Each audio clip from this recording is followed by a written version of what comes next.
We don't know it yet. It's like Trump. He was probably a bad guy, but we didn't know it yet. Now we know.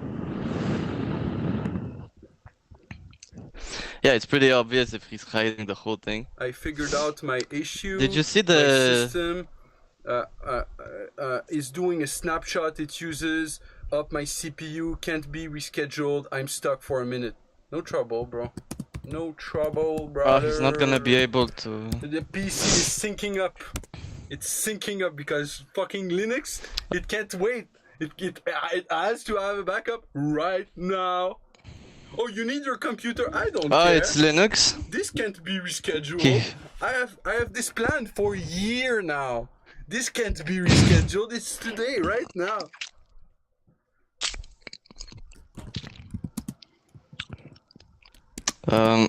So what, he can't, the computer is not letting him?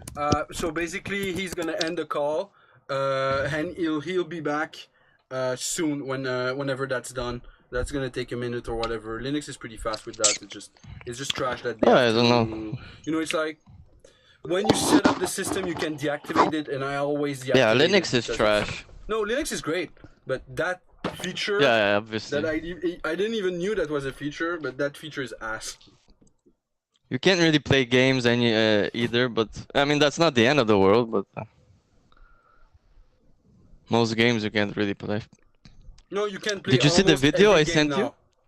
You? Philip, that's wrong. You can maybe play it almost changed. every game now Maybe because it it changed.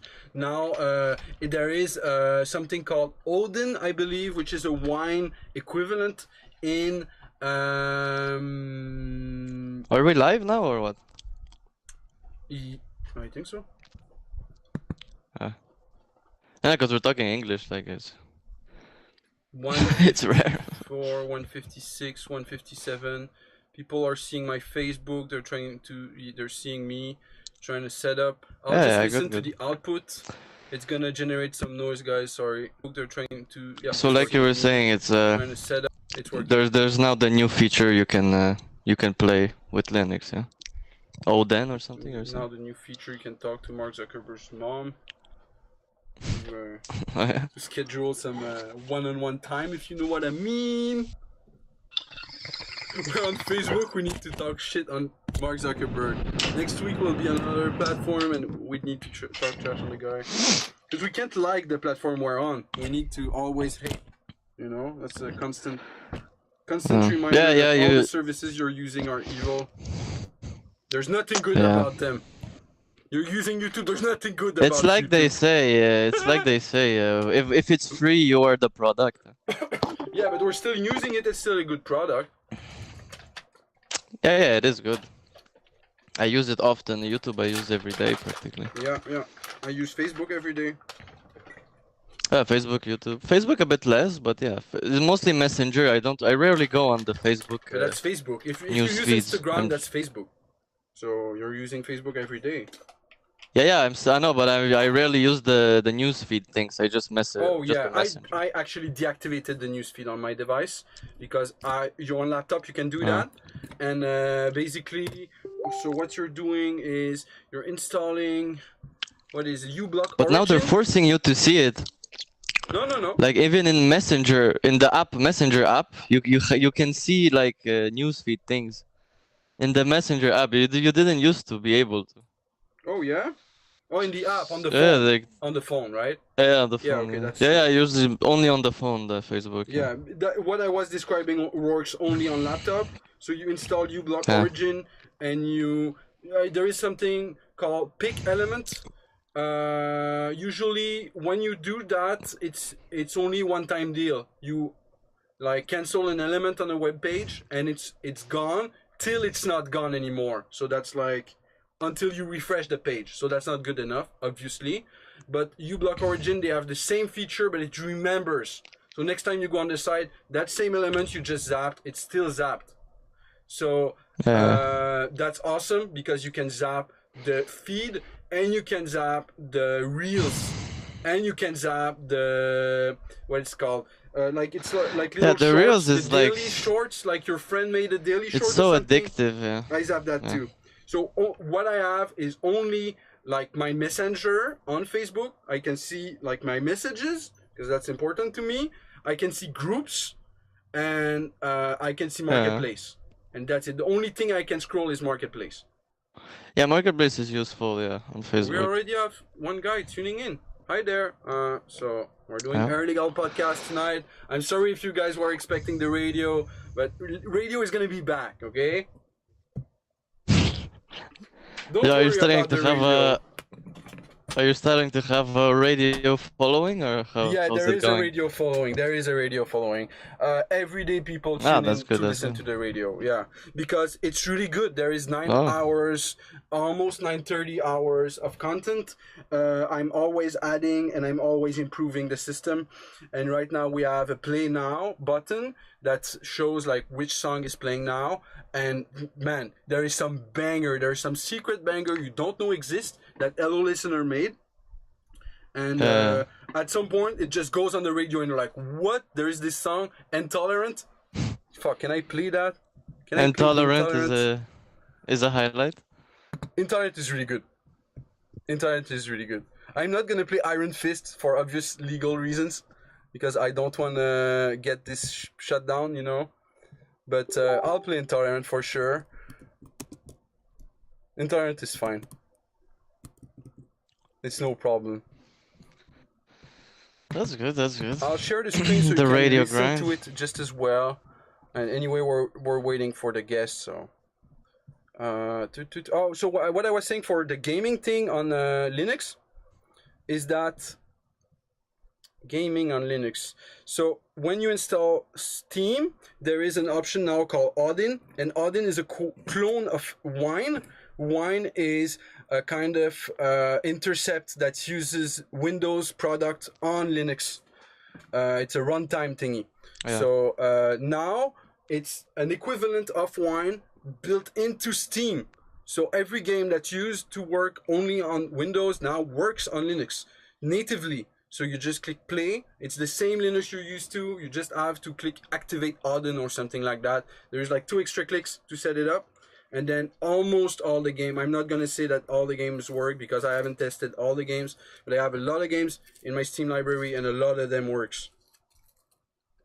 Oh, that's good. Yeah, that's a huge improvement because Linux used to be... That used to be the big problem with Linux is, oh, I want a game.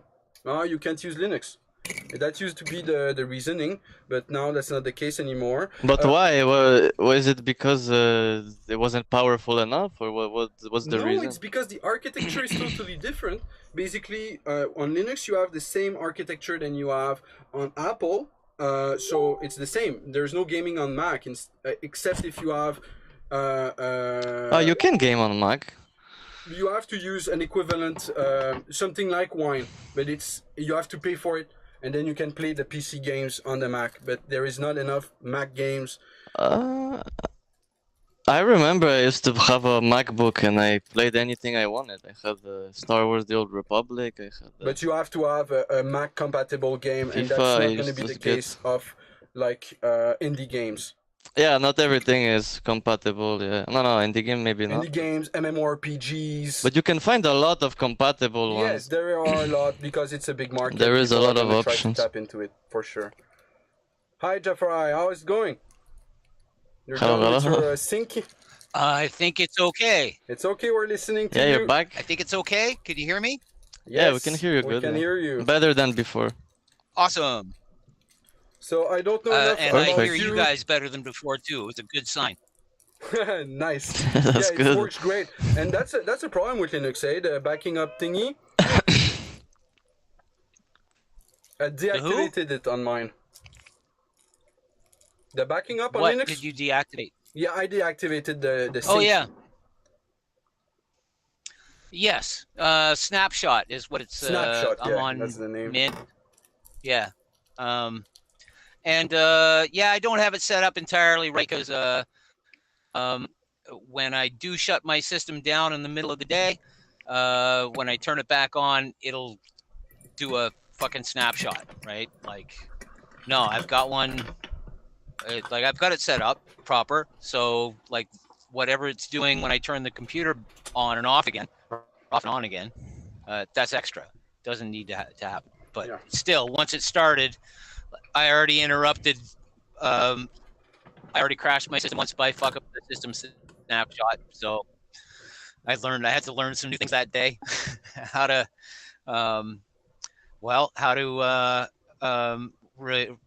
recover your own system from the BIOS menu without having ever done it before. Oh, And that's why I have two computers on my desktop, because when one of them crashes, I immediately start doing diagnostics with the other one. What happened? How do I fix it? Oh, that's nice. That's smart. So you have two hard drives, and you can just swap between them? Well, I could. Really, what I have is two laptops and a couple external hard drives. But I've got the same systems running on both laptops. So, yeah, if one fails, then I've got something. At least I can go and look up the YouTube tutorial for how to fix my car. Yes. Yeah, you gotta have a backup always. It works. That's the best. That's one of the things that I always liked about Linux is when I went looking for advice on how to fuck up something that I didn't know that I'd fucked up. I would eventually get answers that worked. I'd get code that I could translate directly to my machine, and I could trust it, because I was generally going through the Linux forums, and that's where all the keeners hang out. And if you're smart enough to double check your information, if somebody says, "Oh, I got an answer for you," it's delete system 32, Nice. which is like the Windows equivalent of it. And there is some people that make suggestions about, system 34, whichever one it is that on Windows, that I actually had to go digging into a number of years ago when I was just getting over the slippery slope of, am I going to try and stay on Windows, or am I going to learn something about computers? Yeah, exactly. And that's the problem now with Linux. Apparently, it's so easy that people go on Linux, but they aren't learning about computers, because it's the same as Windows. They just click, click, click, and boom, it's installed. And then you don't have to learn NPM. To a degree. Yeah, to a degree, I agree with you, but you don't have to learn NPM, because now there's the package manager, which is like a store. Yeah. I gotta say, for me, it was my salvation. Oh, yeah? Well, yeah, I would have been stuck in Windows, or, maybe I should switch to Mac. Fuck. That kind of mentality. A different master. I didn't Mac know... was good. Mac is nice. I liked I had a MacBook, and it was very good laptop.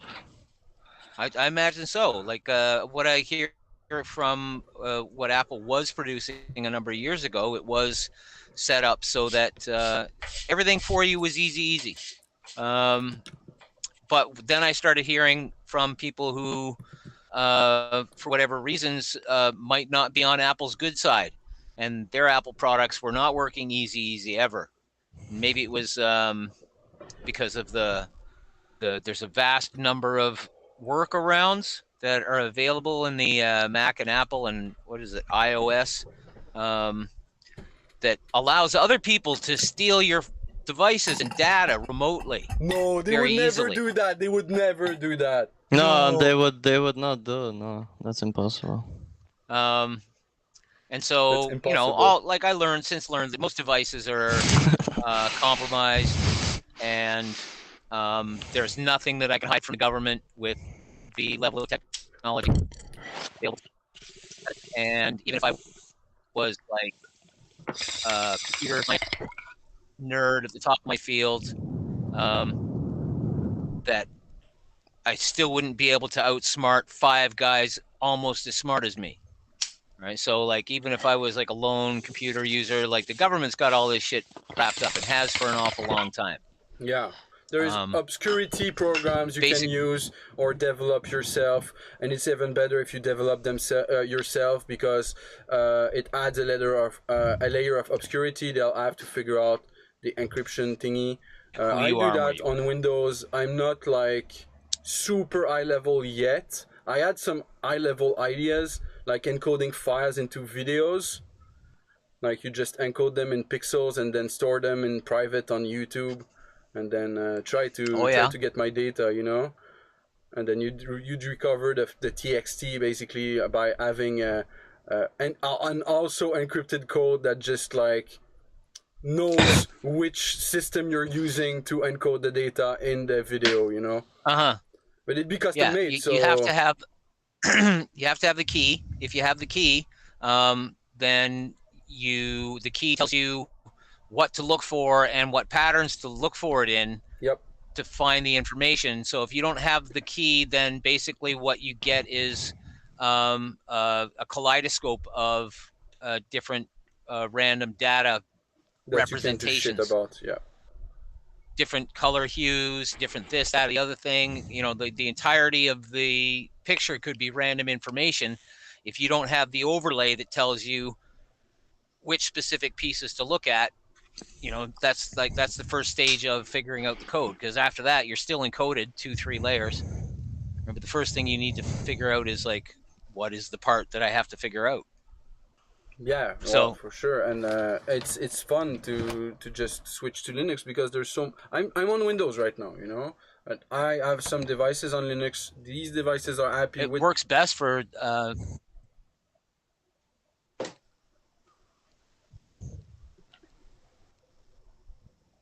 we lose your audio? No, I just stopped talking. You said it works best for. Yeah, I thought you lost your audio too. I was like, it was kind of abrupt. I thought there was another word coming. Oh yeah. Did you disconnect? What's going on? I'm still there. Oh, you have the camera. I'm putting the camera. The cameras are going like. The camera is gone, but I'm bringing it back. Oh, okay. All right. That's behind the tape. So everything's under control. Behind the tape. Oh, everything's good. Behind the scenes. The tape is important, man, so? Because from the. Oh yeah. So you were saying. Oh no, I was wanted to change the subject because I've been talking about Linux since I got here, and it's basically just because the machine was doing stuff. We're gonna talk about Linux the whole time. Yeah, well, that's the thing. It's like every time this is part of perhaps the sort of malicious persecution that Linux is doing. Maybe if I'm actually more famous than I think I am, maybe they deliberately give me something to complain about, so I'll finish my complaints by talking about all the reasons that I like Linux, and then it does turn into a 2-hour commercial for Linux. And so I've done that a bunch of times in different scenarios, sometimes just sitting down on the bridge in town, and somebody will come up start talking about computer problems. Commercial for 2 Linux. hours later, there's no money to be I'm made. still doing a commercial for Linux. Yeah, you're still selling Linux. So and do you have a good Linux, Are the people installing Linux? No, not my friends, not around here, not the people I'm working on directly. Fuck darts. I don't know many people that have it either. Bro, it's super easy. I know more people in town that have it Linux. And just sort of dropped it. Like, yeah, I know how to do that. But people don't install Windows, so they don't install Linux either. That's exactly it. If they have a system failure on Windows, they take it to the computer guy. I'll build laptops who runs Linux. With Linux comes pre-installed, and then I'll deal with their computer problems. I'll just team viewer. Do they sell with tech support for a year, and I'll just like charge more. And it's gonna come with Linux. Linux Mint, just the basic. They don't sell computers that come in with Linux. They don't. They do. They but do? You generally have to order them from places like companies on the internet. Yeah. But there are companies that are building with their own proprietary chips and software. They're building privacy machines that are effectively running Linux or CentOS or Quarks or new generation operating systems, and I can't tell you the names of the companies, but there's 3 or 4 laptop companies. The laptops are immensely expensive, but you can get any distributed operating system on it from the factory. Their techs will put it on and test it, and then send it to you in its basic configuration. But they'll make sure it works on their computers first.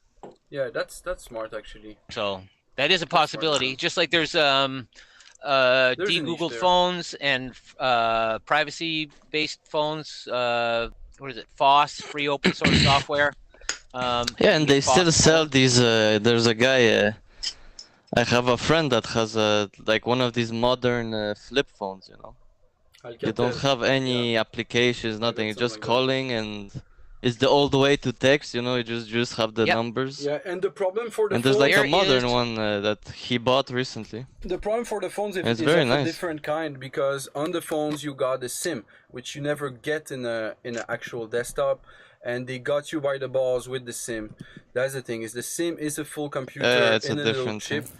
and then they can send arbitrary code from that chip. So basically, if you have a phone number, it often relies on the SIM, except if you're virtualizing it, which costs money also. But most people aren't doing that, and basically they can spy on you. They can have all your text data. They just have to ask your provider, and the provider gives it to them. There is He has every black website you market, go. black market in reconditioning old devices with up to date freeform software, but more so with flashing SIMs. How do I describe this? The architecture that you're connecting to doesn't need a code word to send the message. You're basically like using the SIM to unlock the satellite to get access to the high resolution broadcast system, so you can send your phone call. But the SIM can be what's the word? Well, it can be flashed. You can change the software on the SIM. So like somebody out there who's a Linux guy, you can the SIM is just an external hard drive. So you can, I can't, but you can generate a SIM with the software on it to crack the satellite code to get your call into the system, and you put the VPN type entity goes on the SIM, right? So that the information before it gets to the SIM card from your phone, it's all clean. Yeah. And then you route it anonymously to your SIM card, and your SIM card is programmed to generate itself as a what do they call those phones that you throw away? Burner phone? Yeah. So you generate a burner shell. That burner shell cracks the code to get your call into the system, and then once it's done, that burner shell disappears, so there's no identifying device information Nice. Okay. that ever goes. That's a little bit. You were to talking the satellite about company. Linux before. That's a little bit like Cube on Linux, which is like a VM maker. It makes like virtual machines, and it's a single-purpose thing. So like, let's say you want to write a text document, or you want to set up a AWS server to do something. You create this VM, you do your one thing, and then it closes the VM, and all the data from the VM is exported to your main hard drive. So like, there's never like a direct connection between everything. So even if like someone were to attack with a virus your system, they'd be just attacking this virtual machine and not the larger scheme around it. Yes. So that's a little bit that like virtual machine you created in your own SIM, and then you manufacture those SIMs. You take an old SIM and flash it, right? You put it into a phone, put new software on it, and then that's effectively going to be a ghost SIM that you can put into any phone. And then when you recondition some old phone and put a ghost SIM in it, you've got a burner phone that can send and receive calls, that none of the ingoing or outgoing information can be harvested. But you need to be associated with a number. How do you get that number association? Oh, you have the SIM generate it for you.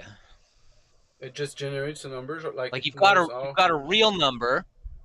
Yeah. Well, that's for the big tech heads to get into, is how you would figure out how somebody, like, or you get the real you're number. You're gonna have my and phone you number. Have that number, and so you're gonna have my real phone number on your phone. Yeah. I'm gonna have your real phone number on my phone. Yeah. But when we want to communicate, those communications are going to be sent through, even though we're talking through our own numbers, the SIM cards are going to twist that around in cyberspace so nobody can. It looks like a different number or something. Huh? Gather any information. I understand. It's like it'll a look like variable you're not talking to in anybody. the SIM card is the number. So I could, if let's say theoretically I could connect to the SIM card, I could see which number is associated as a variable, and I could edit that. And if I would, let's say, edit it as Jaffray's number, then I would have a like cloned SIM. Is that right? To a degree. I'm not tech savvy enough to work it out. No, I'm simplifying it a lot. But let's say it's as simple as that, and it's a plain variable stored in plain text, which we both know isn't the case.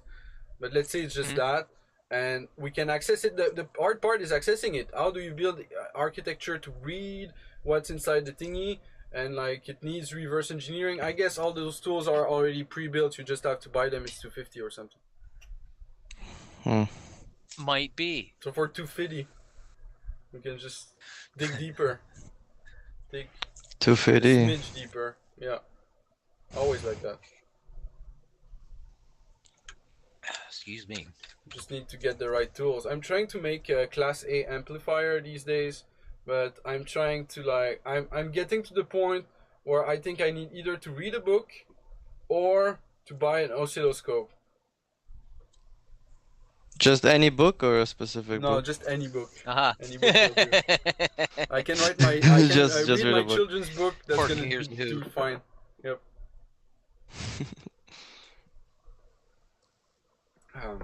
Read a manga or something.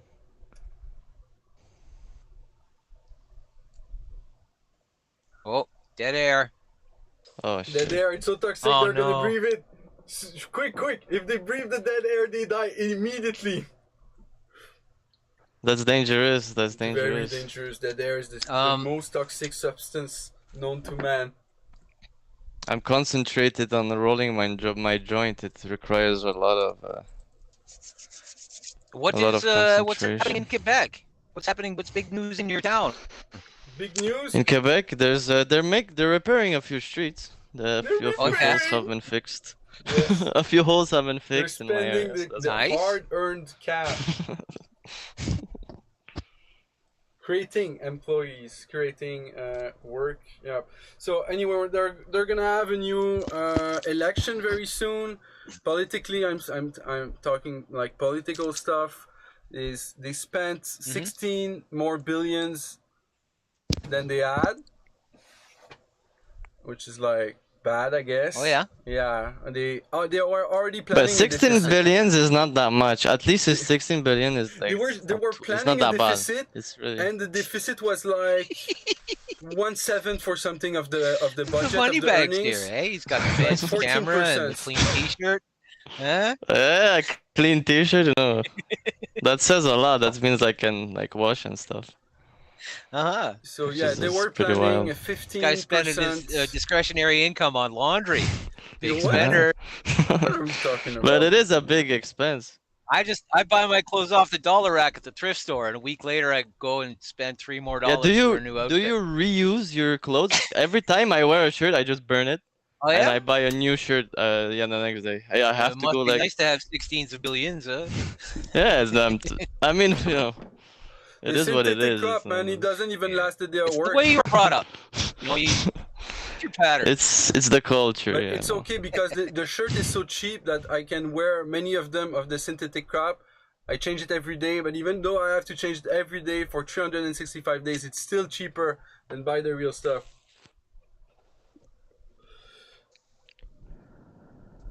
But no, I just buy like very expensive shirts. That's the thing. What you do is the smart thing. You go to the store, not the dollar store, the friperie. No, I actually buy clothes, and I'm just kidding. No, they're made with orphan tears or something. What you were describing is what I do.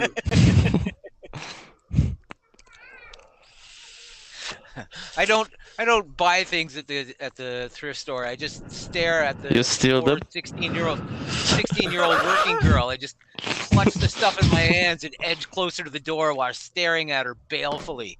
You know. That's nice. That's nice. Holy shit. Yeah, You're well, in I do my the. bit for the community, you know. Well, yeah. I mean, yeah. It's a grind. You gotta do what you gotta do. I do have a funny story from today that I should tell somebody. Many years ago, Yeah. I lived here also, and there was a woman who was around at the time that I never, because she was not a really good example of a human at the time. But now she is. And no.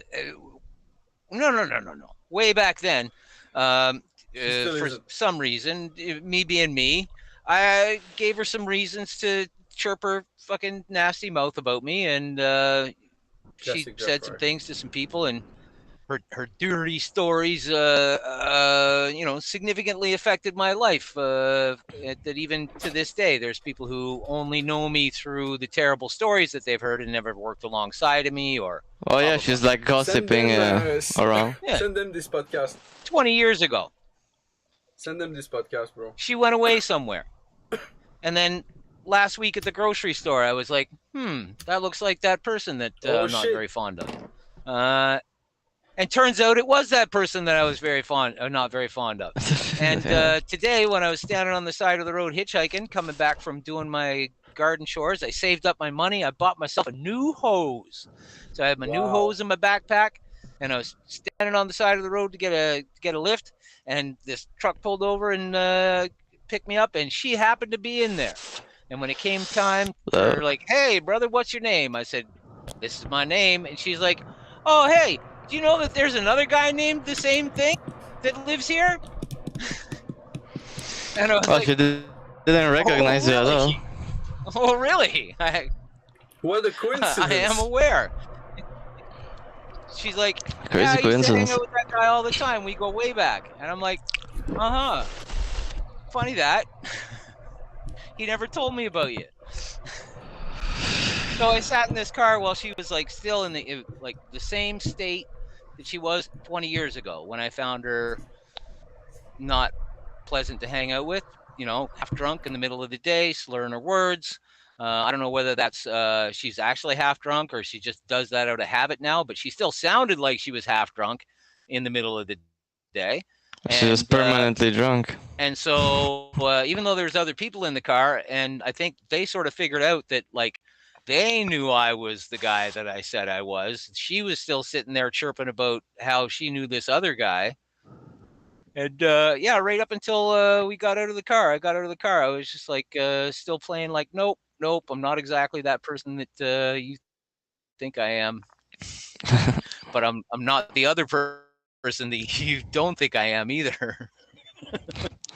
And it was really funny for me. I guess there's no punchline in it for everybody to have a big giggle about. No, it's a funny coincidence, that's for sure. Walking home about wow, isn't that interesting that after all that time, there she is. I'm like, I wonder if I'm going to be party to watching her fall from the sky with her wings aflame. Maybe God brought her back here just so I could watch her fall. She could pay for everything that she did for me, that bitch.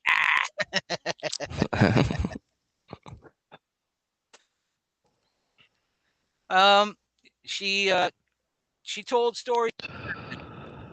Well, yeah, it's the thing. It wasn't a girl that I was hanging with, but she was just a very, very vocal and energetic person in the community, and she attracted an awful lot of attention, and a few times we had words about this, that, or the other thing, and eventually any like that she might have had early on, eventually after a couple of confrontations, it turned into, "Oh, I fucking hate that guy," blah, blah, blah, blah, and just never stopped talking trash.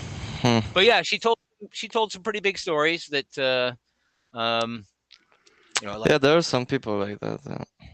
10 years later, there was it's even 20 years past that now, but sometime afterwards I was still having people like, "Hey, somebody told me one time that you did this," and I was like, "Well, you can go ask her yourself, because we're we're still friends. No, no, it was just somebody like making up stories. Yeah, but people don't believe you. People don't believe anyways. That's why I like. Yeah. Yeah.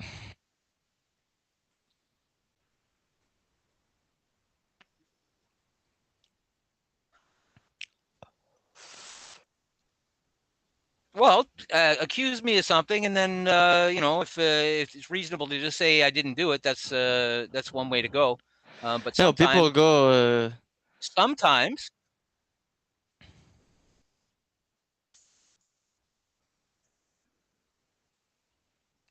all kinds of people of all kinds of things. Yeah. Yeah, some people end up in prison because of a false accusation. So the thing is about why not just say don't do it is sometimes the truth is already available. Sometimes the story that they're accusing you of is so patently untrue that it is no skin off my nose to have that person still believing and talking like that, because the truth is available. If they Yeah. ask any of the actual parties involved, then they would know. Like, and I never did anything like. Mm-hmm. There's stuff that I've had to do that.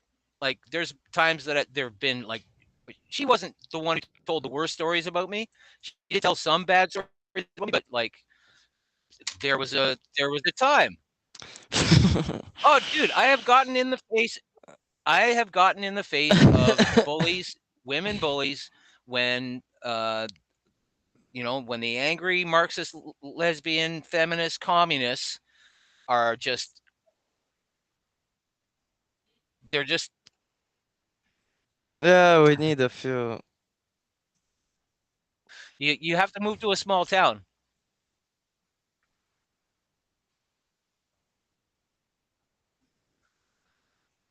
Um, huh? If you Uh, want. I mean, if you Um, want. uh,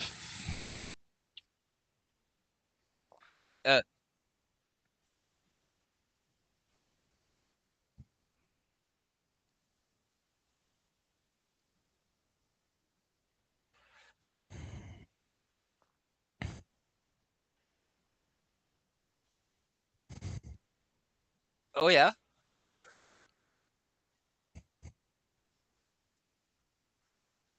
Well,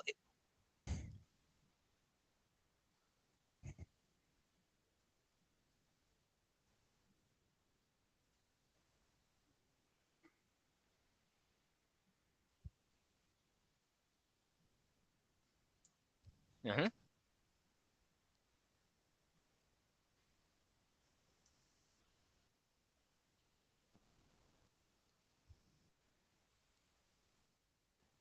for doing political promotion.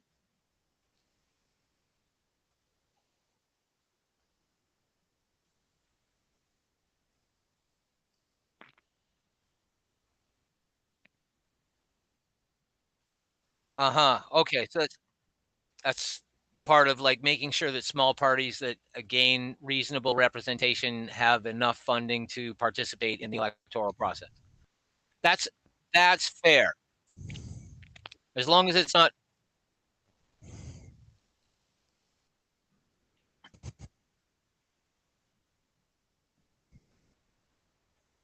Uh-huh. Well, the way you were describing it, I thought you were going to step to the idea of like political parties starting their own um, funding coins and e-coins and hard currency, as as a a means of fundraising.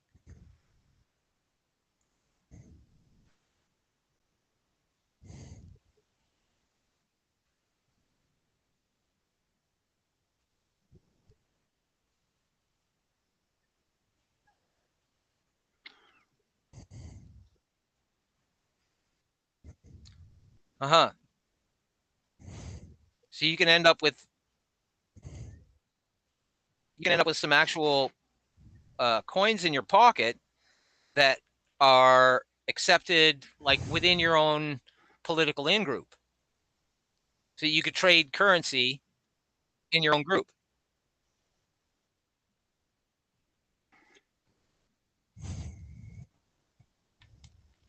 Uh-huh.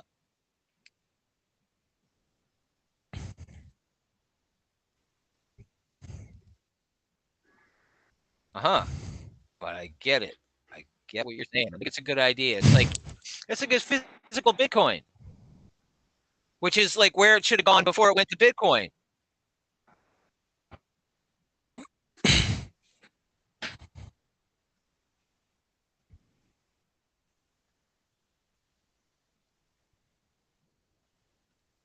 You get a token. Well, you've got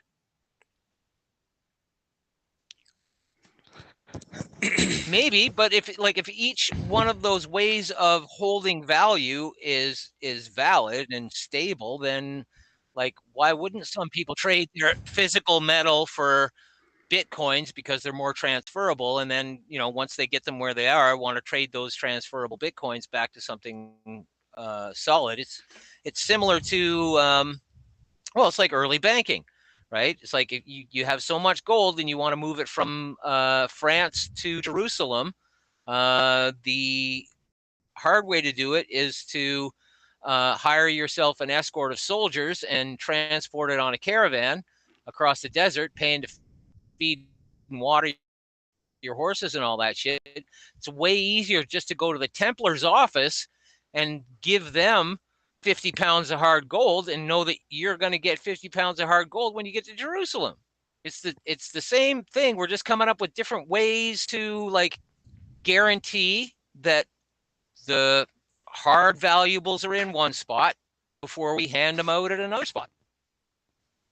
But like it has an awful lot of play, right? Because the hard coin has value, the Bitcoin has value, and a fiat currency backed by the hard gold also has value. Imagine if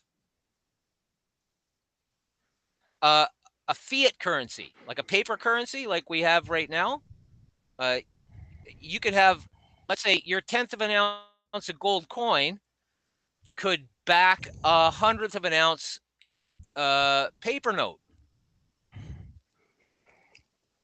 Right? So every gold coin that you create and you hold yourself, you can use that to finance the creation of a paper note that represents $1, but is only backed by, the certain amount of gold percentage. Right? You could still create a paper certificate. All of the old ways of banking are as available today. Yeah. Yeah, I want to give 50,000 of my number from my ledger, from this ledger to that guy over there in that ledger.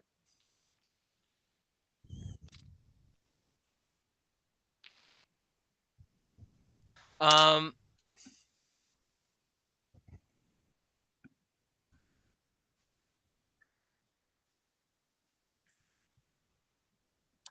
well, what's the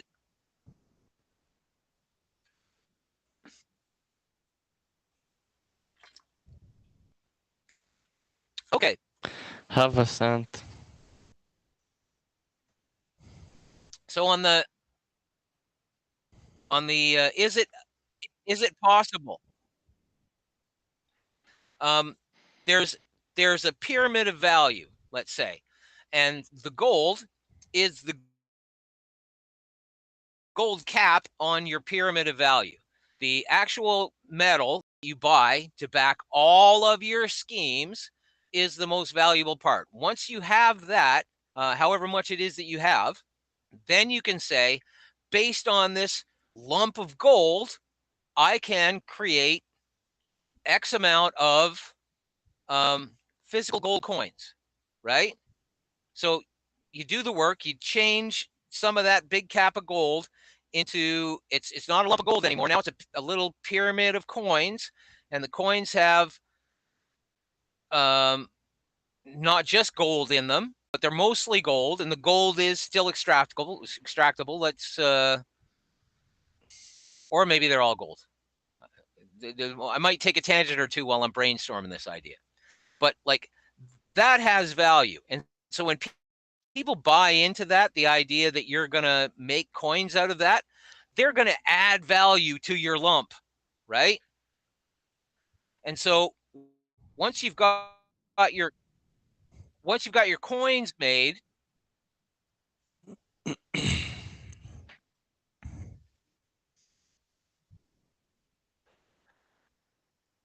that's right. That's right. That's right. Yeah.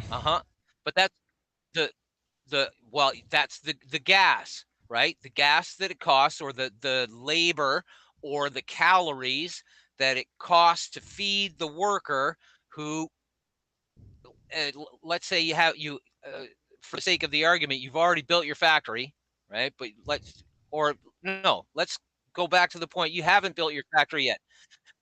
No. Let's go before that. Right now, nope. Take it out. Let's go back further before you have to. The first coin that you're going to make, theoretically, you're the worker. You got to buy the hammer. You got to buy the anvil, and you got to make your own press to.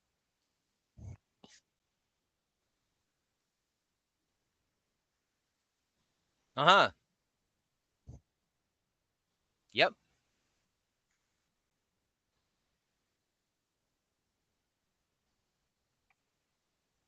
Yep.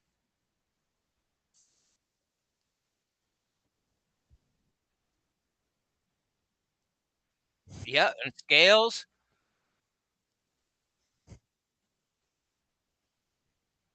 Yep. Yep.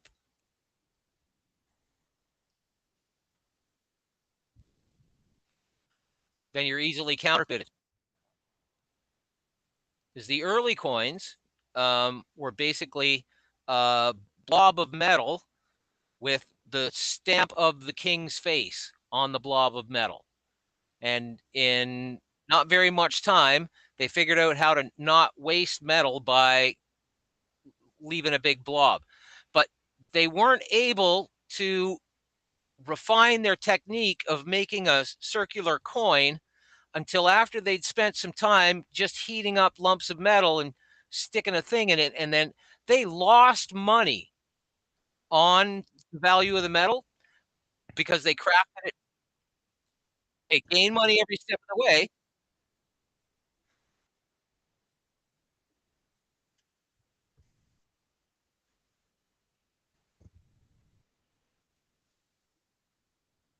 Yes. Yeah. But they get their metal back. To a degree, you can do it like a scam, or you can do it in an honorable way that is clean math.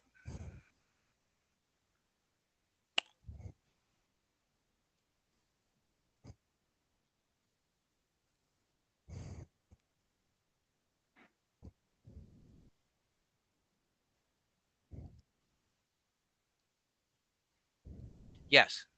You are significantly overthinking my idea, though, because I want to focus on the simplicity of the concept of how we get to from your one lump of gold, how you get to a point that you're accumulating lump of gold. A portion of that allows you to create coins, and the coins have a value that's separate from the gold. They have a value that's attached to the gold, but it's separate from the gold. So they can have their own independent valuation that starts from their value compared to gold, and then increases in valuation based on how useful it is to people, right? Because the gold coin is way more useful than the lump of gold, the gold coin that has a set value. So those things begin to gain value. Because they gain value, you buy more raw gold, and you can create more coins. Some of those coins you keep. And in keeping beside the gold, you've created a new value structure that you can draw off of. And from that value structure with the gold coins, that's what you can use to base your fiat currency on. And then you can issue paper notes, which are even more convenient. And that's what people are paying for. That's what they're taking the slight devaluation in the value of the gold and the currency is to be able to put more of it in their pocket in the form of bills. Right? And that's what the people who are the currency manipulators, that's the thing that they either excuse or forget about. The reason this stuff works is because of convenience. Because I don't have to put my 40 pounds of gold or 50 pounds of gold that I'm going to need in Jerusalem and pay 100 pounds of gold to feed people and cattle and blah, blah, blah, transporting all this shit. With all the Now convenience, it's going more and more digital. The money is all going digital.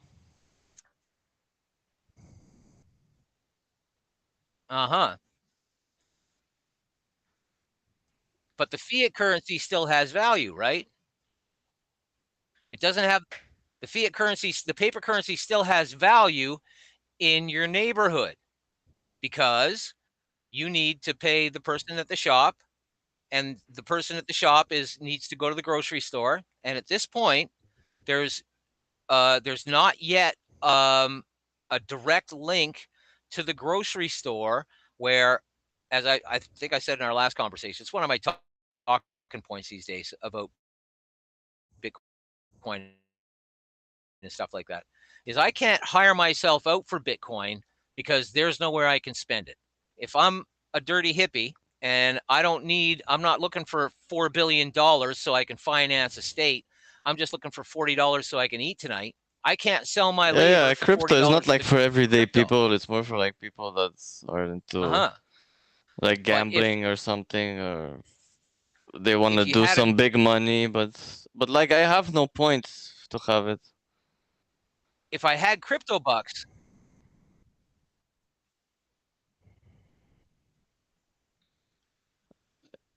yeah, you can do a.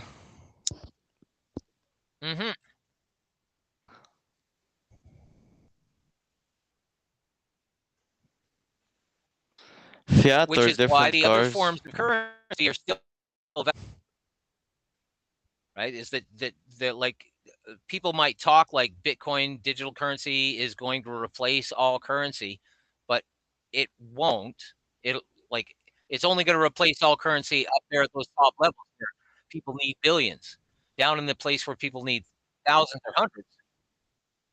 Yeah.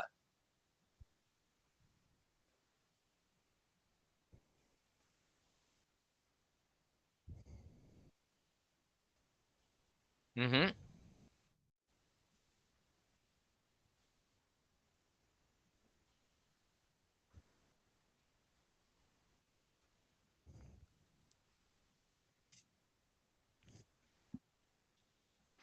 Well, that would be very risky in this day and age, unless you were dealing with somebody.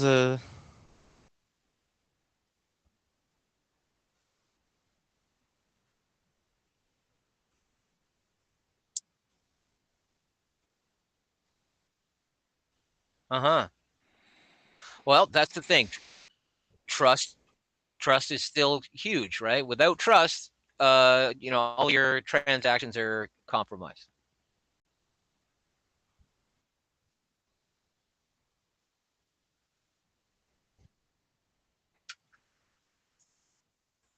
Mm-hmm.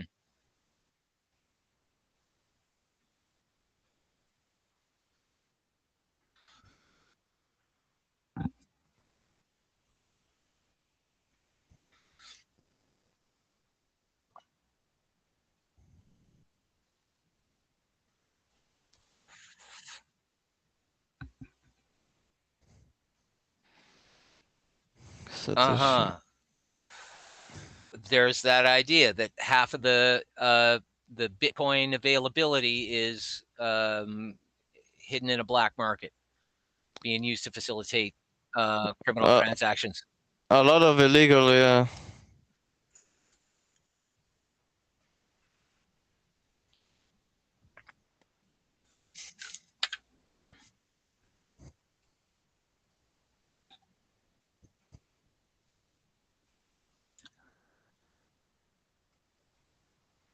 Satoshi. Does any of it need to be real? Does any of it need to be real in order for this phenomenon to continue?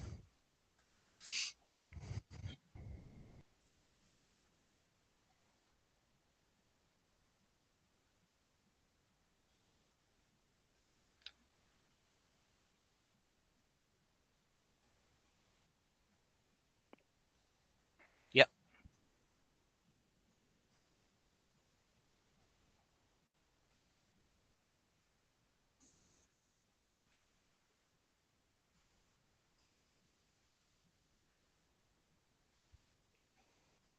Full spectrum dominance.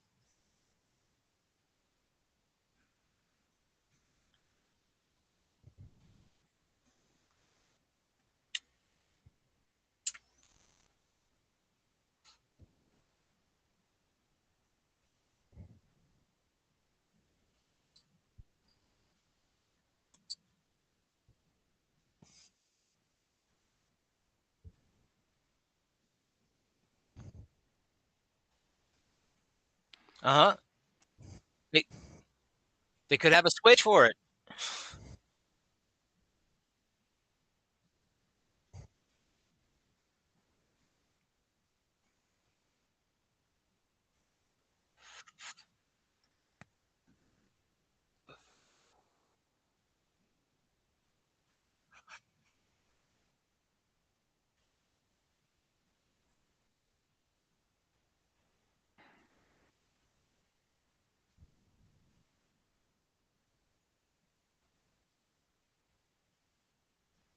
Mm-hmm.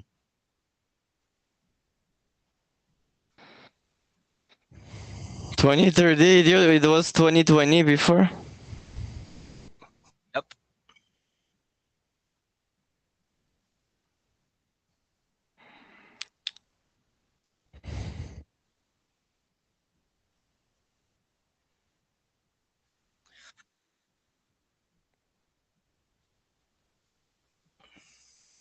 You got to have your own hustle. I didn't know the guy had half of the whole Bitcoins. That guy. How many does he have? He has the half, you said? Got to figure it out. I can Google it. How? I don't know if Satoshi has half, but where half of the coins disappeared was in the and it was a precursor to the phenomenon of Bitcoin was the Mt. Gox exchange robbery, Magic the Gathering online exchange. The tokens, the tokens that they were using to trade Magic cards, I think are what got morphed into Bitcoins. Apparently he owns 1 million Bitcoin.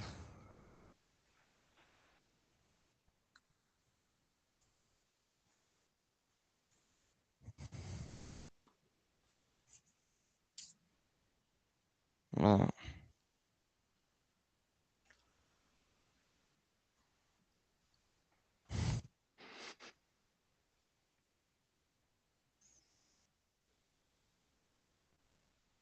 $21 as of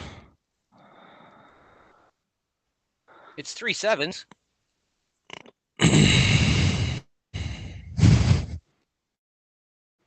Through 21, I don't know what 21.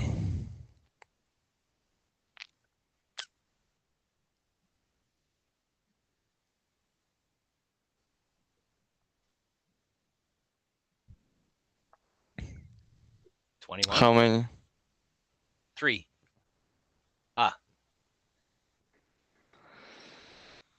But I have a clip for today if you guys want to see. Did you see the clip I sent you, Jean?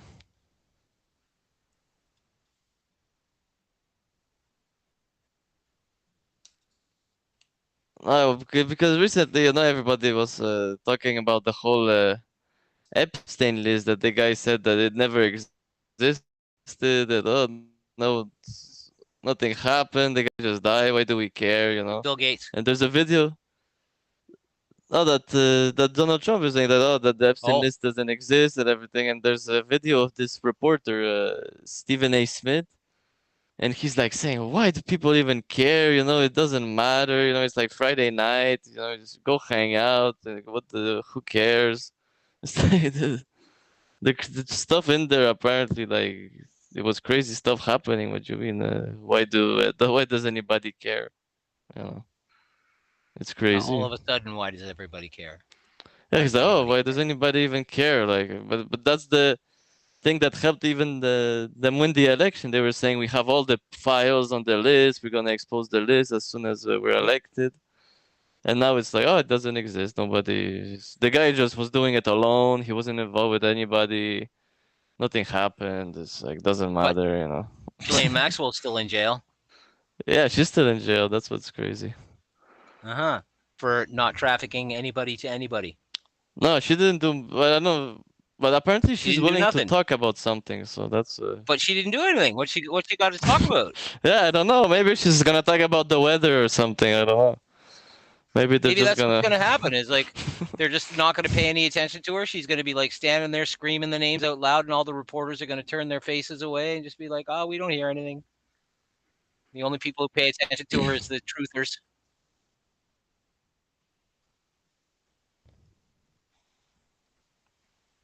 What do you mean?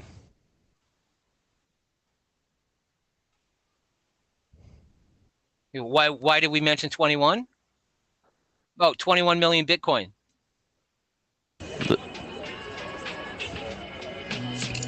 League Buzz. Why do we have an ad? What the hell?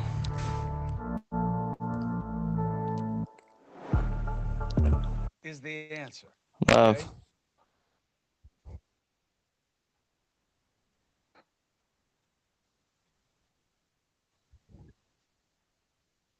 Of the ads? No, the music, the incoming beats of the whatever fucking copyrighted garbage that is.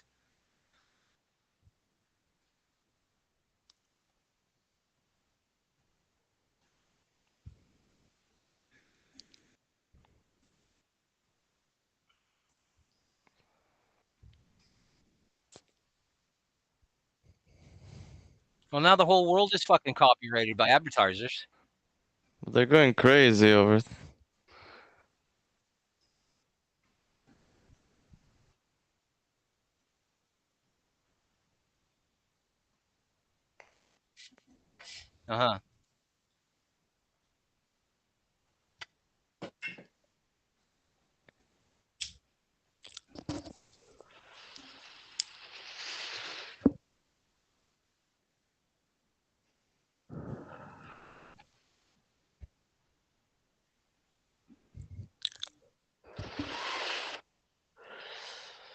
That's the opposite of 12, which is our birthday.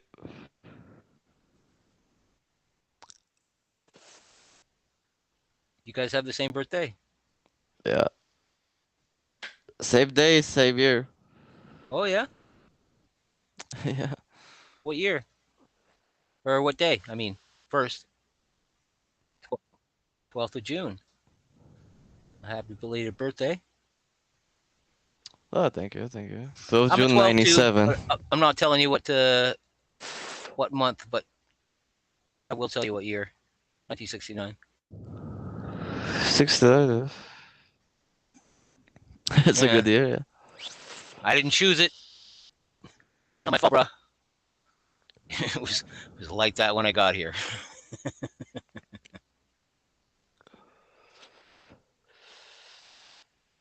They are upset about the Epstein list. Yeah, list. this is the video. With the Epstein list because it's how they get paid. It has generated. And he's gonna be like going crazy, like, why do people care? You know? And they know that, and that's why they're trafficking. Okay. And if you look, there is a pattern I didn't know. The pod people. The pod people don't waste time on what doesn't pay the way mooks like I do. On my show, where I talk about things. They're saying like people just talk about it to get views. Like, not what these guys do. Obviously, a lot of people talk it to get views, but that's why they care. Well, let's take.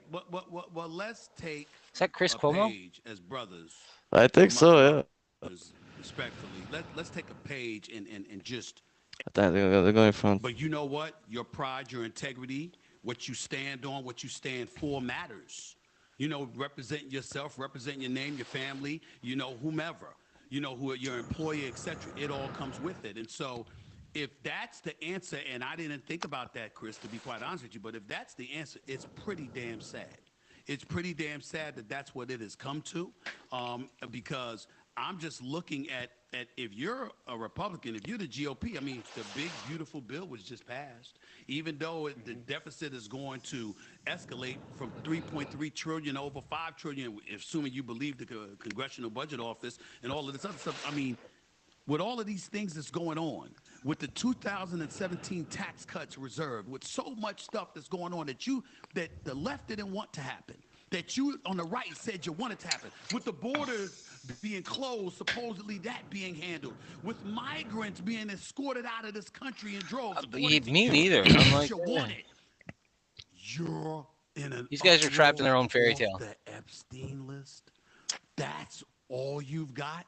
It's really, really surprising that this matters. Of course, I think there's a list, but I don't know. I suspect, but I have no knowledge. But he's talking that people care about, they should be caring that he's doing good things, and they care about the Epstein list, which is surprising for him. No effect on me whatsoever. I have a life. I don't understand for the life of me why this matters so much to these. I'm talking about people losing. This is teaching the NPCs how to think. It's crazy. It's crazy. I'm like, really? With all the stuff going on in this country, with all the power that you possess because of the cachet and the influence you have because of your connection to this administration, that's why you upset at Trump. I didn't blame Trump one bit for looking at them and saying, really? That really matters to you? That's really that important? Now, maybe he had a different reason. It's almost like the governments of the world have been taken over by a satanic death cult. Yeah, that's what it is. That's what he's protecting. Of over 200 to 300 million Americans. I think we'll be just fine without knowing whether or not there was really. I'm familiar with some of the ideas about Black Cube. This is a big deal to me. It really is. About the square hat people. It ain't going away anytime soon. You know why? Chicka chinga chicka chicka ching. Everybody's accounts are going to pop the longer they stay mad at it. So we're nowhere near the end of the cycle. Stephen A. Smith, you have a beautiful weekend. Stephen A. Smith. Okay, he's one of those people who's like been put forward as like one of the smart people that the NPCs can follow. Yeah, he's like they like him a lot. Yeah. Yeah, he's very popular, Joe. But people are offended by him because like you hear what he was screaming. He was like, why do people even care? Like there's so many other things going on. There's this. There's people are so happy and they're sad about this. Like why do you even care? It's Friday night, you know. He's just he's pushing the new narrative, and that's basically he's showing that he's just as much a party shill as anybody on the left was in the last during the Biden administration or the Obama administration. Right? It's like no matter whatever our guy is doing, he can do no wrong. So whatever it is that he decides to do, that guy is going to be one of the first up on the talking stump to get the message out to all the other people that are in a state of confusion or they can't figure out how they feel about their hero who's just betrayed them. He's the one who's coming out to say, oh, this is how you need to feel about it. Yeah, like, oh, this guy wants to step down because of it. That's crazy, you know. It's like, it's not that crazy. I mean, what they were doing is crazy. What supposedly they were doing, you know, it's. Dan Bongino apparently has integrity. I mean, it's or at least he's questioning the consequences of his integrity right now. Yeah, who's that guy? Dan Bongino is the deputy director of the FBI. Yeah, Cash Patel's the director of the FBI. Dan Bongino's the deputy director. Bongino was longtime Secret Service. Started during the Clinton administration and worked through the Trump administration and then was released in the Biden administration. because they just got rid of everybody who worked for the previous administration. Yeah, he worked for Clinton, then Obama, and then Trump, and then got fired by Biden. Anyways, he was high up in the Secret Service, and he had his own podcast for the last 4 years. And one of the things that he really pushed and related his Secret Service experience was in relation to some of the things that he couldn't disclose, but he was saying, I've seen some American politicians in very compromising situations. And he's not going to say what they are, but he was very keen, spoke quite a bit about how eager he was to for the Trump administration to get in, so that because he was counting on those promises being kept about the release of the JFK files, a whole bunch of other declassified or stuff that needs to be declassified, and the Epstein stuff. It's crazy. He got brought in. Him and Kash Patel got brought back into the administration. Mostly because Bongino, well, they called him a podcaster, but they discount the fact that before he started podcasting 4 years ago, he had a 20-year career in the Secret Service, and then prior military or civilian, either a cop or a soldier before he was Secret Service. So he's got time in, and then he built this successful podcast. And given what's happened, I'm wondering if, like, Dan Bongino is one of those people who was brought in to just see if he can get him on side, right? If they were deliberately telling lies about the Epstein files, and they knew they were telling lies, then strategically it might be a good idea. Like, hey, let's get this guy who's one of the most popular people in the right-wing communities, American MAGA communities, very familiar with Dan Bongino. They've been watching his news on a daily basis for the last 4 years. And so he was picked to be deputy director of the FBI. He qualifies based on his past experience. And when he got in, he did start pushing right away. Him and Kash Patel, they were all like gung-ho. It was the first thing they were going to do.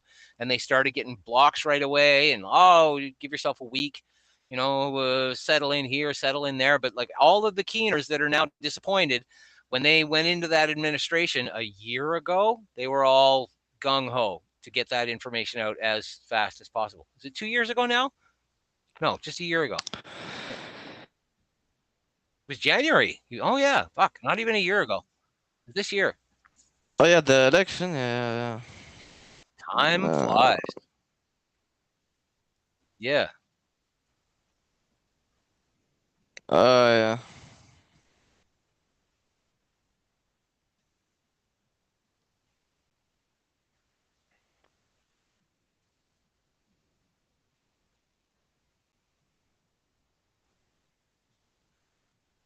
Yeah.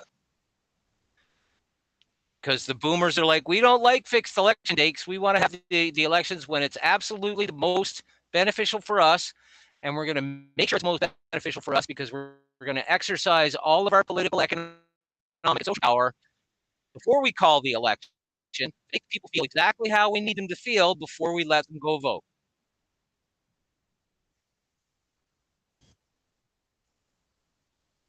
Yeah.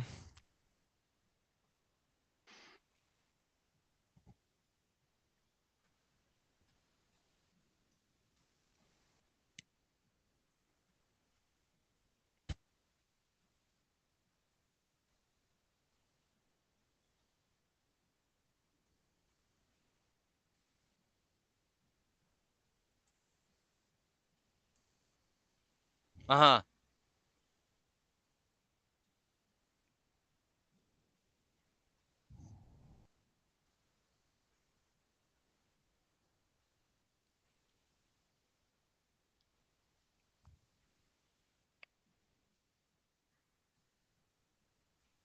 That's what's happening.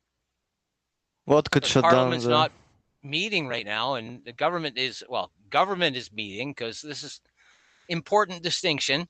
Parliament is not government, right? The government is Carney and his cabinet and the bureaucracy that's going along with them. But the way the rules for our political system are written is that all of the decisions of the government are supposed to pass through Parliament and get at least majority approval, which is why we have committees and amendments, and follow the English Westminster system for Robert's Rules of Order, so that if the Prime Minister decides on Monday that he'd like to do this really important thing, or there is an emergency, and the Prime Minister is like, hey, I've got an idea about how we can solve this, let me write up some language. It's still got to go to Parliament, and everybody's got a chance to say, well, we don't like the words that you're using, we'd like you to phrase it differently, blah, blah, blah. We do want to do this. But everybody has a chance to have a look at the thing and go, okay, this is acceptable. What it is that you want to make law, whether it's permanently or in the moment for an emergency, it's acceptable to us, right? It follows the law. It's the place where people can argue about whether or not it's justifiable. If the Emergency Powers Act had gone before Parliament instead of just being invoked, then Parliament might have voted for it anyways, given that they were all on side with the Liberals across the board. But there, could have been enough people that stood their ground and said no, that there would not have been any Emergencies Act brought in, just because the government didn't get the approval of Parliament. Very much the same way that in the American system that you need the approval of Congress for some really big ideas before you can go ahead and change the law. That's what all those people are hanging out there for.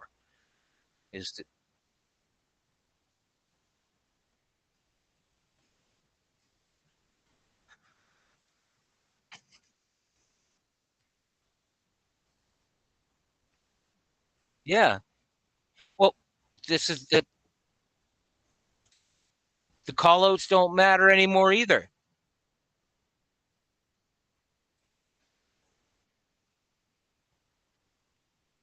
Yeah. Usually that's how it is. That's how it is.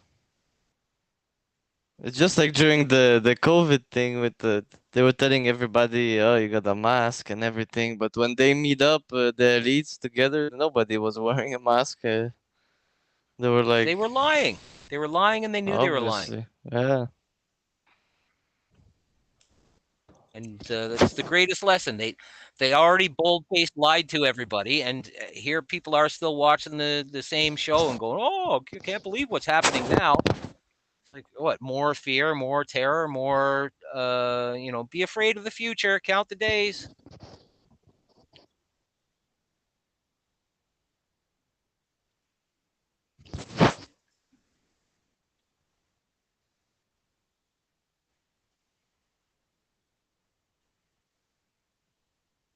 Yeah.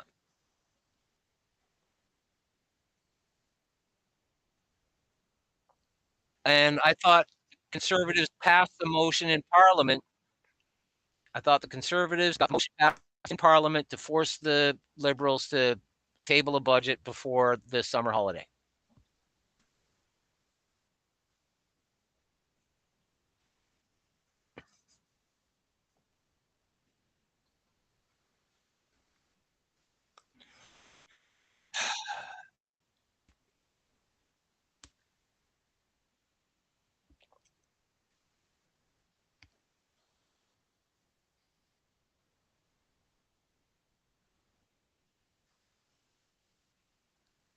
Uh-huh.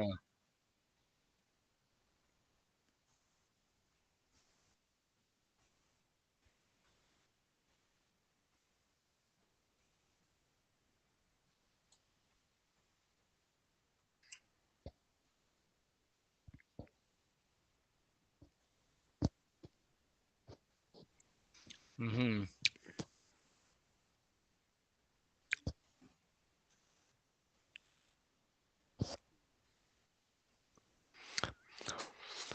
They're very motivated with helping Ukraine. Piggy bank for bad ideas.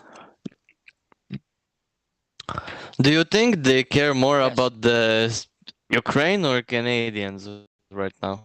Do they care more about Ukrainians, or they just don't care about anybody at this point? I guess they care about their grift.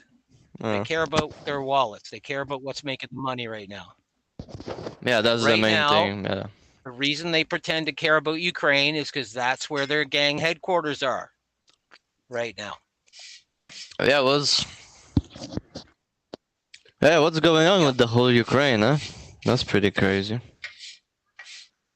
You keep throwing money at it. They probably made a lot of money during this war, didn't they?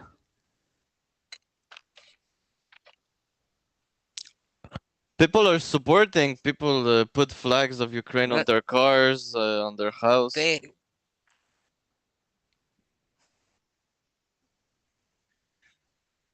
I guess.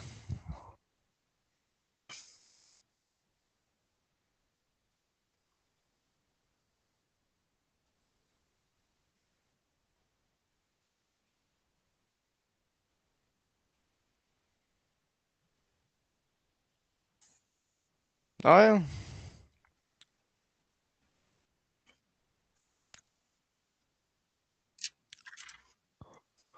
Damn.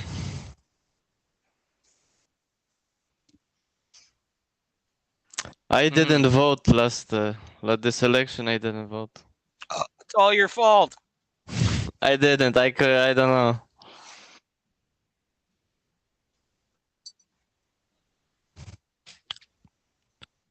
I didn't know.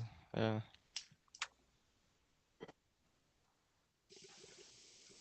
Fair.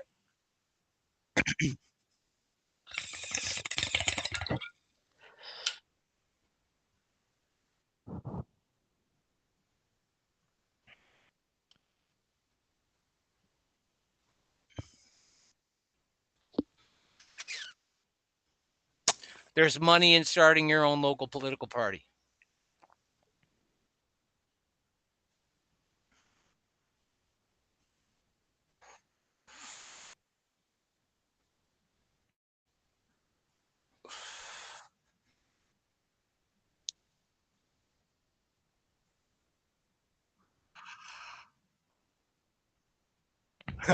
Yeah.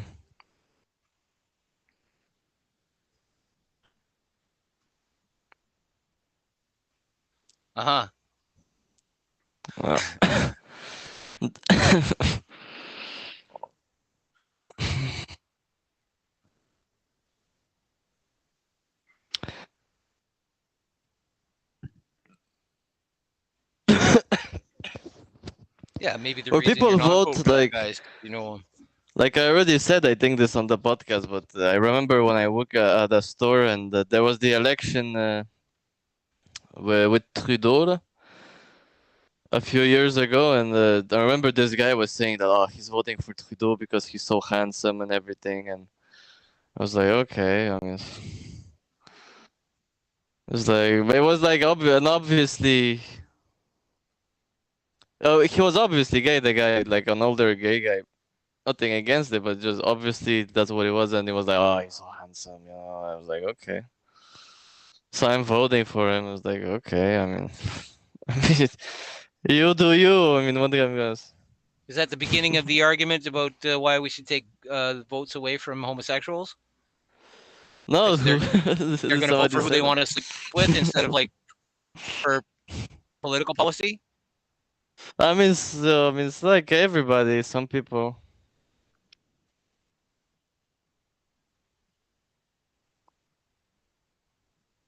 Yeah, you think only rich people should vote?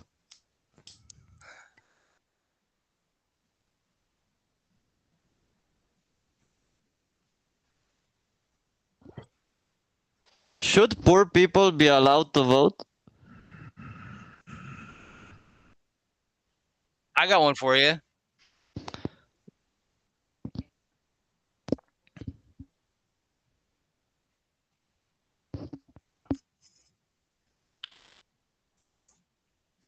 Mm.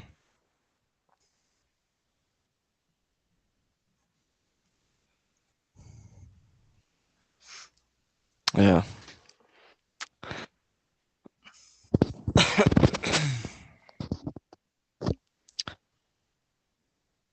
But where do you draw the line? Who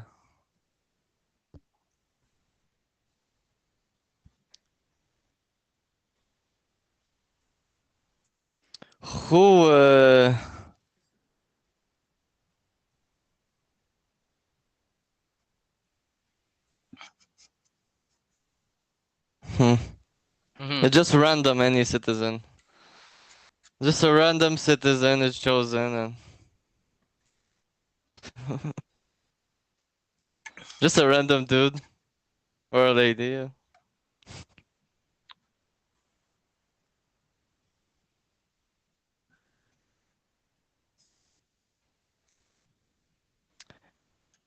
Do you think poor people should be allowed to vote? Oh yeah, okay.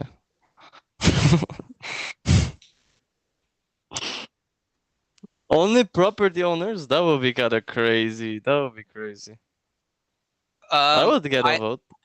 I agree with the idea that only property owners should vote, but with immense caveats. Not in today's system. When I am king, I want every young couple to get their full title permanent homestead that they can pass on to their children with no fucking problems whatsoever from the government. And when they die, it's just accepted that, okay, now the children that these people have dead, maybe they have more than enough children, but your homestead, yeah, that's how it works. Belongs to you. Your homestead belongs to you. That's where you start. Everybody starts the game with one fucking space that is safe with locks on it that they can live at, nobody charges them rent, nobody charges them a mortgage. You don't have to pay to live on the earth in my kingdom. Everything else, all of your luxuries. And what do you pay taxes on? Everything else, all of your luxuries. You want to get electricity from the state? Well, you're going to pay bills to the state. You want to buy or build the things to generate electricity on your own tax-free homestead? Then nobody's got any reason to talk to you if you're making your own electricity.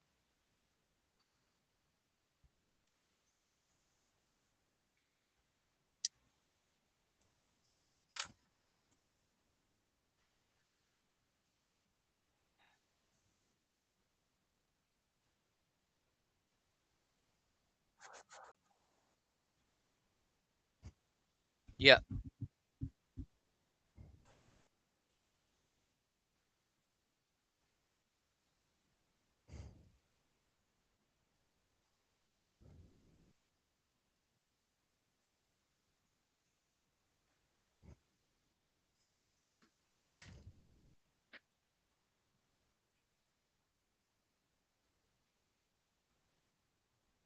Uh-huh.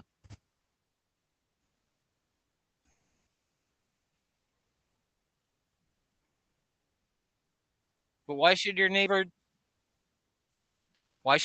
depend on you for electricity when he's more than capable of generating his own or her own on his own homestead? Well, what?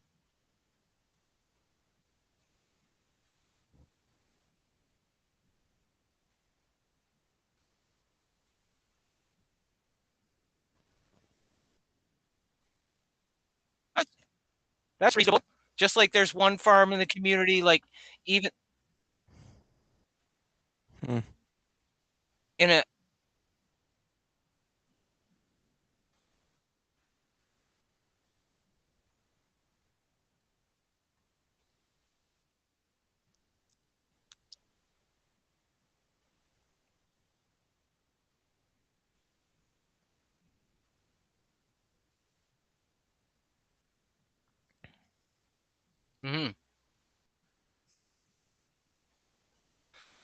your own power station. The Dutch had windmills. Except the wind never stops blowing. the sun stops shining for anywhere from 8 to 16 hours a day, but the wind, man. Yeah, the wind does the one thing, because even water freezes in winter, but the wind, yeah.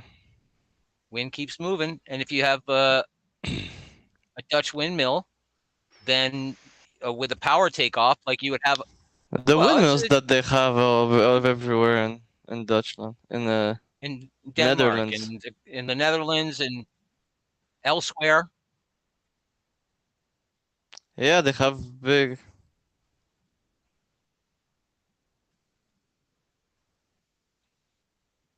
And it's one of the lowest countries. I know they're below sea level. They're very low. They're always flooded whenever there's like something happens. And we're talking about windmills. I'm not talking about the modern 400-foot tall metal.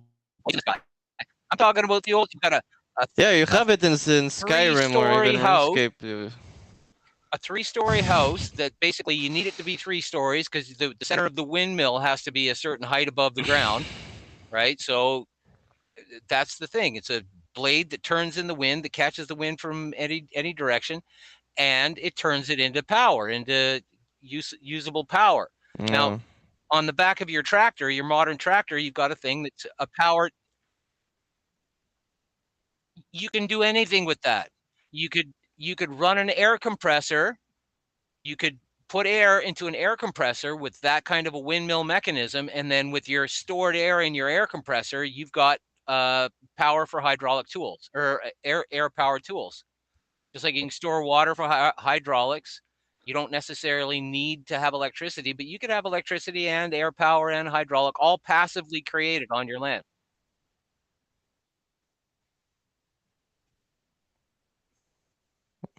That's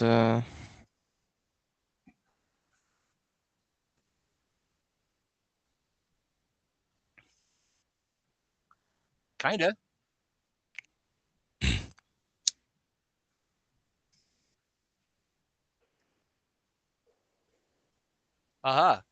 There's also these.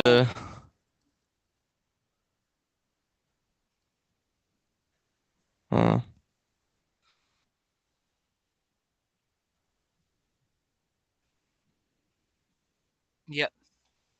You have to be willing to take apart the garbage that has been created and harvest the ingredients out of it so that you can make something decent.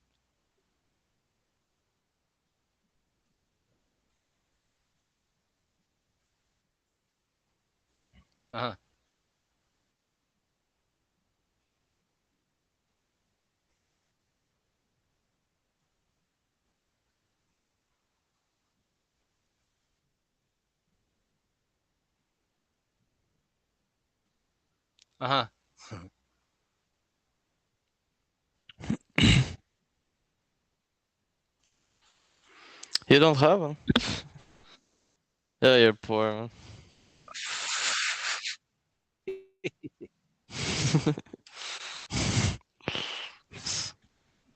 Oh my god. Me, I has potatoes. I put some potatoes in the ground in January, and like.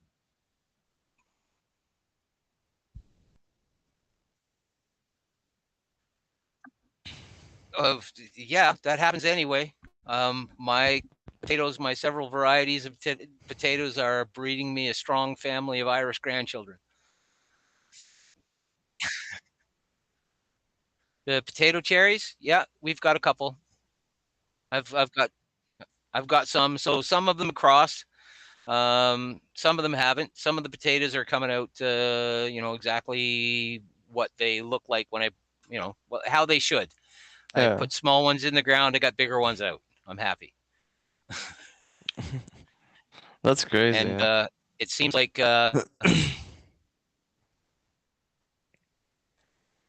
I've already done one. I'm finishing one harvest and starting the next one.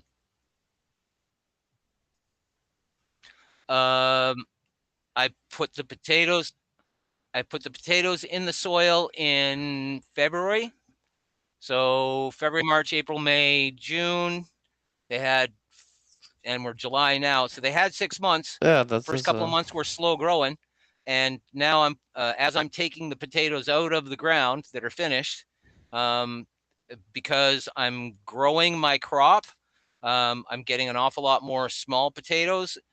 Those are going right back in the ground. I space them out so I have an idea that when I you don't have snow over there, because February over here, you can't plant in February. No, not really. Inside, you can plant inside. And I'll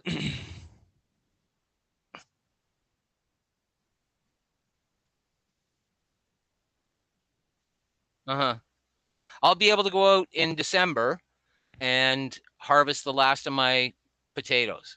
Is the last couple months for the second harvest. Yeah, they'll be slow growing. They'll start really quick, and I'm gonna help them go into their roots by cutting the greens back on the second crop. So the second crop I'm gonna keep low. They're gonna keep on trying to put out new heads, but I'm gonna keep knocking it back to the the first story and keep them low in my garden. And that's going to put all the energy into the roots. That'll give them, because I'm planting in midsummer, they're going to get more than enough sunshine while it's on. So I might let them grow while the sun's shining, but when it starts to get cool, I'm going to cut the vegetation back, and because I'll have other plants around them that I'm wanting to finish their cycles anyways. I can't just let the potatoes grow up and take over and start falling over on things. But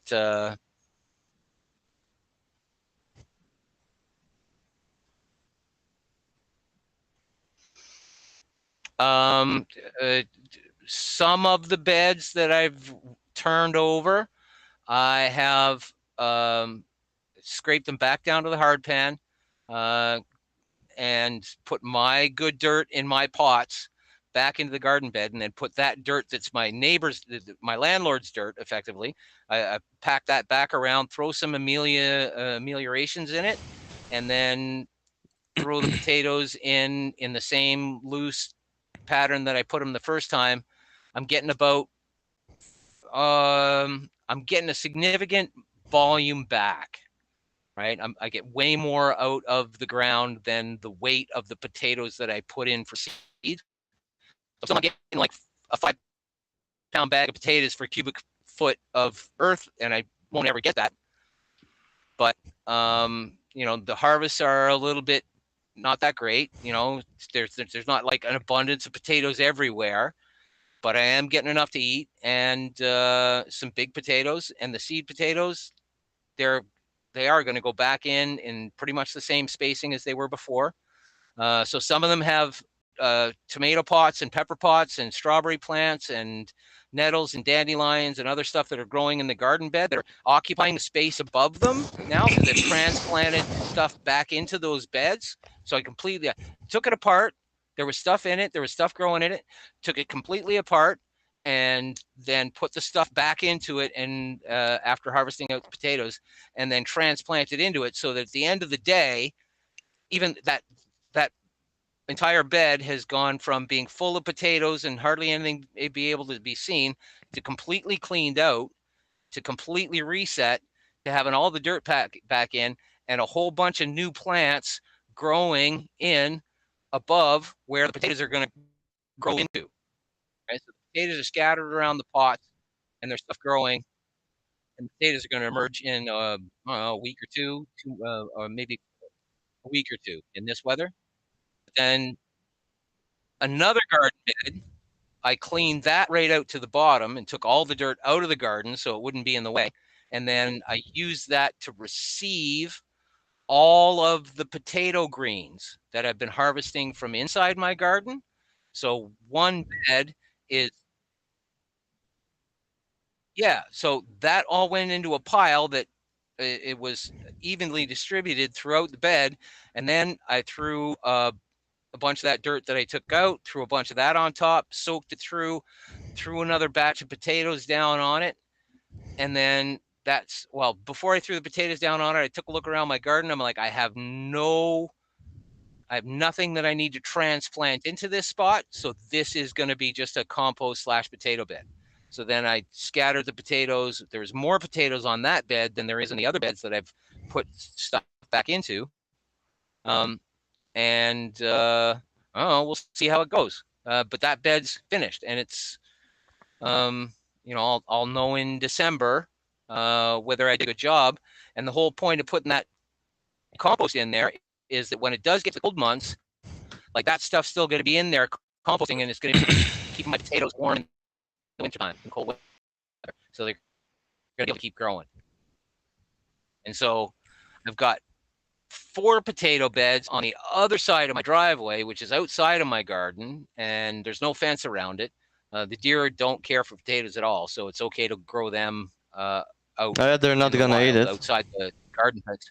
They don't go after the greens or the roots. But all of those potato greens, they're all going to go into another bed that I'm going to clean out completely and do just like the one that I just described. And it'll have this big warm mass of something in there to help the potatoes along. And I've got this year's compost pile that I have yet to break down, which is about it's about a yard worth of dirt and compost. And the first things that popped up in it were potatoes. So I have no idea how much I'm going to harvest out of that.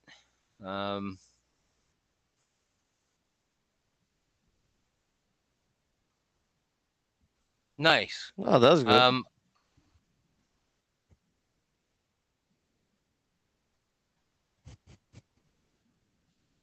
Uh-huh.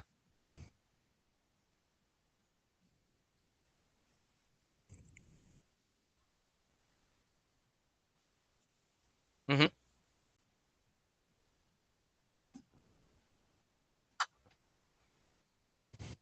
Oh, excuse me.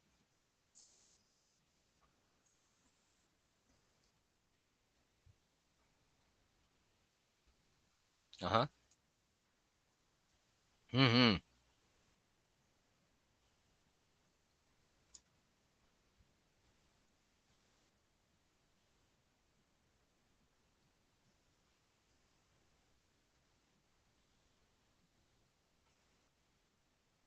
Uh-huh.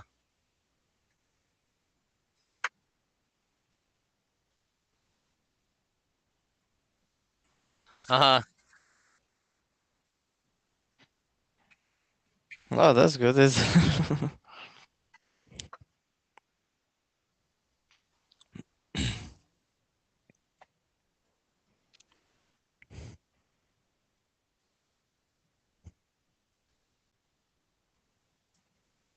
Uh-huh.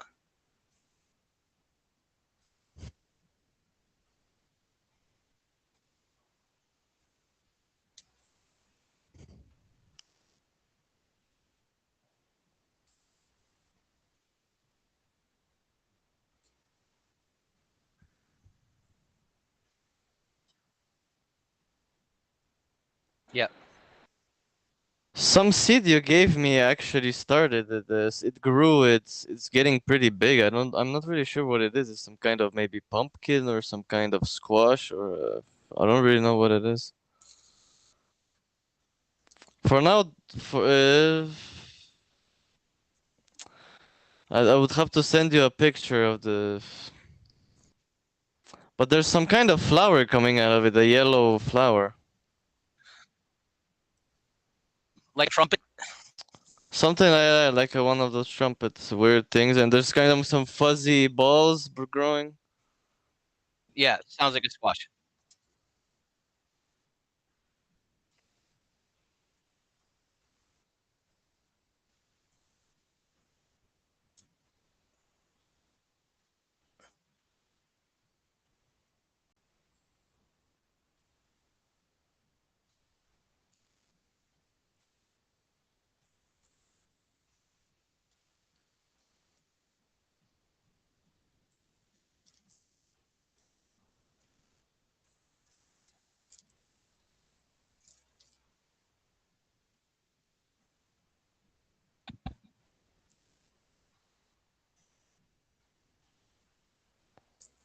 I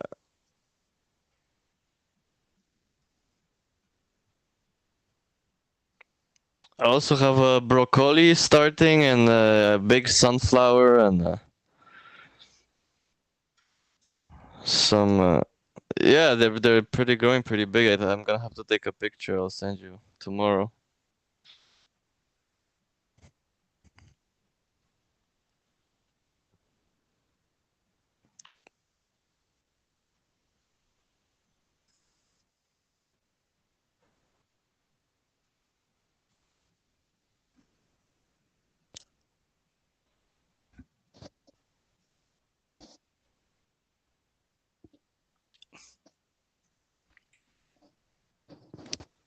It grows very easily.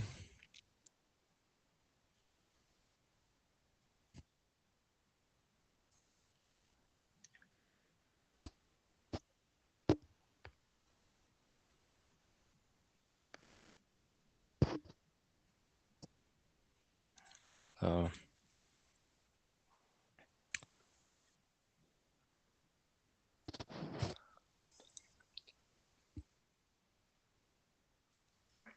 It's one of the things. One of my policy conditions for when I am king is that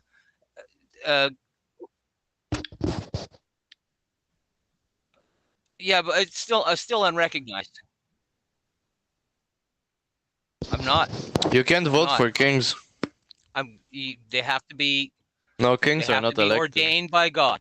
They have to be ordained by God, and it has to happen in front of the multitudes. And God has to get off his fat ass and come down to earth. King Charles, take out his shiny fucking sword and like say, "Hey, everybody, pay attention!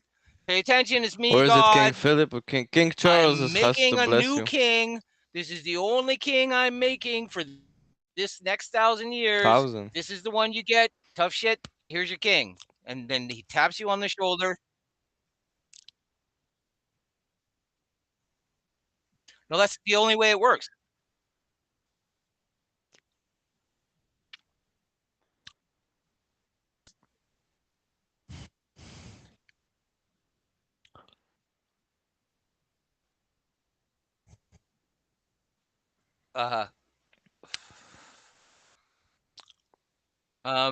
The idea is before you can start practicing your autonomy in society, you have to be producing 100% of your food supply. Now, that doesn't necessarily mean that you have to produce all of your food supply yourself. It just means that you have to produce in your own home garden, or you can hunt, right? You can hunt, you can do a number of things, but the first thing that you need to be able to do is you got to be able to grow your garden in your homestead, right? With your berry bushes. The idea is that not right away, but by the time 2-3 centuries have passed, that people will have taken care of their homesteads so well that everybody will have fat berry bushes, that everybody will have fat apple trees and fat peaches, and they're no olive trees, no olive trees, no olive trees. We can do olives here.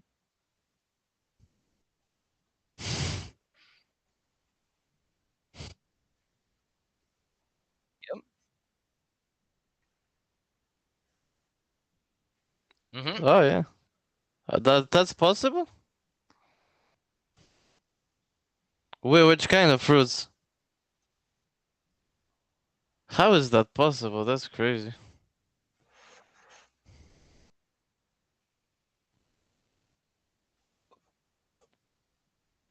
Bloody orange? A bloody orange, yeah. Plum.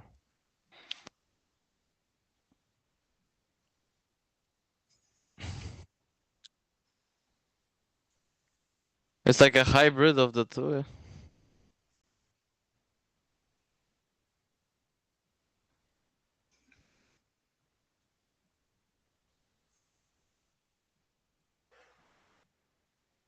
But it doesn't do like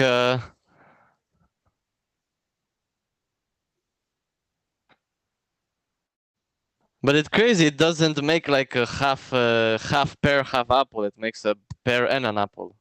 You know, it doesn't blend the two together. It knows what it's doing.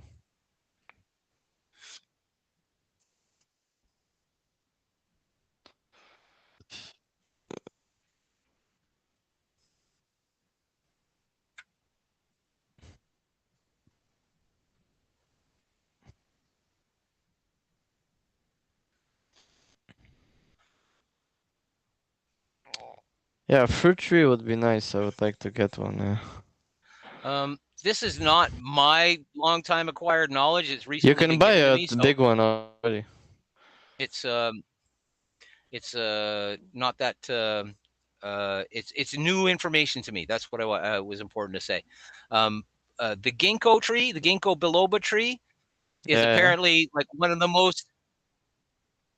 most ancient trees, and it will graft to and accept a grafting from just about everything that lives. Yeah, you can graft a frog to it. That's right. You can make a frog tree. Or a fish tree, you can graft a fish.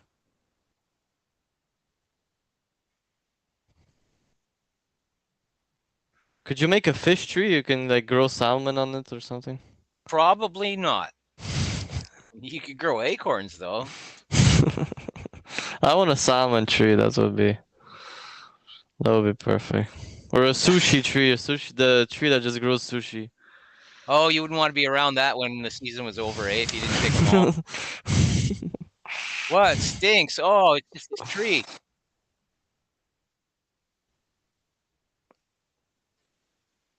Uh-huh. Corn, yeah.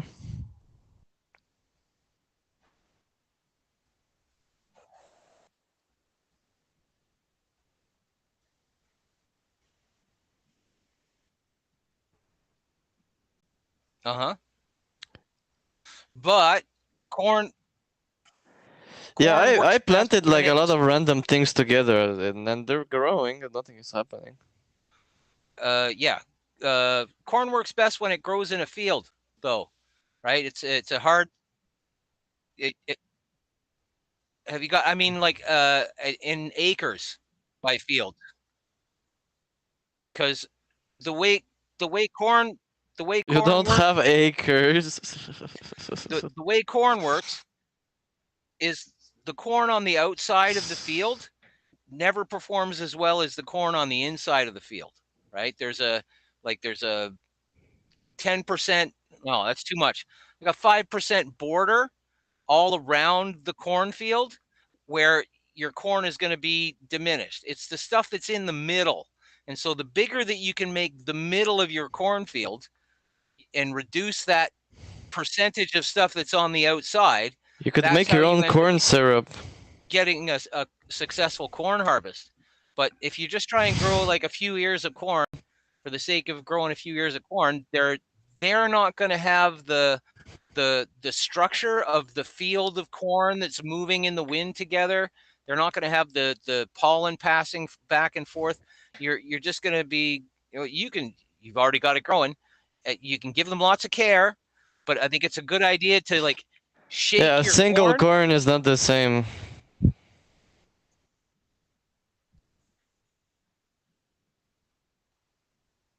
Uh-huh.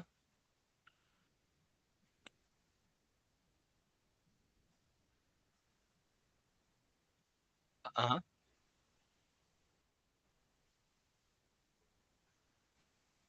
The millstone.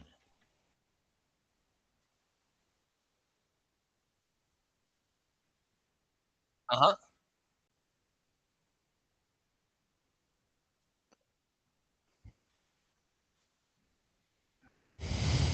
Mm-hmm. Oh yeah.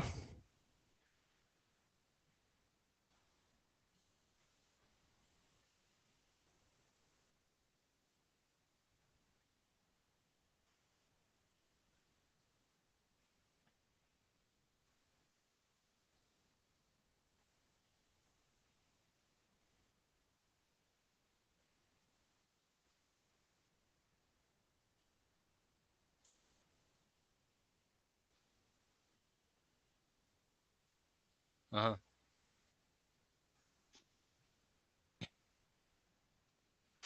Yeah, kebab is good, yeah.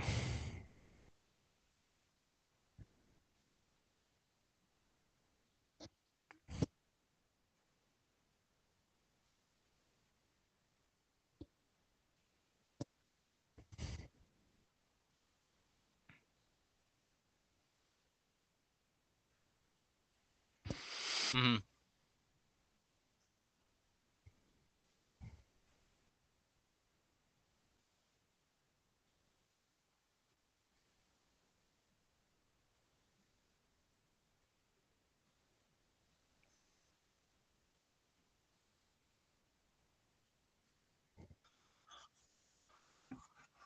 Yeah.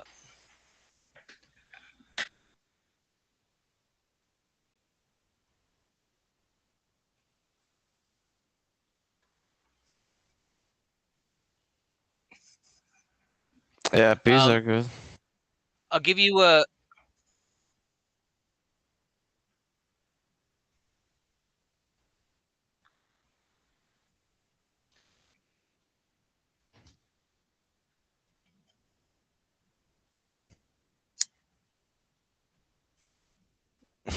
Yeah, they need some help. Yeah, yeah, for sure.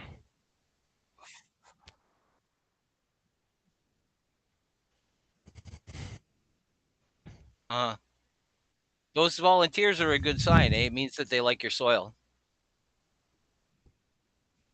and that's how.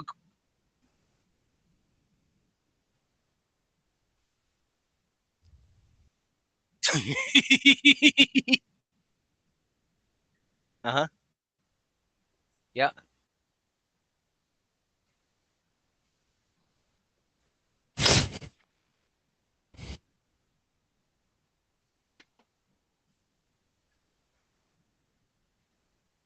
Uh-huh.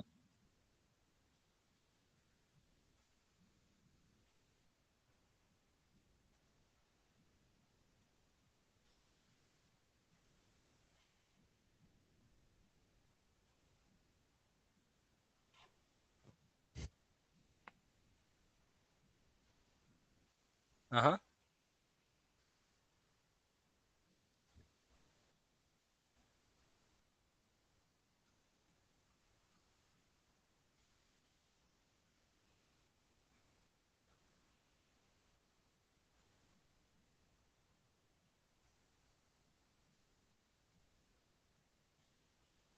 Uh-huh.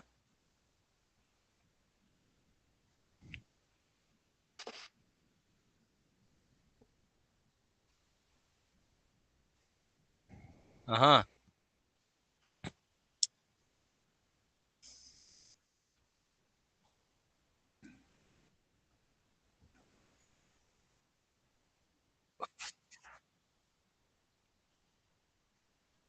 Uh-huh. Smart. I'm gonna keep that in mind.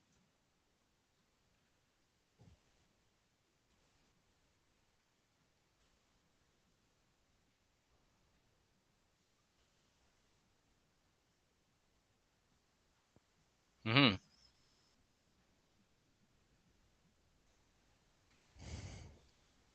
Uh-huh.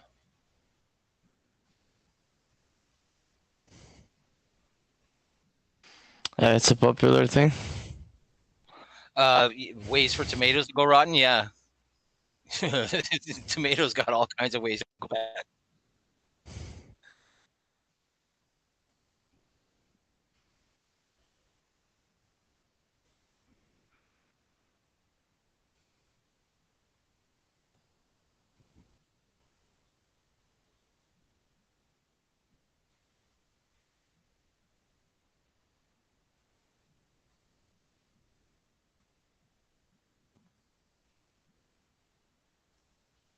The pot is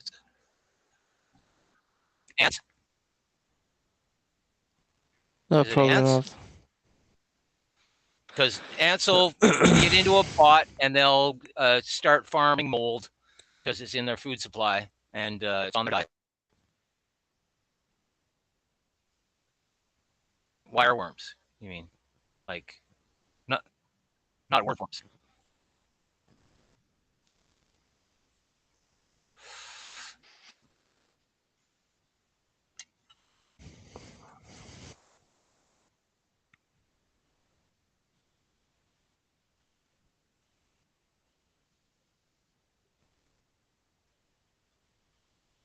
Mm-hmm. Yeah, that's a good idea.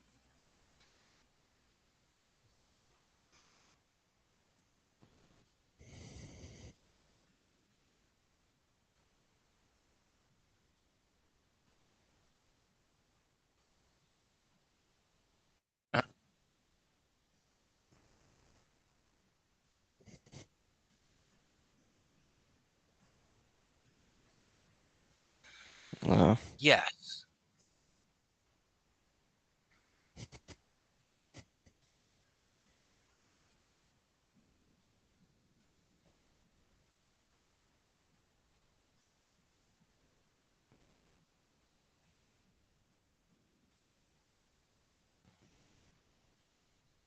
Uh-huh.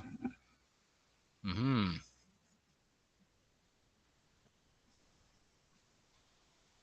What about just peroxide shocking it? Which shocking's the wrong word, but it conveys the right idea, right? It's just like hit the plant up with some peroxide, like as a direct dose, and maybe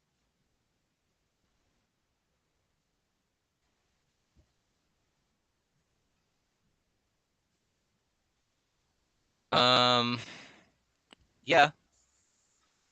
Tobacco is tobacco's a pesticide. Um,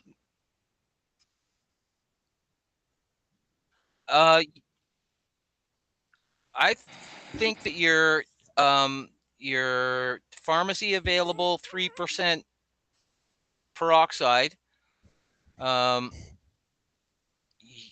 You should like test it on something similar to see that there's no ill effect, but you should see no ill effect, right? There might be some, let's say if you were to take the plant out and spray it with peroxide, you might see it bubble up in a few spots, and maybe there's a root that is actually rotten and full of some bacteria as it's rotting, so it might like bubble up and fall off. It might look like there's some sort of damage, but I think in the end the peroxide's gonna sort of shock aerobically shock the plant sort of back into its proper stage. I'm guessing that's there's a good reason. If you've got a lot of insects, the insects are carrying bacteria too, and they're like, that'd be a good reason to, if the plant's in a pot, then soak it, wash it out, however it is that you're going to get it out. But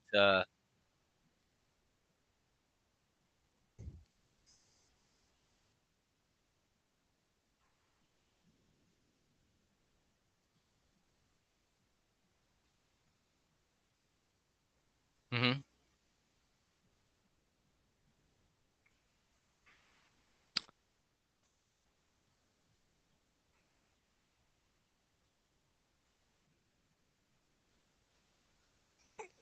Yeah, there's different things that can help. You can put like eggshells. I think eggshells help against some insect because it's like sharp or something, or maybe it's, I don't know what's the reason, but it's, you can put like little pieces of eggshells around, or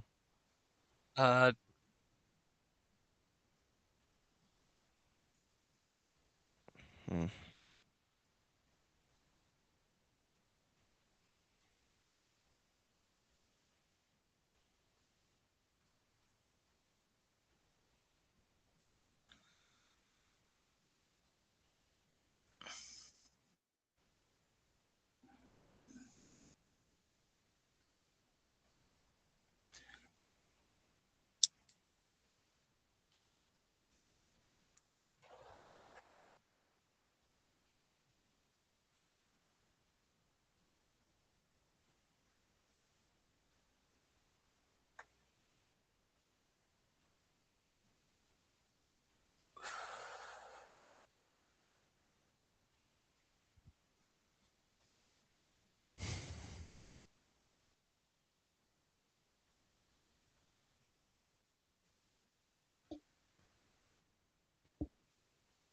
No, that's good.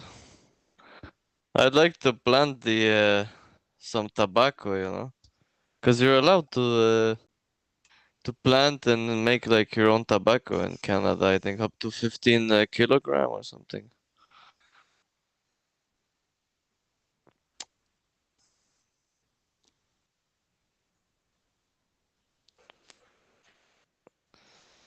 Yeah, I have it.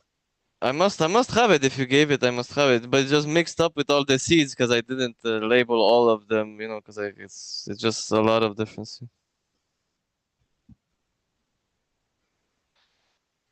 I'll have to see. I'll have to check my little bag of seeds. I'm sure I have it. I'm gonna see what they look like. I didn't remember you gave me them. Because you gave me a lot of seeds. I don't know. Maybe because you brought a lot of.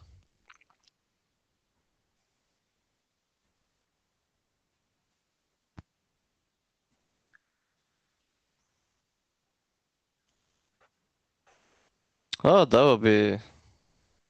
I'll be interested in planting a plant of tobacco. That would be nice. It's good for the bees. The way that you can. Oh yeah. The short story is the thing that's killing the bees and the pollinators and an awful lot of the bugs is neonicotinoid pesticides. Oh yeah. Okay. The bees are looking for nicotinoids because it's an antiparasitic. Most of the pollinators and bigger flying bugs that have to deal with things like mites and small ticks and shit like that, they want tobacco. They want nicotine. So when you plant real tobacco, it helps the environment. It helps the environment because then the local pollinators and bug habitat, they can actually get the pollen from the tobacco flowers, which is good for their health. They're saying it's good. Actually, like it's obviously maybe smoking too much, abusing is not good of anything. But it's like, good if you for say the it's ground. Anti-parasitic, does it help for human? Is it anti-parasitic for humans? Yes. You take tobacco take as much tobacco as you would put in a cigarette and put it into a cup of hot water like you would any kind of herbs for a tea. And it's the sort of thing that takes some getting used to. Like if you don't have a history with tobacco, if you don't smoke nicotine, then like a cigarette's worth might be way too big a dose, might be 10 times too much a dose. Oh, it's pretty strong. It's like a Zen or something? I don't know. The antiparasitic qualities of the tobacco, you can drink that like a tea on an empty stomach, and it'll resolve some digestive bacterial problems. If you smoke it, it doesn't. It's more if you drink it. Doesn't if you smoke it. You want to get it in you like tobacco juice, and tobacco is like you can eat that, you can swallow it. It's what about the little pouches? You know, they're pretty popular recently. A lot of people use them. The Zins and stuff. Do you think it because you know you put it on your how do you call it? On your skin. On your gum, you know, under the you put it on the gum above the teeth. That's so that you can get a nicotine fix, though, right? Yeah. I tried it once. And it gives you a bit of a kick, but it's not something. I imagine crazy. If you're swallowing the juice, then it's gonna have that kind of an effect. It's gonna. It makes you a lot of saliva because it's like I don't know. You feel it kind of burns the gums, you know. You feel it a lot. I only tried the 6 milligram, but I have some 15 milligram, but I never tried. Apparently, it's very strong. It's. I don't know. I'm not too convinced yet, but maybe I'll try someday. Well, nicotine's good for you in a whole bunch of ways, not just smoking it. And the tobacco is good for the earth, and like it has a beneficial effect on the ground, especially if you like. No, I don't think so. And it's very bad for your teeth and for your gums.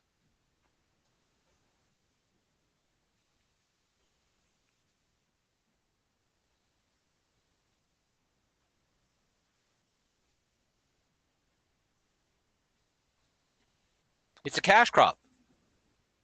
That's one of the reasons that it'd be the first big crop that you produce, but yeah, it's also the idea of cash crop when we talk about other means of financing, like what's the proper term for them? Perishable commodities have cash value. Like if I have a bale of dried cured tobacco that's ready to go to the cutting factory and be made into pouch or pipe tobacco, that has value, and it's a form of currency. Like I might not be able to trade that to the beggar on the street, but if I'm walking into town, then there's going to be somebody. If I have to go all the way to the guy who's going to give me the worst deal, there's still one guy who's going to give me the worst deal. But then there's some guy out on the edge of town who's going to be like, hey, where are you going with that bale of tobacco fresh from the countryside? Are you going to take it all the way down to that cheap guy? How about I give you a little bit better price for that? And you don't have to walk so far, and I don't have to walk so far. And like the guy who's going to buy that bale of tobacco off of your back or off of your cart, like that's a cash deal that you can make right here and right now. Carrying your own goods and being the master and commander of your own your own transportable goods, it just fits in with common law too, right? Like if I grow my own tobacco and I'm carrying it to town, cops got no reason to be talking to me. I'm not doing commerce yet. I'm allowed to take my goods to the market under common law. So if I have my bale of tobacco, half ton of tobacco, then all the way along the way to the market to where I'm actually going to do commerce, I can sell and trade with the people along the way all I want. And the state's not involved. The state doesn't have a right to be involved in that transaction until I've sold the stuff to the other guy. And then he's not selling his own goods. He's doing commerce. I'm not even doing commerce when I go in and sell this stuff. He's doing commerce because he's only buying that stuff so he can sell it to somebody else. Me, Joe Peasant, the one who actually grew the stuff on his own farm, he's not obligated to the same kind of transport laws that the people who are acting in commerce are obligated to. The guy who's taken the corn or the pig or whatever to market, he's not obligated to follow the state rules. He can make whatever deal he wants with his own goods along the way. It's not until he's not an entrepreneur yet. He's the one who has in the first place. He's the beginning of all transactions, right? Is the farmer who produces the tomatoes, the potatoes, the cows, the pigs, the milk, the cheese.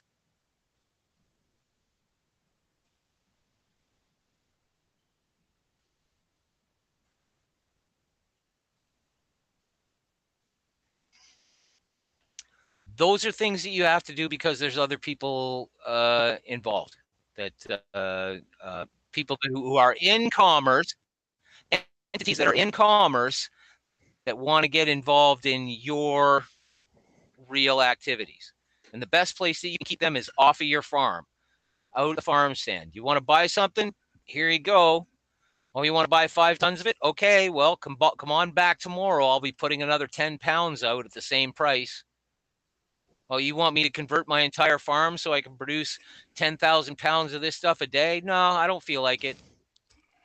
Yeah, I know some people that have a crazy farm, like insane. They have like something like 40,000 chickens and like cows and pigs and like everything. They must be like crazy rich. It's crazy. There's debt. So many. The farmer gets debt.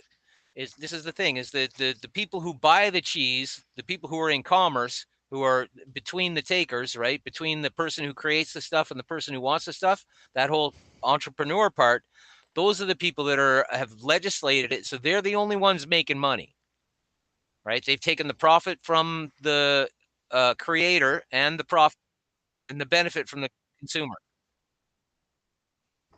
Well, that's the thing, because Big Agra is there and they're saying, we need 10,000 pounds of this stuff at X price, and we're going to buy all of your stuff at X price. The farmer who says, no, you're not going to buy my stuff at X price. I'm going to sell it to my neighbors at X plus 5 price, right? You're not going to come in here and buy up these things that I need to feed my neighbors and my neighbors' kids. Well, they don't like that. The big corporate, that's the problem, is they won't like you if you don't do what they want. And that's why you need to have security. That's why the guy who owns the farmstead that's producing the goods, that's why he needs permanent title. That as long as he's passing it on to his kids, that property is going to remain theirs in perpetuity and untaxed in perpetuity. And there's going to be guarantees. The whole idea of I want to disband corporations. The megacorps, the immortal corporations need to be disbanded. Your corporate charter should last the lifetime of the sole proprietor that incorporates the corporation, and that corporation is only allowed to do one job. That corporation isn't allowed to own other corporations. It's not allowed to like have a paramilitary security unit that it sends to foreign countries. Why not? Because they commit crimes. That's why. This is the reason you're not allowed to have those things or do criminals, those things nasty criminals. Is they just open the gateway for criminal behavior.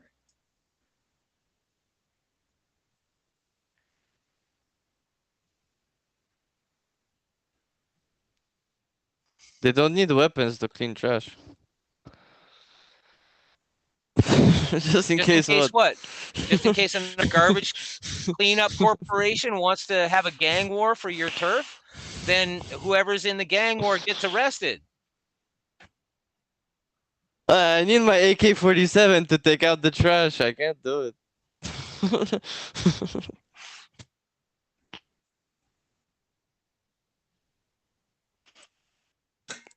No, there is none.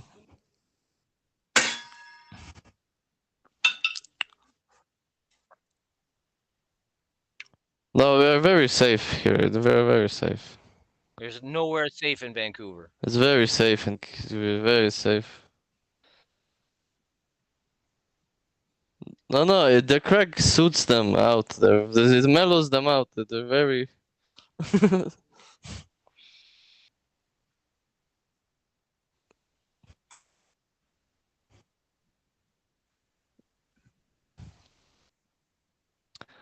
Yeah, I don't go to Montreal anymore.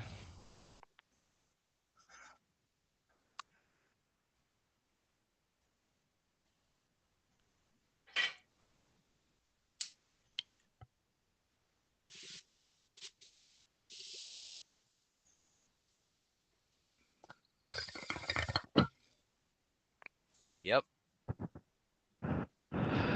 Oh yeah, there's a lot of tents.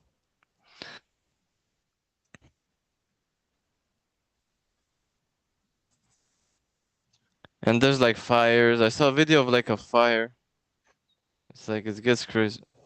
Yeah, I saw like a picture of like there was like a fire going on. There was like arguments. I was like, what's happening? Like, and it's a big street. Notre Dame is like there's always traffic. There's always people. It's a main.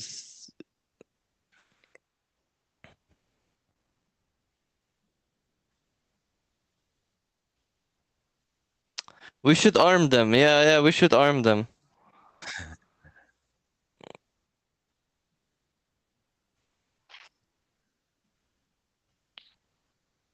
Do you think the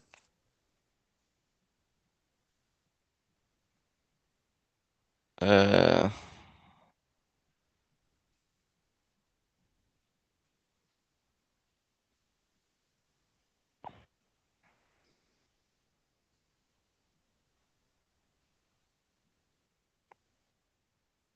they like injections, yeah. Stabby, stabby.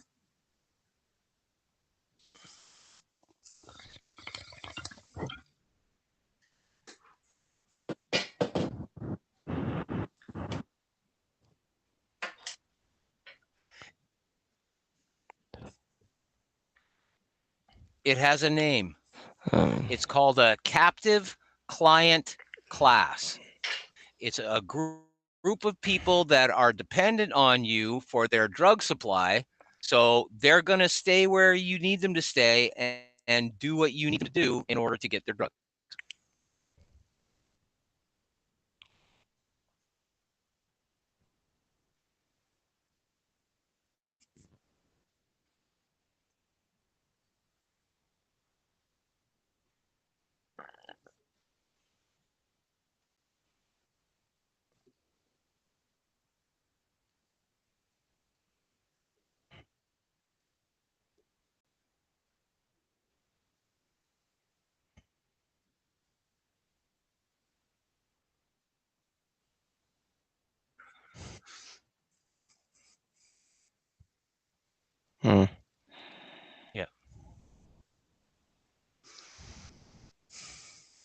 tragic, and the only way to avoid it is to keep your eyes open for it. And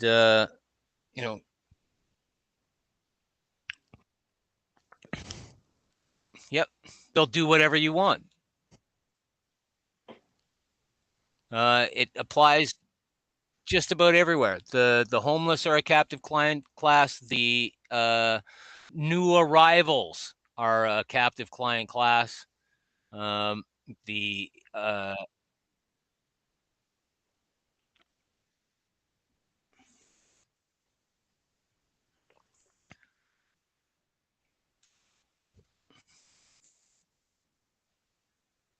mm-hmm.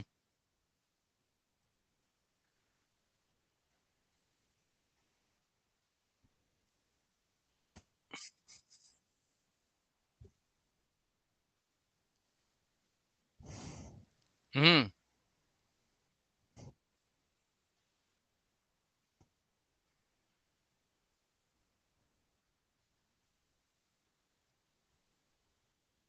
Mm-hmm.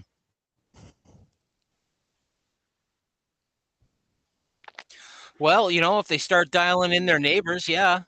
There was a situation that happened. Well, that's the thing. They should be dialing in everybody.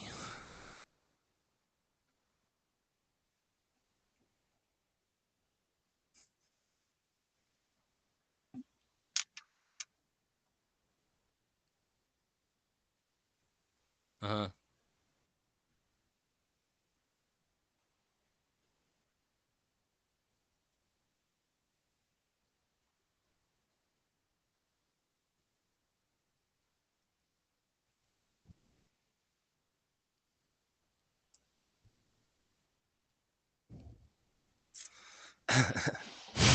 Neither do I. There were some guys arrested in Quebec this month. 4 guys that were arrested. They tried to take Quebec by force. They were like armed and they tried to create like a new militia. It was like in the news and everything. Yeah, it was extrémistes violents. 4 hommes, dont des militaires canadiens arrêtés à Québec. I have to find it in English though, but. It's okay. I understood. Extremists. Yeah. I don't practice it.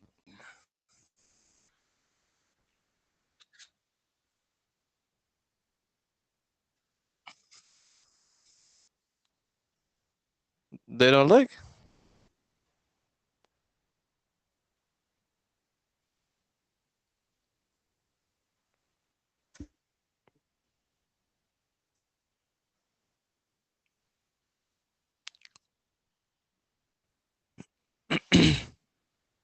Boss, but that's a good one.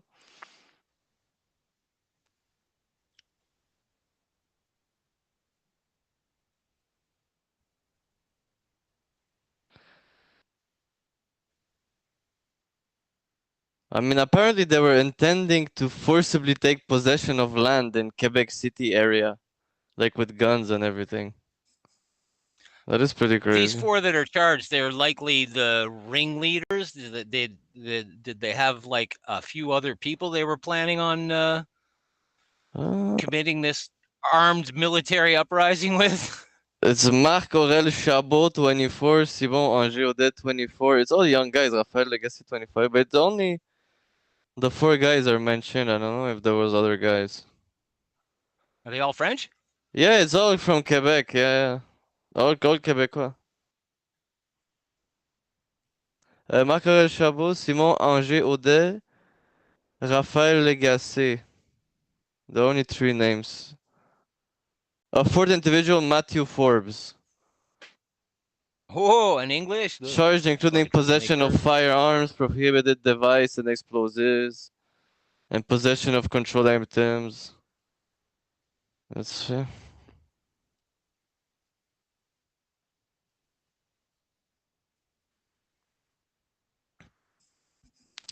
Mm-hmm. Yeah, those are clearly not migrants. There are people that I think they probably wanted to make Quebec a country or something, make great again, whatever. Yeah, could it be the sort of thing that maybe they were like sitting around one night having a few beers and talking about how they could change the world if they... It's not like if they were just decided to? talking, because they did have like 16 explosive devices, 83 firearms, 11,000 rounds of ammunition, Allegedly. 130 magazines, yeah. 4 pairs of night vision goggles and military equipment. I mean, they were very well equipped. If they weren't, they were very well prepared, you know. But they were arrested before they did anything. They were arrested before they did anything.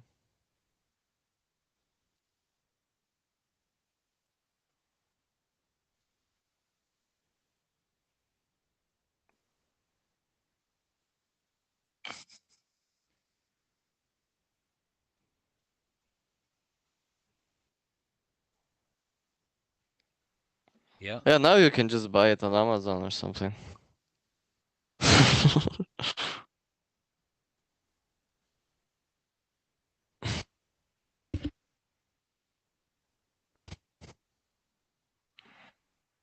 The king?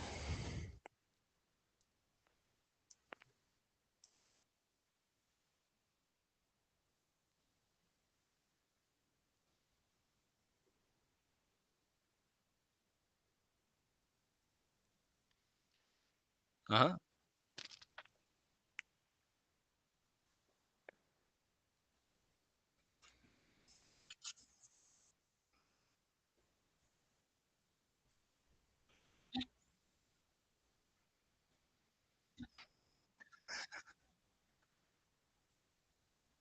Hmm.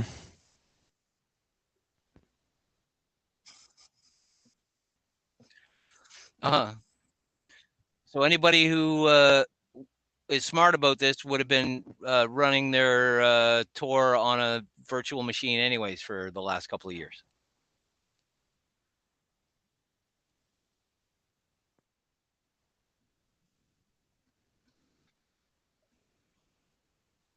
Okay.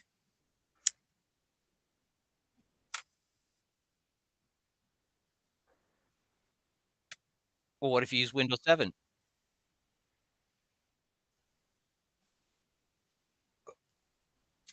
Or just spoof the block then? Or just like put your own Windows 7 up on your virtual machine and then run.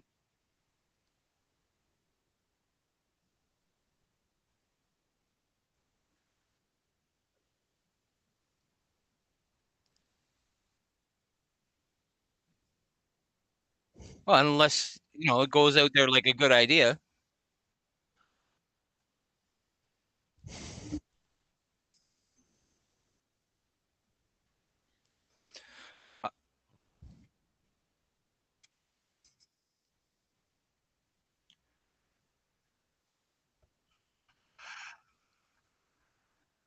Mm-hmm.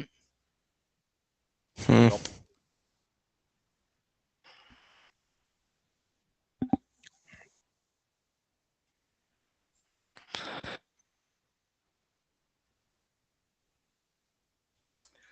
Yeah, I never used the Tor or anything. I never been on the deep web personally. I never bought fresh baby livers on the deep web. Well, that's for sure. I mean. Yeah. No. I have never knowingly or willfully directed any of my even unknowingly towards that activity. Well, the thing is, when you get to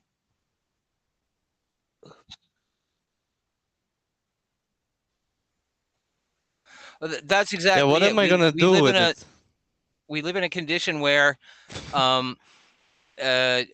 Joe Normal, any single person, I can't provide any level of internet or computer security to myself. Yeah. Like, but even if you had like everything I have comes from the machines, right? It's things that the machines give me for my security, allegedly.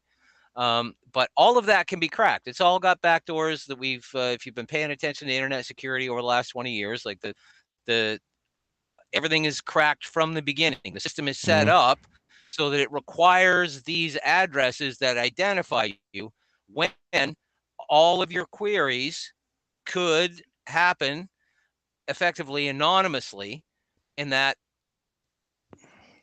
you can generate a query, and instead of giving it an address to send it back to, you can give it a map. A map can be destroyed at the end of it, right? So you don't need to know the location of where you're going with this information. You just need a map to follow it back to here. And that map, I can provide that map, and I can make it, allegedly, in our day and age, the computer systems are such that you can make that map disappear, which is the same sort of idea I was talking about with the SIM cards at the beginning, right? Is instead of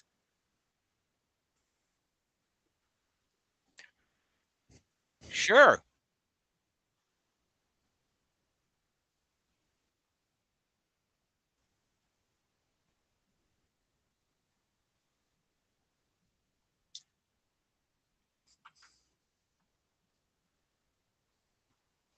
Indeed. Oh,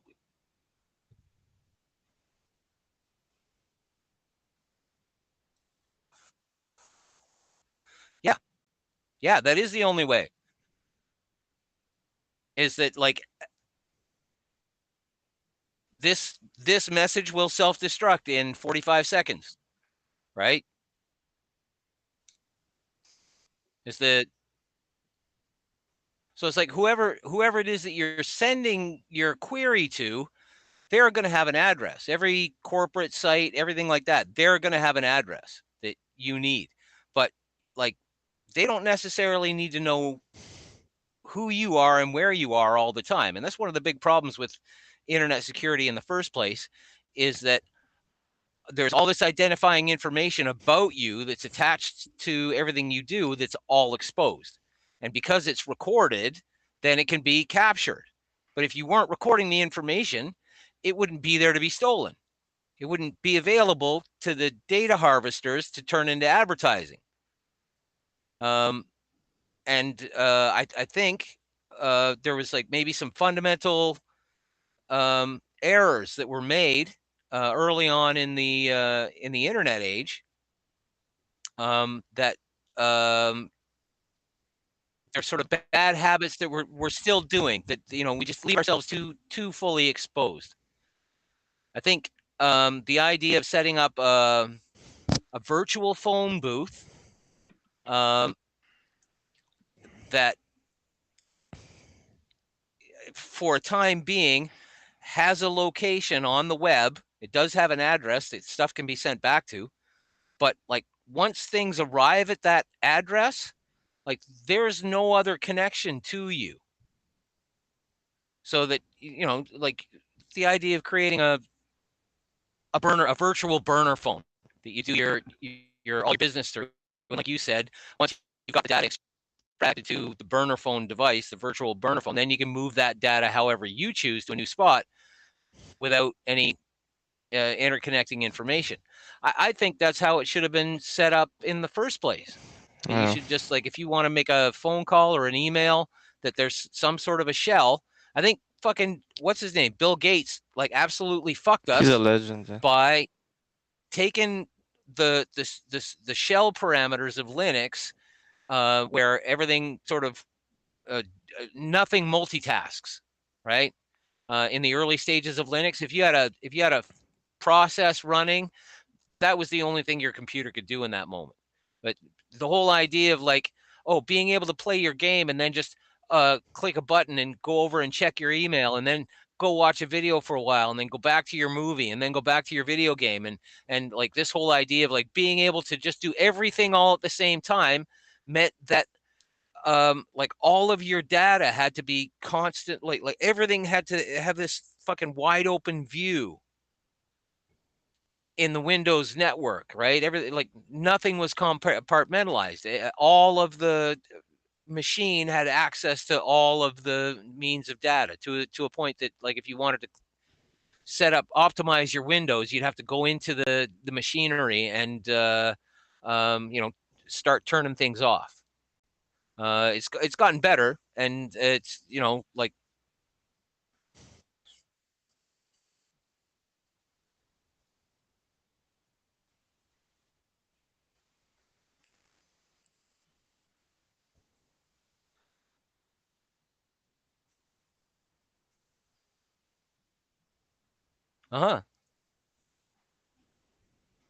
But why does it need to be that way? It needs to be that way because they've set it up so it needs to be that way.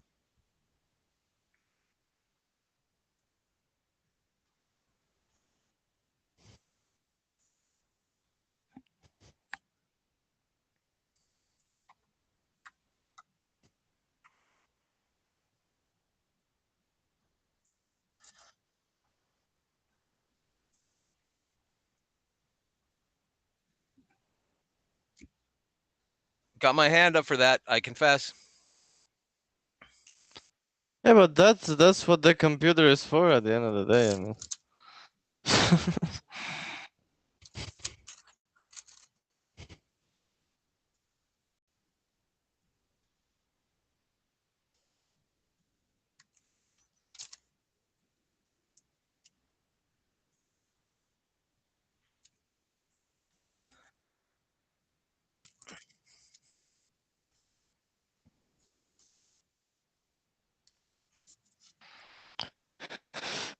Yeah, but it needs to be easy for some people. Like some people just can't use it. It's like my grandma. She can't use a phone, a computer. It's way too complicated. Like she can't use any of it. It's like it's way too complicated.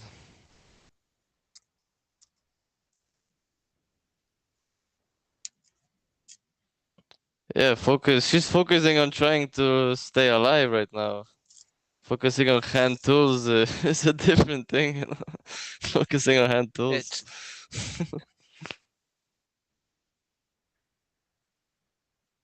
They can pass old tricks. It's like they say, you can't teach old dog new tricks.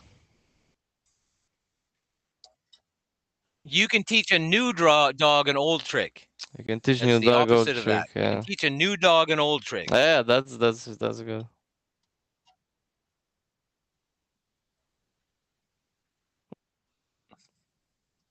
Yeah, because there's a lot of good knowledge from the past that's like we're losing so many recipes and so many like just like basic things, you know, like so many recipes has been lost to time.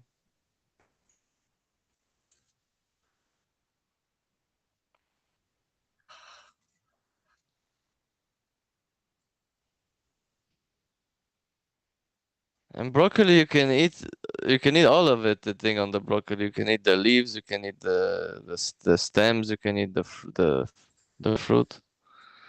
I mean, it's not a fruit, but tout est bon. Yeah, you can just blend. You can blend the whole pork with the nose, with everything. You just mix it all, make a puree, and you make some hot dogs and stuff, and that's good.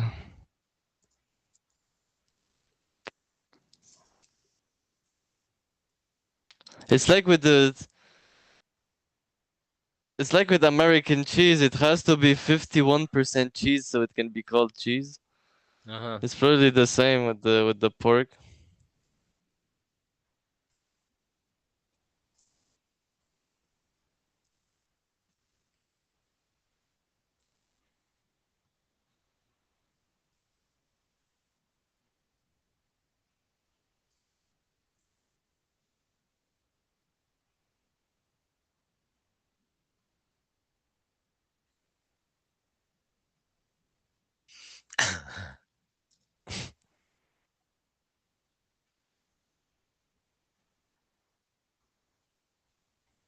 So you can put 10% of shit.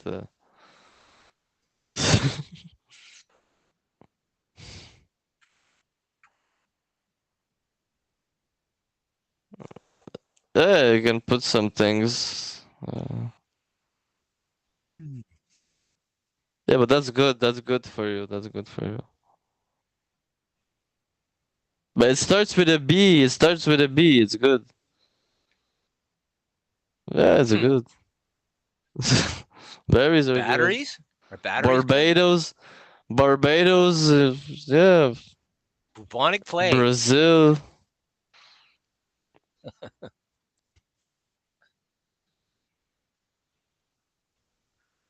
Boobies. Boobies. I mean, yeah, it's good. I even said it with the appropriate enthusiasm.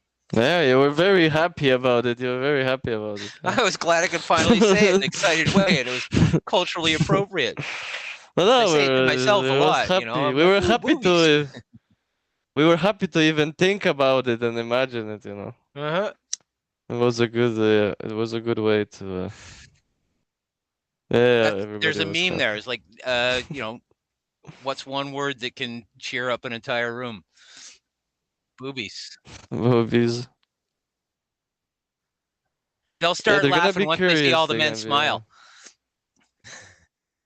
It takes a minute for the women to come around, but they eventually come around. Yeah, some of them. Especially if you if there's somebody like me in the audience and somebody else said boobies enthusiastically first, because I'd call back on that, and guaranteed I'd have them all. They'd all be laughing and giggling. Somebody went boobies, and I was like boobies. Yeah, and everybody would be screaming.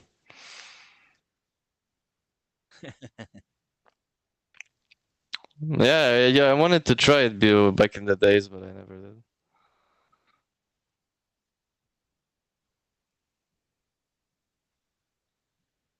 Yeah,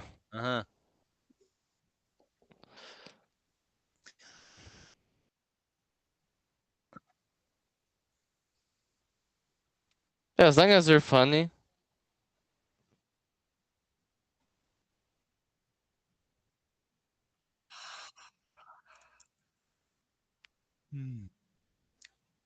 Yeah, but if they're not interested, they're gonna boo you out. They're gonna. Yeah, if you can make that funny, that'd be good. But if you're just talking about blue crystals made from copper, they're gonna be like, what is this guy talking about? Who is this clown? I mean.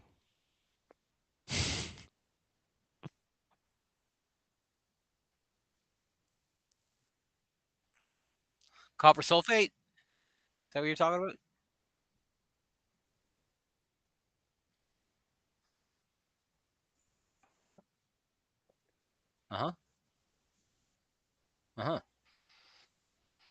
Because it's the copper that's really doing it.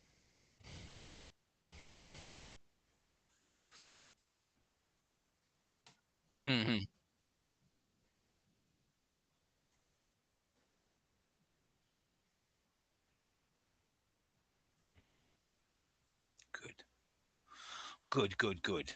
Die, mold, die. My friends, it is soon time for me to go and water my garden. Again. Yeah, it's getting pretty late. Yeah, thank you for coming. Thank you for the invitation. The tobacco tip, when I'm going out to water, is the tobacco, generally. What I learned from my neighbor is that tobaccos like to be watered in the morning and the evening. So twice a day? Yeah, to facilitate a good tobacco harvest this year, I am making sure to water my garden in the evening as well, which is like. Is it too late to plant? Is it too late to plant the tobacco or no? You can plant a few tobaccos and have them in your house. Grow them in a window, and they'll do reasonably fine. Give them some fresh air. Give them a shake every once in a while, a gentle shake, so that they're got a sense of being outside. How much time does it take for it to grow? Tobacco takes a long time. It's 9 months to mature when you start it at the right time, and it finishes at the right time. So if you started in the winter, you probably get flowers, you probably get leaves, and you would be able to harvest them when they're a good size and hang them up in your house and cure them. You could have one tobacco plant and just keep it alive. Yeah, I'm gonna try to check it out. All right.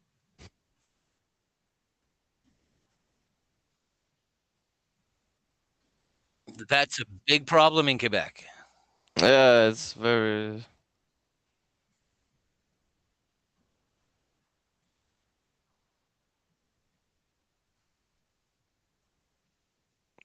There's how many months? There's so many cold months. I mean, it starts in like November or something, October. If you wanted to finish your tobacco growing in Quebec, then I would probably suggest starting it in the fall so that you would have a mostly mature plant to put out in at the end of the winter. That means an awful lot of delicate care through the winter. The tobacco is a fairly hardy plant, but in the wintertime, in an absence of light, and like you might want to have an extra light close by, a grow light. No light and cold and dry weather. Yeah. And tobaccos like it wet when they're outside in the summertime, but I have think to get a grow lamp. Yeah. Prefer it drier. In a house, you don't want those plants sweating, I don't think. Anywho, that'd be my moment. A little bit of tobacco advice. I'm gonna thank you, gentlemen. All right, thank you. Have a good night. Ciao, ciao. Good night. Good Nacht. Good Nacht.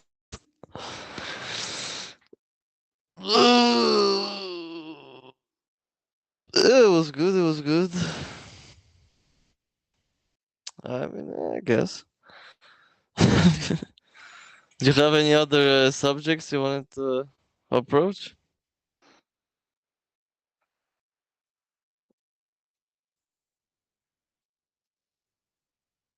Yeah, we had a few subjects. I mean, we talked about gardening. We talked about a few different things.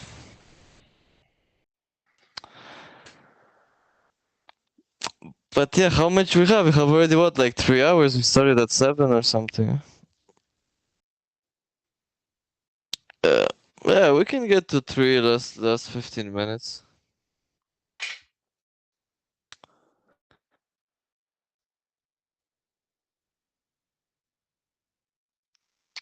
I mean, there's nobody really listening. So.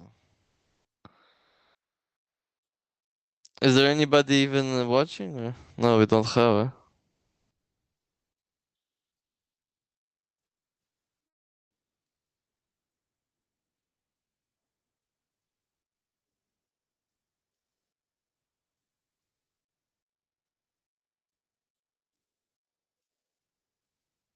Yeah. I'm connected on my phone, so I'm...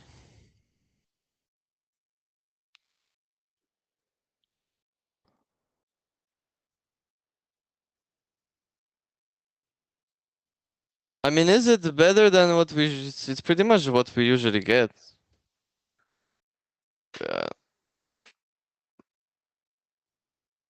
Yeah, I mean, last time that's pretty much what we had, I think. Yeah.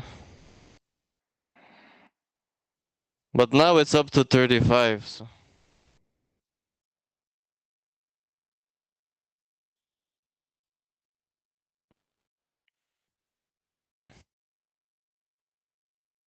I mean, 2 different audiences. Like, is it 2 different audiences? Or just like no audience and no audience? It's like two empty audience, 2 empty rooms. It's 2 different audience. Yeah, it's 2 different empty rooms. No, it just sounds funny. Like said it like that, like 2 different audience, like nobody. There's no audience almost. But I mean, I know. Yeah, there's something.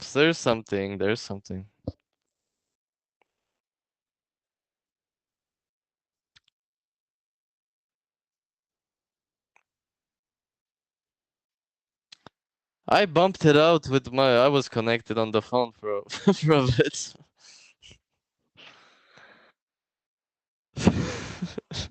Yeah, I was checking if it's still alive. But I wasn't checking all the time, maybe to like 3 times.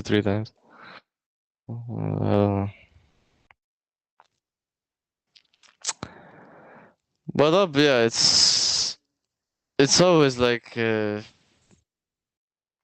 But it's like one of the things. Build it and they will come. I think it's gonna happen eventually. It's you just gotta be here.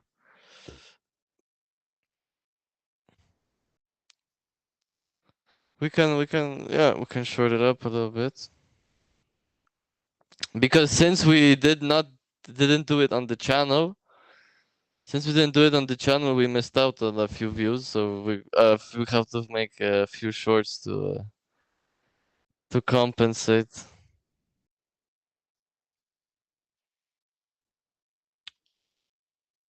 Can maybe just premiere it, and then the Forge Lloyd episode I have to post too.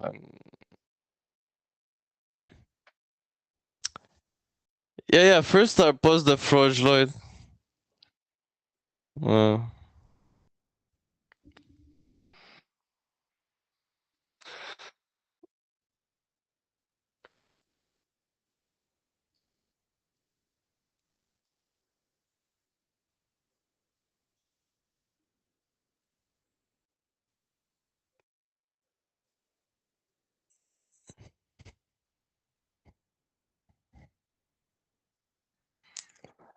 You have to consistently put energy. It's like we didn't put shorts for like 2-3 days. Like we should put it every day. We should put it. Yeah, the ones we put. That's why we didn't put like the last few days. I mean, I was a bit busy and I checked it out a little bit. I wasn't inspired by what I saw, so I didn't post anything. But we still have to make some shorts. We have to, even if there's nothing too interesting. Yeah, I don't know why. Maybe.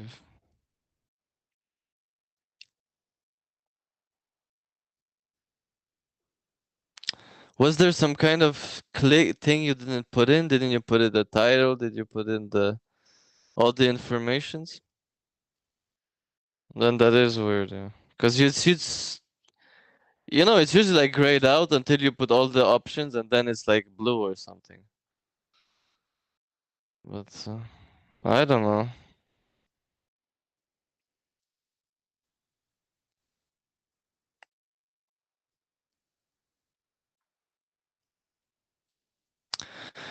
You know what we should do? Do the same thing. Stream episodes back to back, like 24-hour stream of just episodes back to back of a Illégal podcast. That would be good. Just all the time, just. And it's not even that many episodes. 24 hours. It's like every episode is like 3 hours. So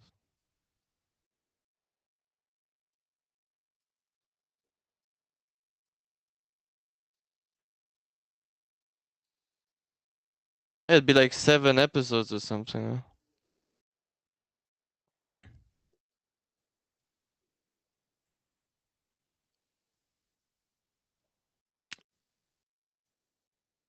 Yeah, it's like 8 episodes or something. 24 hours. Yeah, random episodes. Oh, but they'd have to be like a playlist for French episodes and English episodes, I guess. But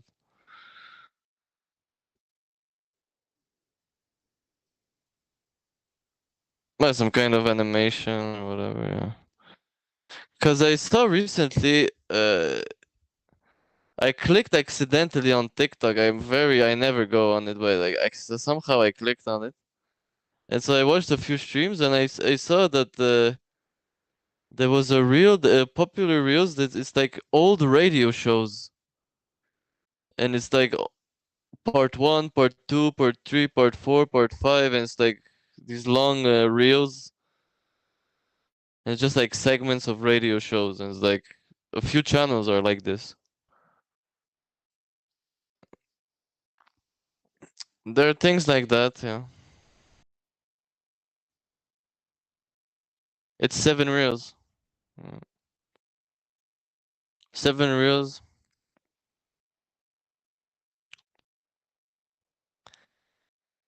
Yeah, it's like one little story, like a little, or a few reels that are connected, but it doesn't change that. Yeah, it's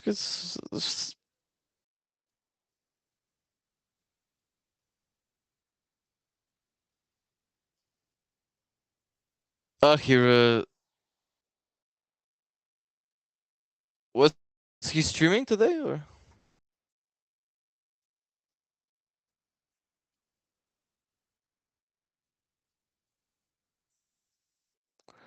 It's more like a Twitch thing, no, rating?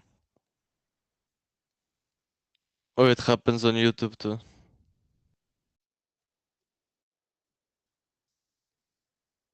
Well, yeah, we should.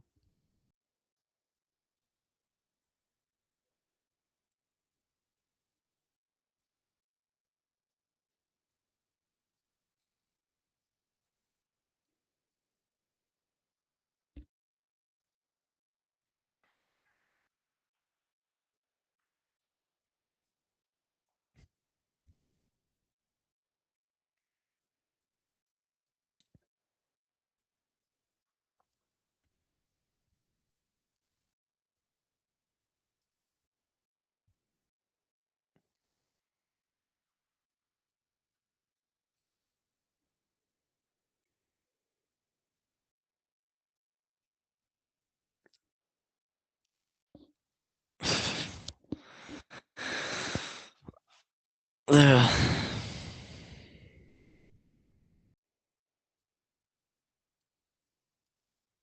They're gonna kill it.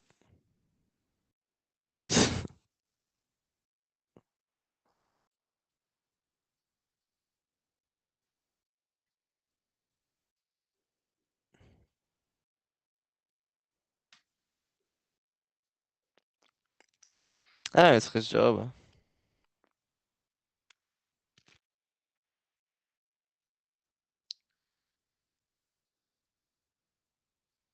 Yeah, I don't want to overheat. Yeah. It's not that late, but it's you know, I'm gonna do. Yeah, I'm not going to sleep, that's for sure. But I mean, I'm gonna. I'm gonna go eat and just do some things.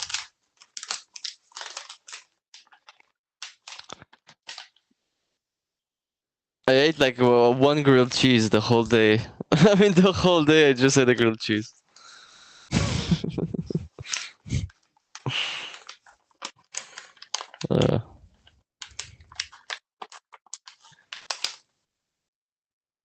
Pineapple, okay. Ah, okay, French toast, like something like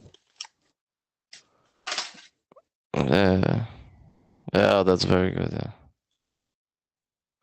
and you can put maple syrup. No, you can buy good bread for it. Aroma makes good bread for it. I remember we used to buy it sometimes. Des carrés, pain carré.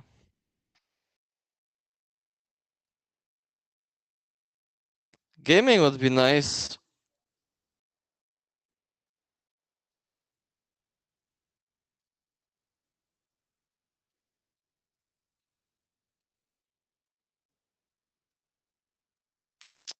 It depends. A lot of people, there's a huge community of people that listen to podcasts just to sleep because they just like some kind of talking to fall asleep. They just can't fall asleep, so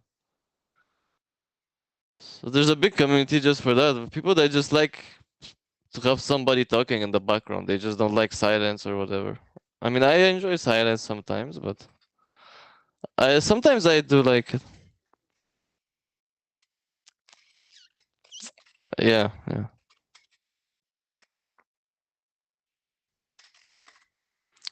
But we can do some gaming. I mean, I game, like I'm gonna probably game later tonight.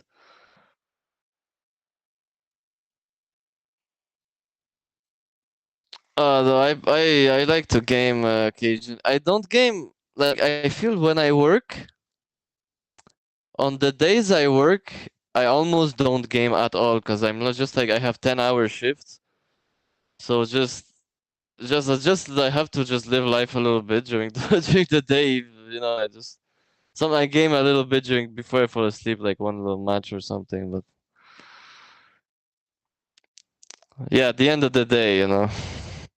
if I have some time off. But on the days off, I like, you know, it's like right now, on my last shift yesterday, I fell down. I hit a rock with my ankle bone, you know. So it hurts a lot when I walk. So I'm enjoying just. No, I filled out the CSST paper and everything. I'm covered. Yeah. The boss was like, "Oh, fill it out just in case, you know. Even if it's nothing, it's better to be protected." I was like, "Okay." You know.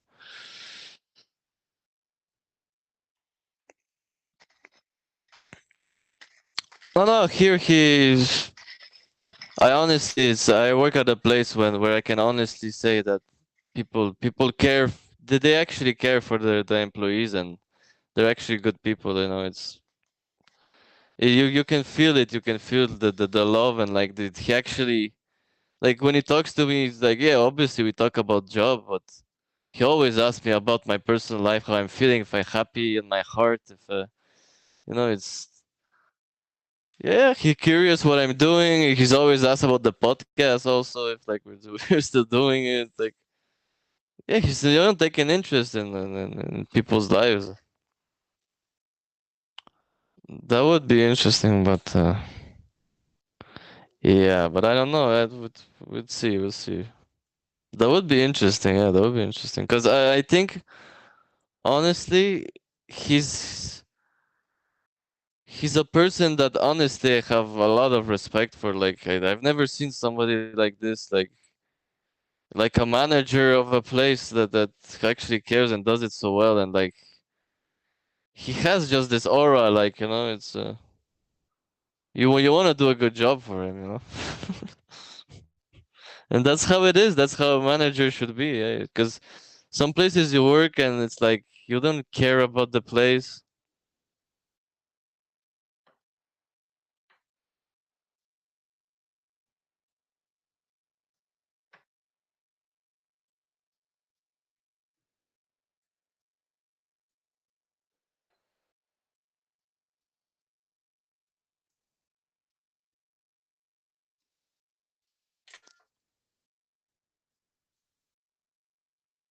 Okay. Oh yeah. Okay.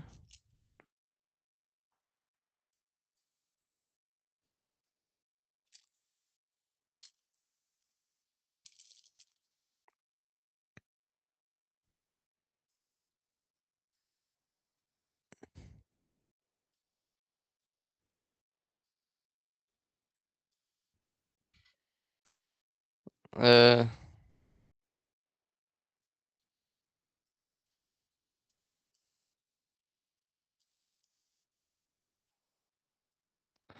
Yeah. It can. It can.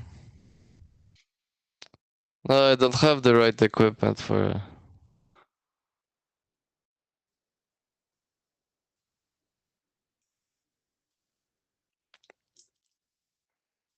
Yeah.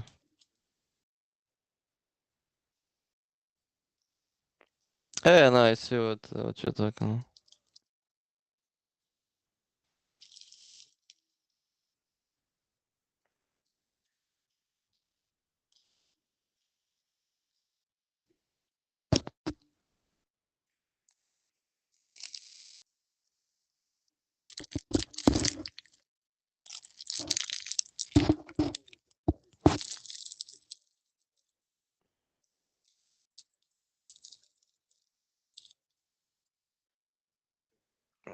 Yeah.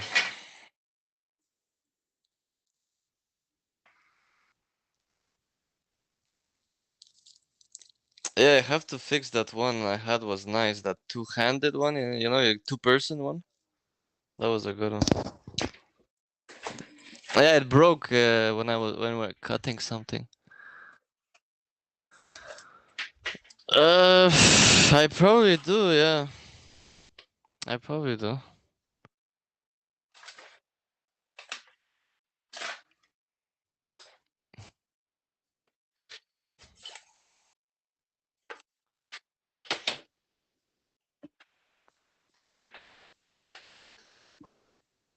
Have to check that out. Yeah.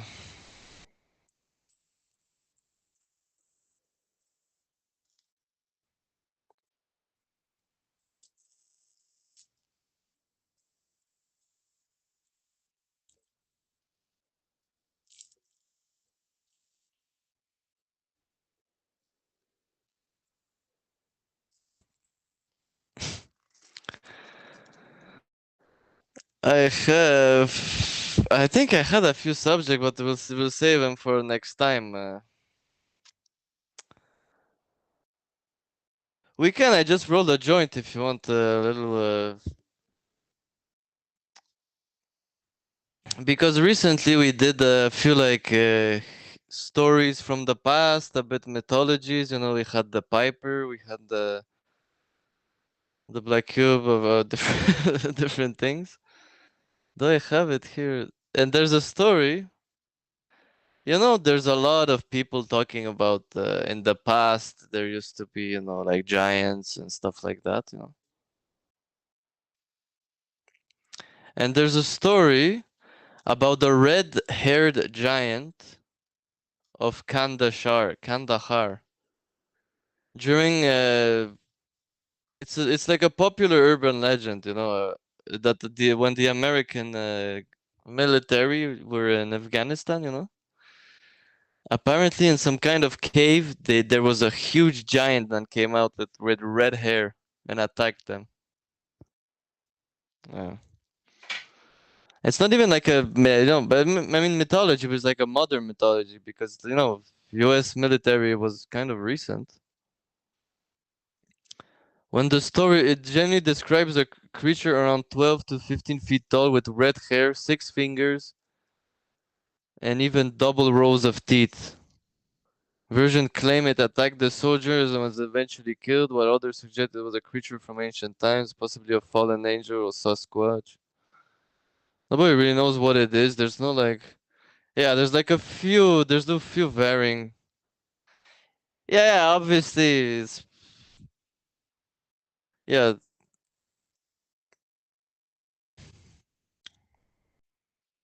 and Giant of Kandahar, and it's a pretty popular story.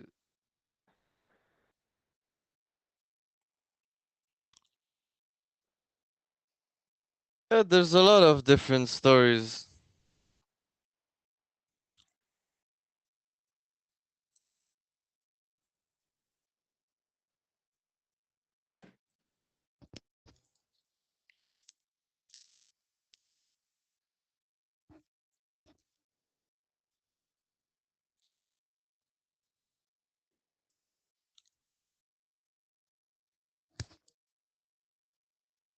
Uh,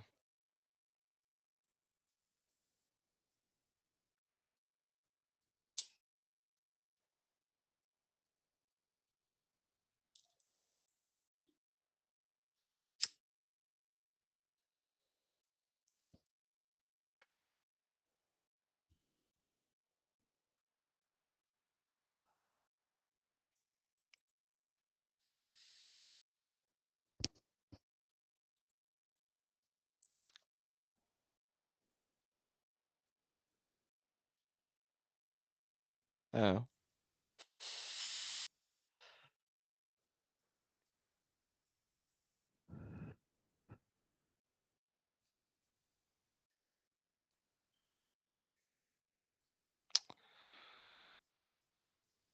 That's like it's like the story of the Ray Sullivan guy, you know.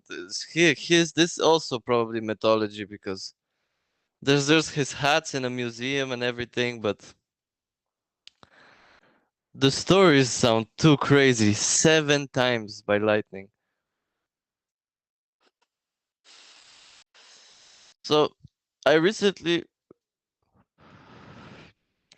recently. I talked about it with some friends, and I was curious because like, what are they like? Is it even probable? Like, how did it happen 7 times? I don't know anybody that was hit.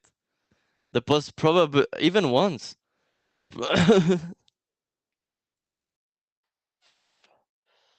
3 times. Okay, that's a lot.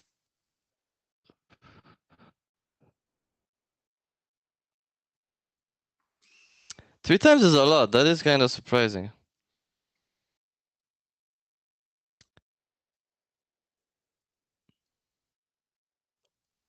And the first story apparently was in 1942. He's been hiding from a thunderstorm in a fire lookout tower. The tower is newly built and had no lightning rod at the time. It was said to have been struck 7 to 8 times. Sullivan described the scene from within the tower saying that fire was jumping all over the place. Sullivan was said to have run out from the burning tower just before being struck a few feet away by lightning. It burned a half-inch strip all along his right leg, hit his toe, and left a hole in his shoe. This story is that's kind of possible. That's not that crazy. The second story, he was hit again in July 1969. Unusually, he was hit while in his truck driving on a mountain road. The metal body of a vehicle normally protects people from lightning strikes by acting as a Faraday cage. The lightning first hit nearby trees and was deflected into the open window of the truck. The strike knocked Sullivan unconscious, burned off his eyebrows and eyelashes and set his hair on fire. The uncontrollable truck kept moving until it stopped near a cliff edge. So it even stopped near a cliff edge to add to the drama. Yeah.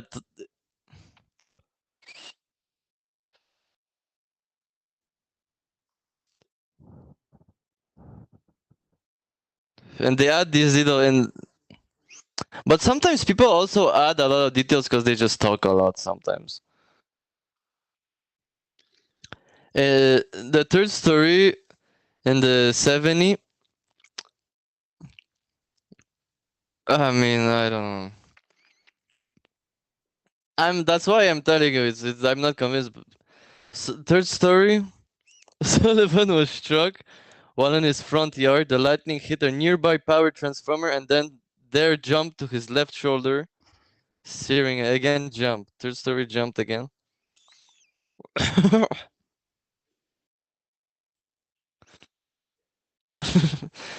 Fourth story, Sullivan was working inside a ranger station when he was struck again and set his hair on fire. He tried to smother the flames with his jacket. He then rushed to the restroom, but could not fit inside a ranger station in Shenandoah National Park when he was struck again.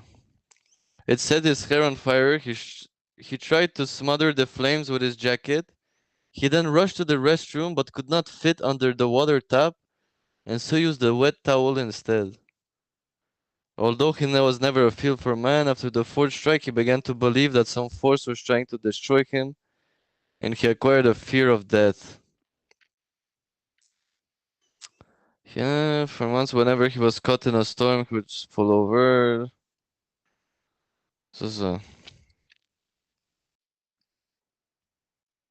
He apparently carried a can of water with him in case his hair was set on fire.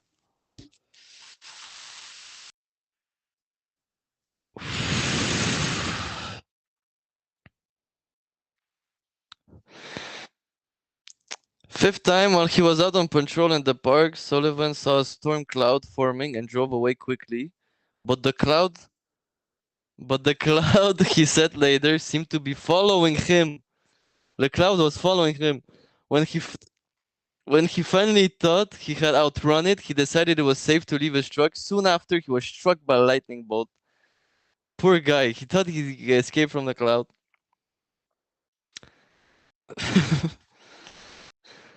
Sullivan stated that he actually saw the bolt that hit him. The lightning moved down his left arm and left leg, knocked off his shoe, and then crossed over to his right leg just below the knee. Still conscious, Sullivan crawled to his truck and poured the can of water, which he always kept there, over his head, which was on fire. But he knows all the movements. It went down to his left arm, then to the left leg, knocked off his shoe, then crossed over to his right leg, just below the knee.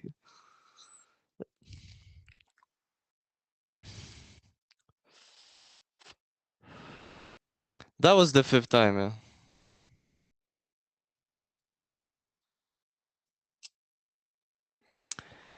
It's a few. It started in 42, 69, 70, 72, 73, 76.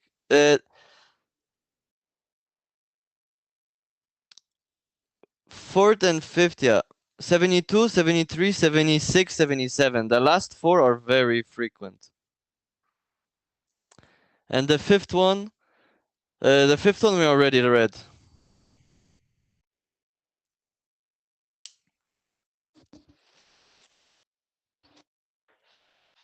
Maybe he was hit the first time.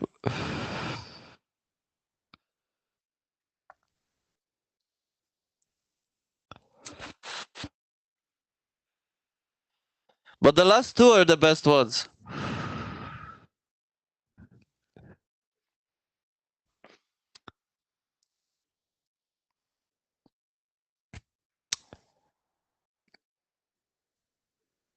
Yeah, I'm telling you, the last two ones are really the best ones. This. Yeah, and then he crawled to the truck. Yeah, and the fifth one he used it, which he always kept over his because his hair was on fire. His hair was almost every time on fire. The sixth one, the next strike, June 5th. I think he's he always has a hat in all the pictures. Injured his in the next strike on June 5th, he injured his ankle. It was reported that he saw a cloud, thought it was following him, tried to run away, but he injured his ankle. He fell down, but was struck anyway. His hair also caught fire.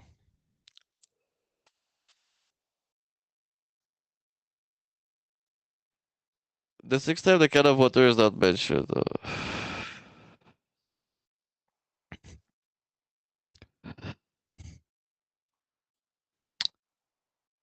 I don't know. I don't know. The sixth one, it's not saying. And the seventh one is really the most dramatic because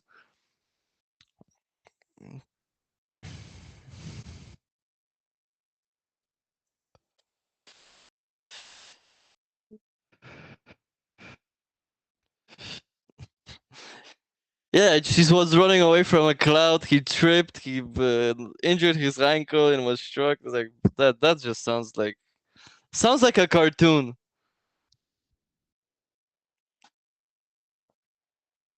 And the seventh one, and the last one, Sullivan was struck while fishing. Oh damn, sixth man. Sullivan was struck while fishing in a freshwater pool. The lightning hit the top of his head, set his hair on fire, traveled down and burnt his chest and stomach. Oh, I heard a different version that it stuck it because he was fishing that it jumped from his fishing rod to his head, but I guess anyway. This version, the lightning hit the top of his head, set his hair on fire. Yeah, there's no fishing rod in this equation, but anyway.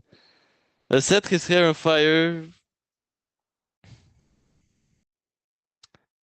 burned his chest and stomach. Sullivan turned to his car when something unexpected occurred. A bear approached the pond and tried to steal trout from his fishing line. Sullivan had the strength and courage to strike the bear with a tree branch. Despite the fact that his hair was on fire, he claimed that this was the 22nd time he hit a bear with a stick in his life. So he fought a bear while his hair was on fire. Imagine this. Yeah, it wasn't the first time. Yeah, he's experienced. Imagine fighting a bear 22 times.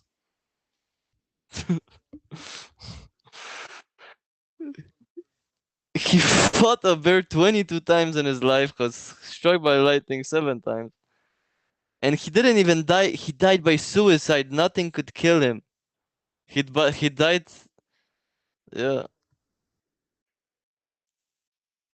People apparently were scared of him during his later years. He was very lonely. People were scared to approach him. No, I don't even know. But people were scared to approach him. They didn't. They were scared to get hit by lightning. So he was alone at the end of his days.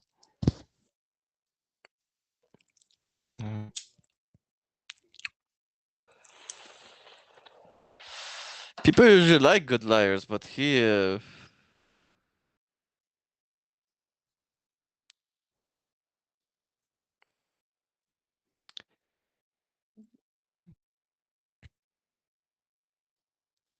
fought a bear while his hair was on fire. That's insane. That's like, if he's not lying, he's a legend.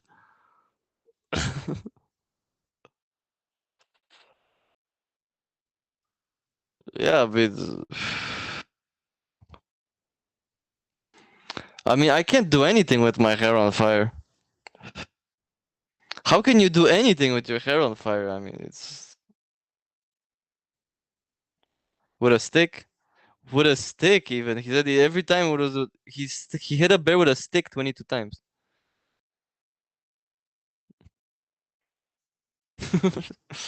What kind of stick? It's not the same stick.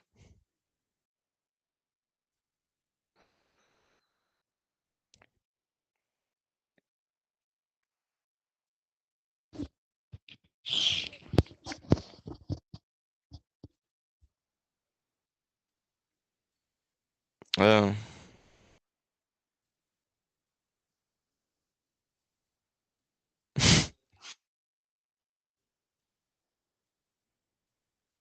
mm.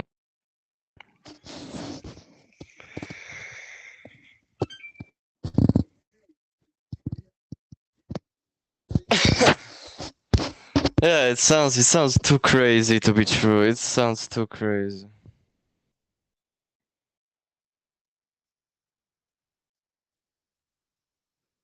It sounds way too crazy. Yeah, it sounds way too crazy.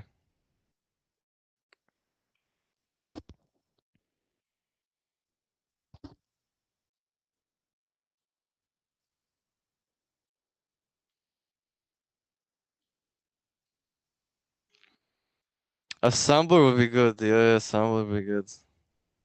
You know who has a good soundboard? I used to listen to the podcast. I listen to some. I listen occasionally still, but a bit less. The Chris D'Elia podcast. He has a good one. Like little pieces of songs that are like related to like jokes that like it's like inside jokes with like the viewers. Usually. It's like when he plays the sound, you know what's like referring to. It's like, but it's good. It's always like, or it's like for just funny sounds like that. But I work with the thing. It's not like annoying sounds, just like whistles or like farts. It's good sounds. It's like songs or just like stuff that he said, even like it's just like catchphrases of his, like are in the like we could have like free Vanunu on the soundboard.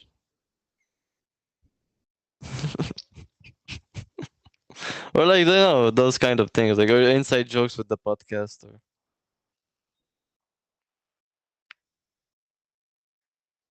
Uh,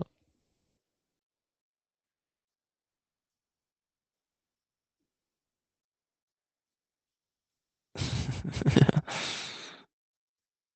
Yeah, stuff like that for the soundboard. Yeah, that would be good.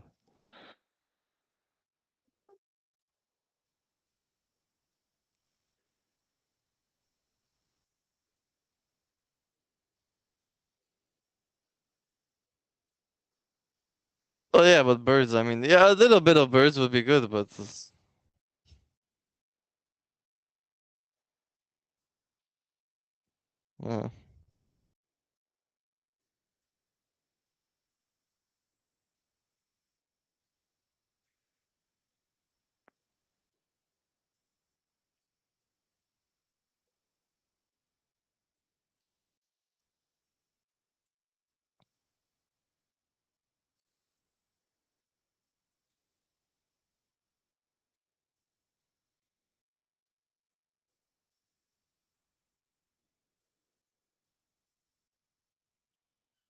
uh, I bought one of those things. I went to recently to a baby shower, and it was one of the gifts I bought. It was one of the. It was like a little elephant that makes like lights of like stars on the ceiling, but also makes music like relaxation, sounds of the forest and like sounds of the sea and like just like nature sounds.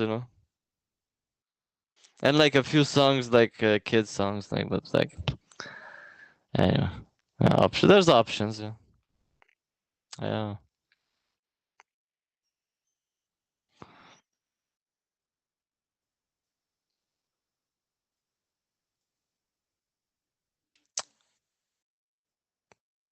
Yeah, the lights of stars on the ceilings and stuff, and Yeah, it was good. It was fun. It was my second baby shower in like a year. Well, he's not born yet. It's the baby shower is before the birth. But yeah, that was the baby of another friend. That was the baby shower before. That was the first one I've been to. She's soon 5 months in a few days. Yeah, 5 months. Yeah.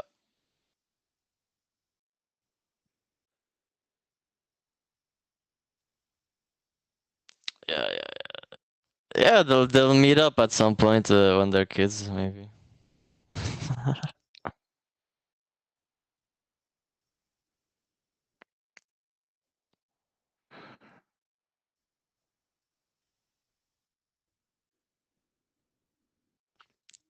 For sure, I'm seeing that like my birthday parties are changing over the years now. Like kids are into the event, so in a few years it's gonna be like a kids party every year almost. Everyone's gonna bring their kids and.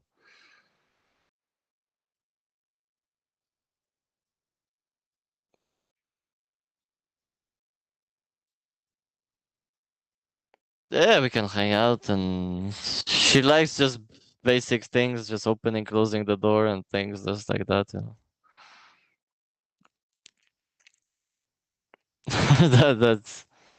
That she enjoys.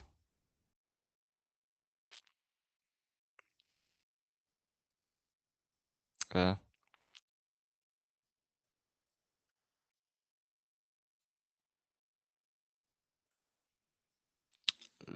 Leave that alone.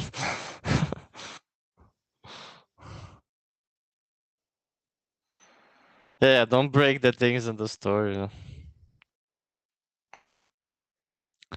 But it's one of those moments you have to teach. You know, it's one of those lessons. She doesn't know what you know. She has to learn. Yeah.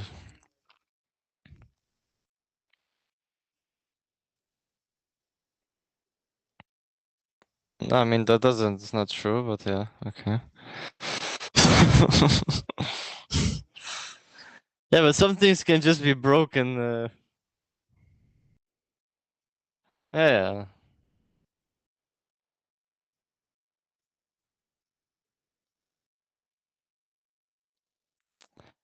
Yeah, but some things are just fragile. You know, some things are just fragile. You know, like cups and things. I mean, it's not like necessarily badly bong. It's not necessarily badly designed, but it's made of glass, so it's. uh,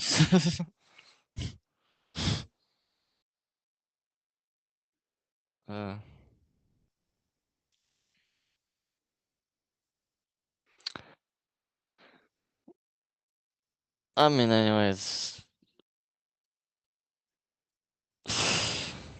I don't even remember seeing them. Yeah.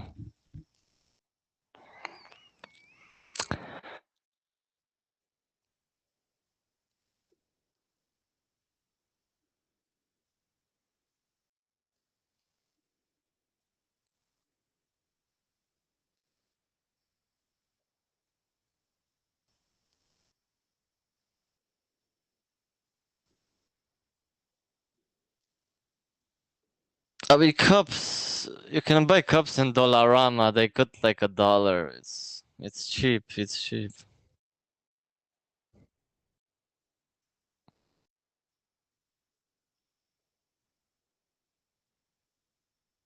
It depends on the cups. Yeah. Yeah.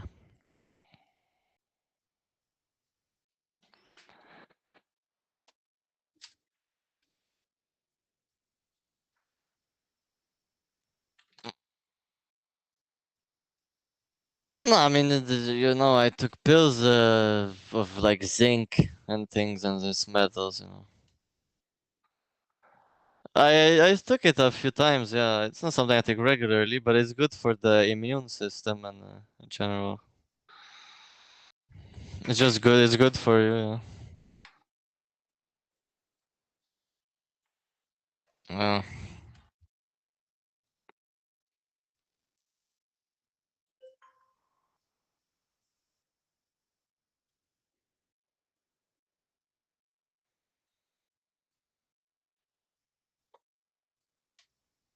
Yeah.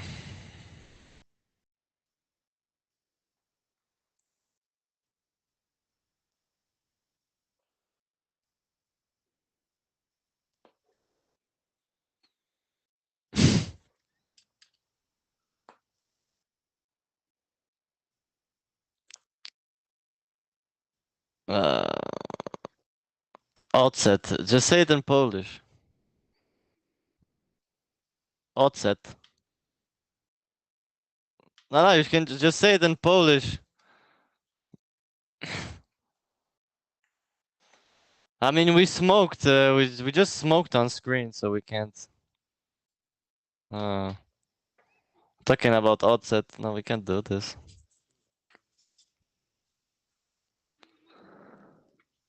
Oh my god.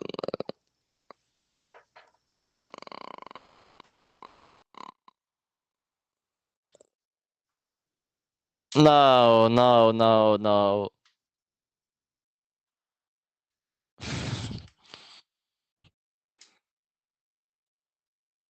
I thought you were talking about the fingernails. Okay, okay.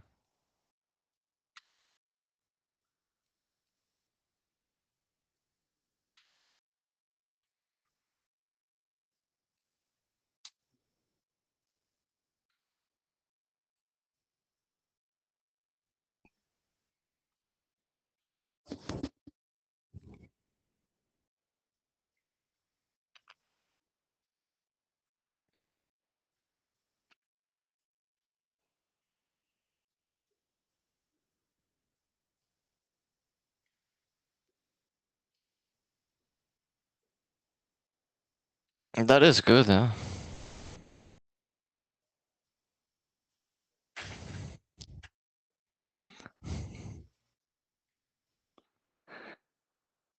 You know,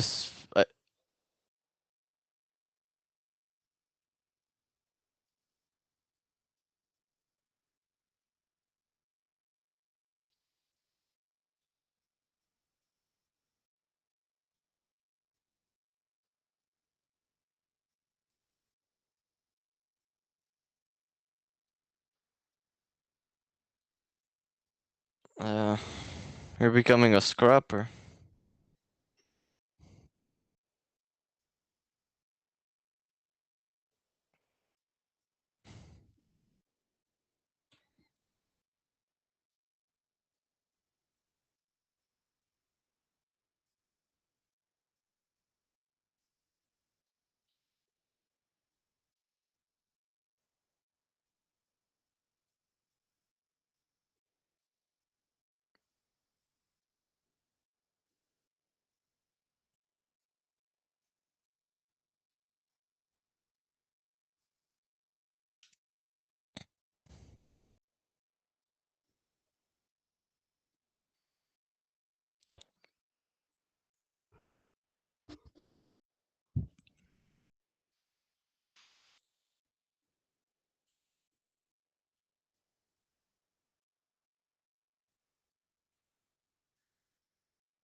I gotta do what you gotta do.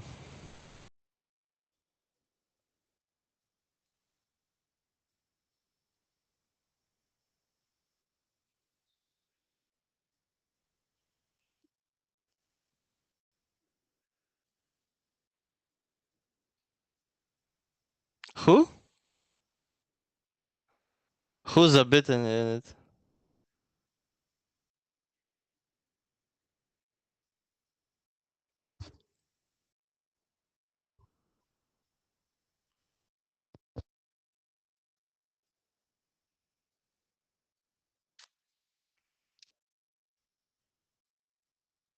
Yeah.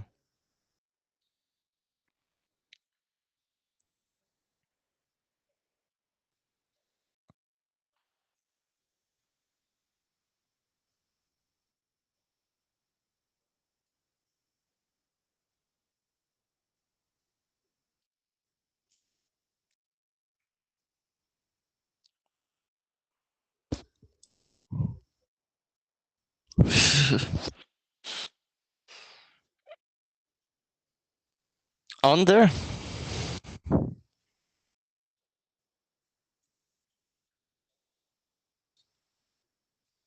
On there.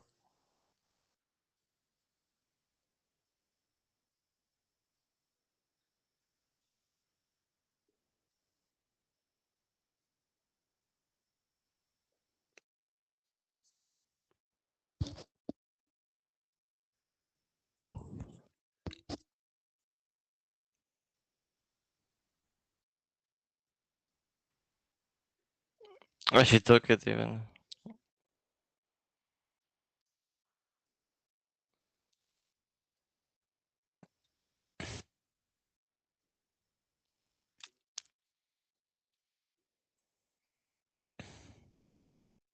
That's better than nothing.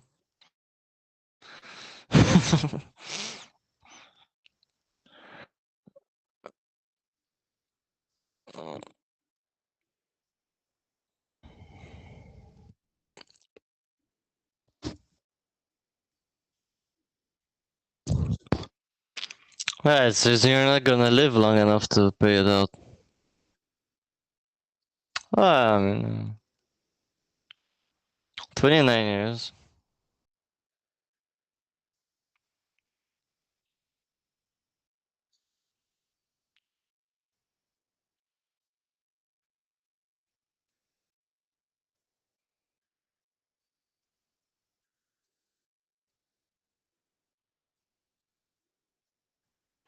It's not bad, I mean.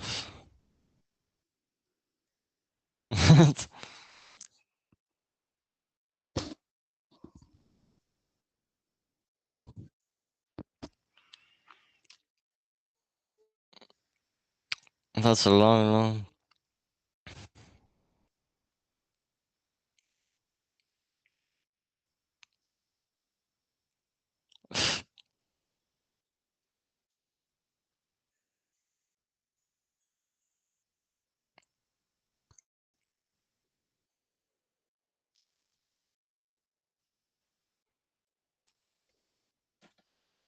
Yeah.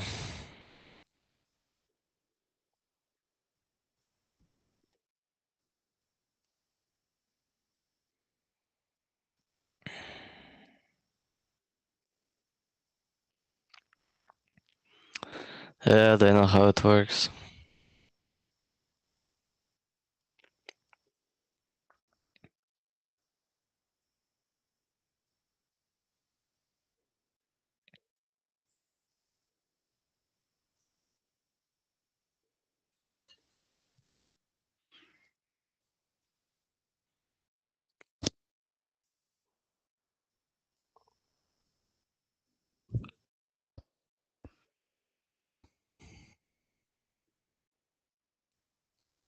Hmm.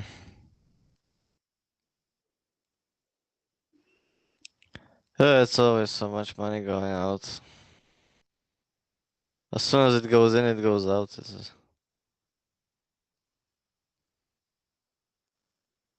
Uh,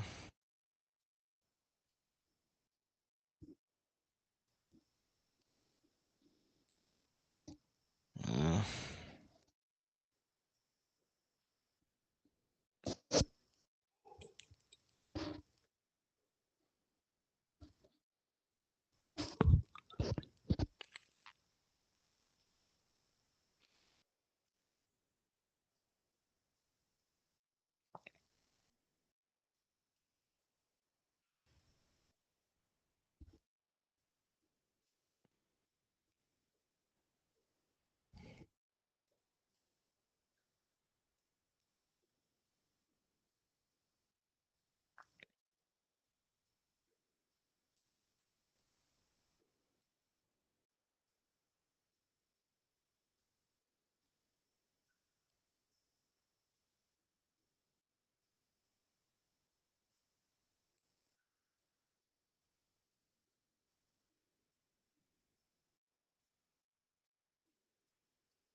Yeah.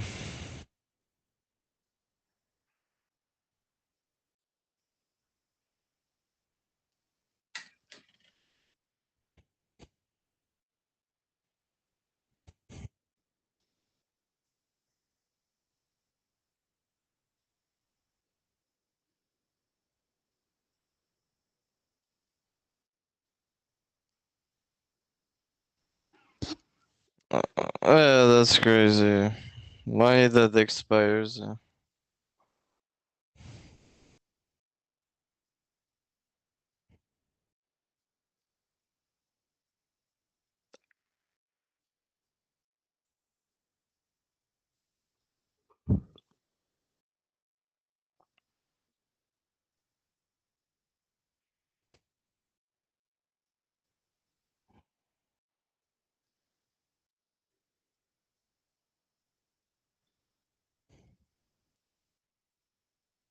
Hmm.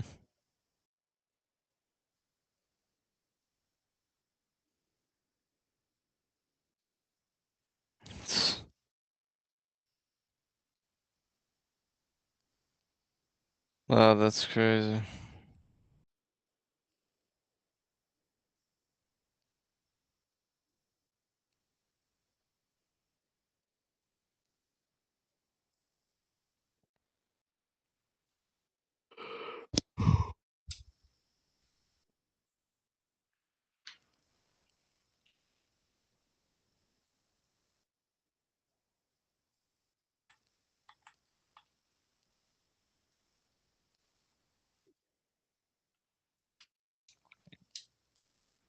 $39 more years.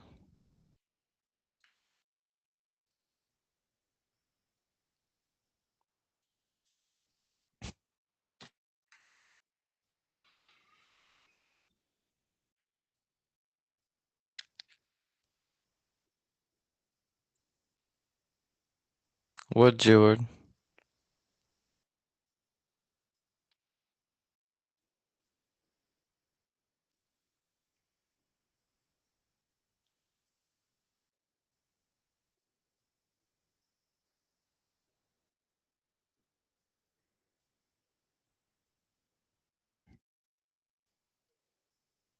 Hmm.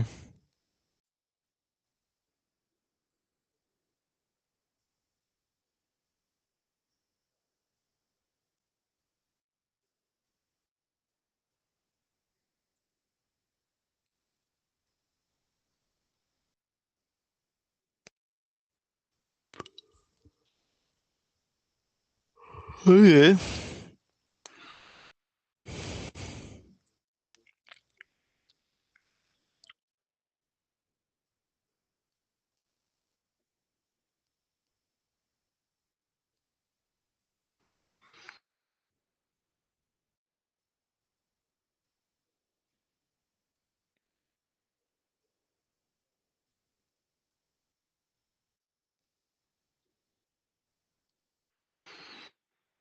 I don't know. I don't think they have that much to. Maybe it's something. Obviously, everybody has something interesting to say. But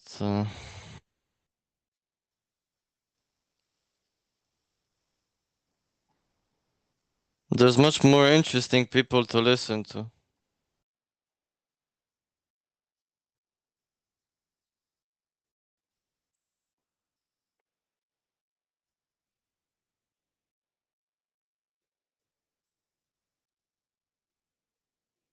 Why? Why? What, you can't say Jew?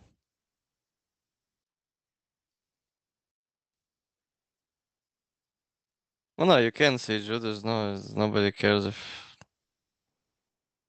I don't think anybody cares if you say it.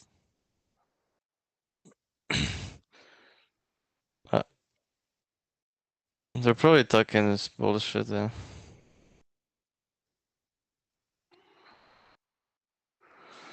Probably.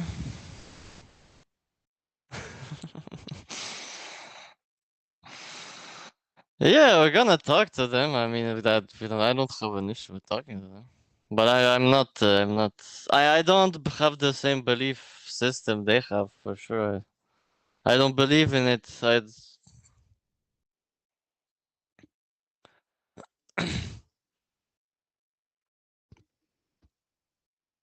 Even Forge Lloyd, that some of the things he said,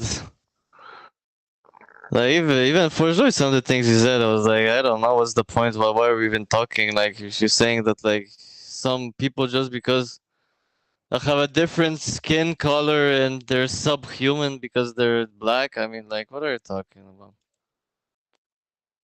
He was saying in the podcast we did with him, yeah, that black people are like parasites, or like the demons, or like the same things that the Nation of Islam saying about white people, that the white people are demons. It's like this, it's just, it's bullshit. It's just separating. It's creating people against people, putting people against people.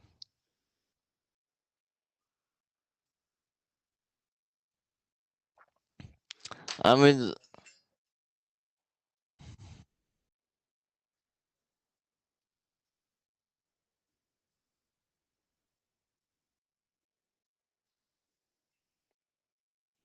yeah, there's nothing to defend. It's like, what do you want to defend? It's just stupid. It's.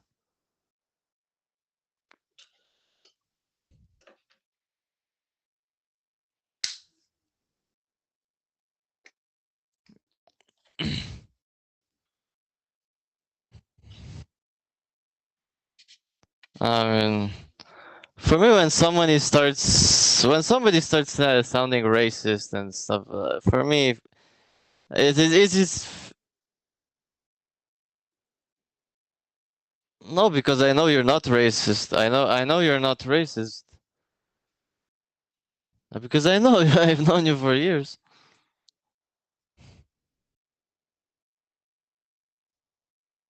I mean, I don't think you hate black people. I don't think you hate people based on their skin. I don't believe that.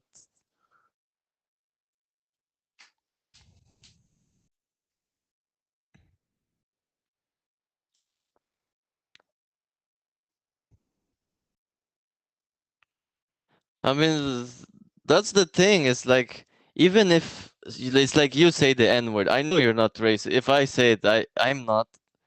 You know, it doesn't matter because it's the intention. It's like even Rampage Jackson.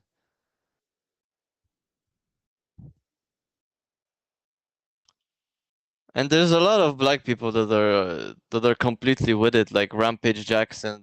He's a boxer or UFC fighter, a black guy, and he's like, everyone should be allowed to say. It's just a word. It's like they're giving too much power to this word. You know, a lot of people don't care about it. Not everybody cares. You know.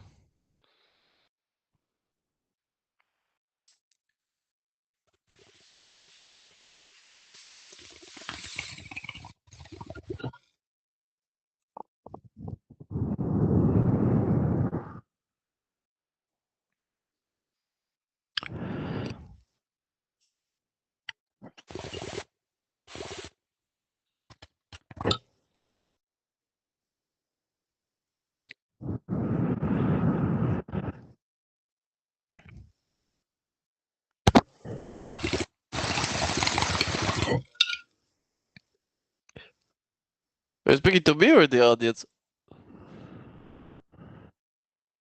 Oh, to Tony.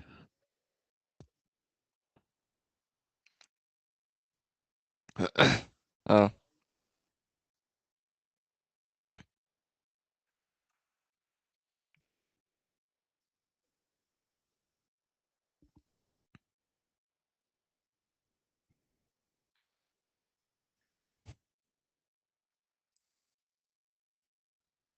It makes me, yeah, it's really weird. It makes me think of the, yeah.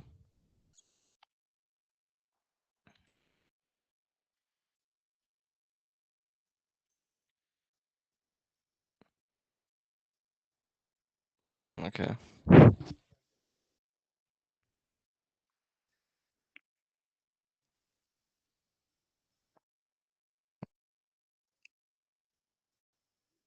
Oh.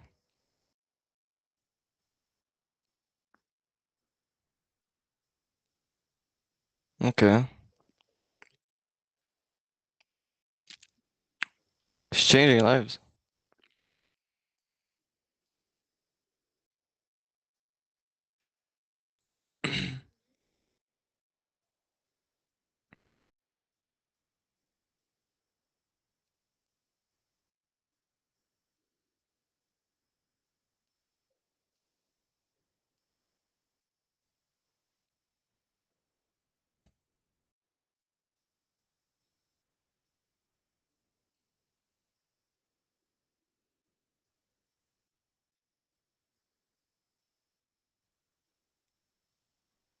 Okay.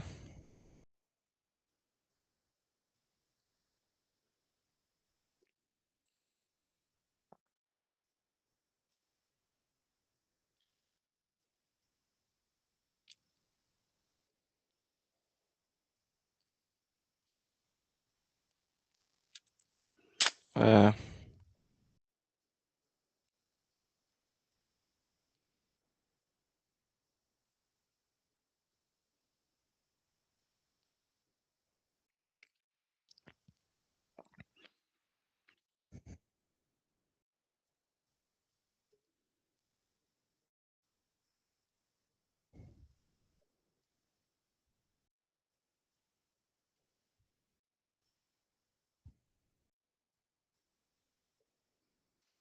yeah.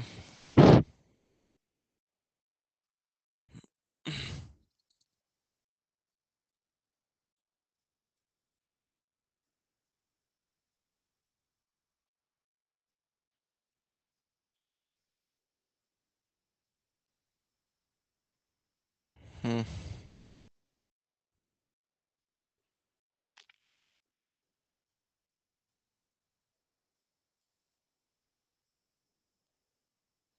Yeah, it's a true story.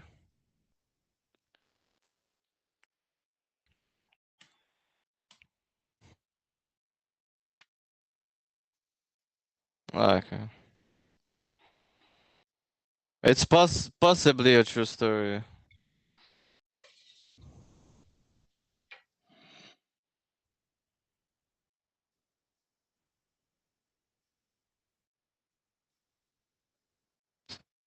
Oh yeah, he likes it.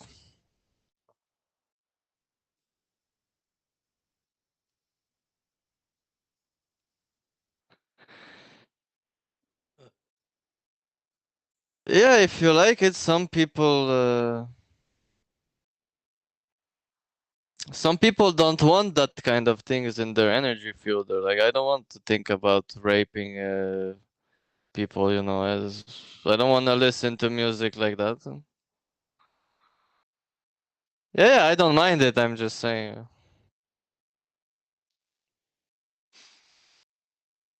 Yeah. Immoral Technique. Yeah, I love. He's very good. Mm. No, you don't. But the song is very good, and it's the song I always skip when I listen to his songs. I always skip that one because it's like it's too depressing. I don't want. It brings me down. I don't want to listen to that. Like he rapes his mom. It's like, what the fuck? I mean, I don't want to listen to that all the time. you know.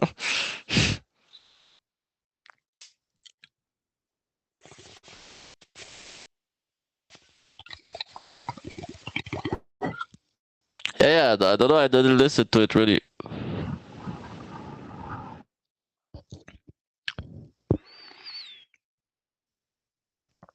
I'm gonna have to check it out. Some of his songs.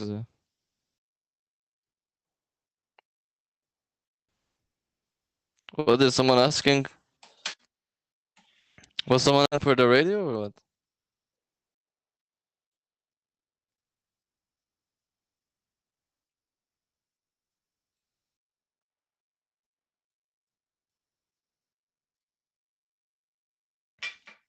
Yeah. Anyway. I'll check it out on the... Do you have timestamps on the live? No, you don't. Huh? Or you do? Yeah. Timestamps on the live you do on the radio. So you have the songs, you know which song is when.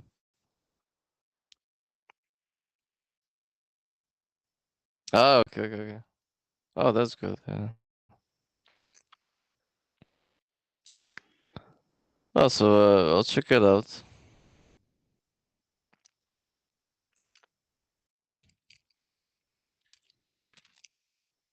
Because I remember I clicked, but I was at work, so I didn't really have time to really listen. I just kind of checked it out a little bit and went back to doing some stuff.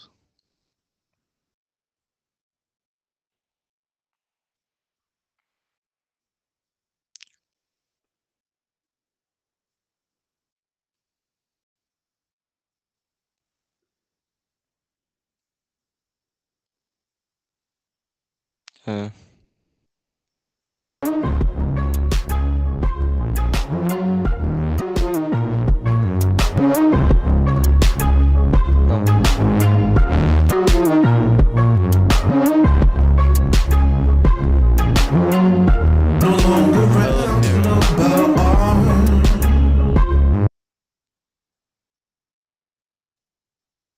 No.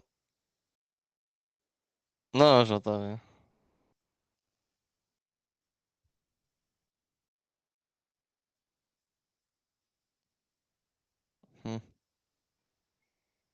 Oh, usually when I screen share, it just does it automatically when I screen share, I don't know. I didn't do anything. Maybe on YouTube try to. No.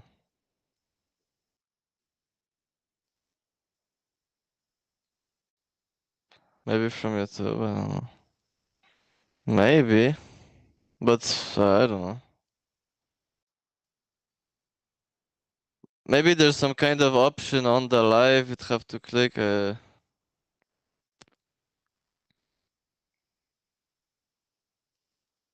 not too sure because I just screen shared and it just did automatically. I didn't do anything specific.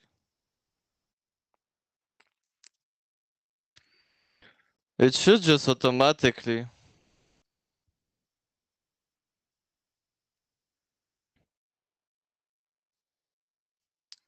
Yeah, it should just work. No,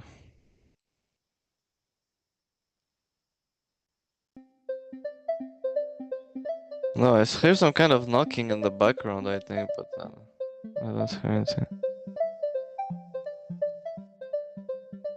No. But what's that noise from the... Well, it's been a while. Is someone like fixing something or... Someone's knocking? There's some kind of sound, yeah. Like... A bit less quick, but yeah.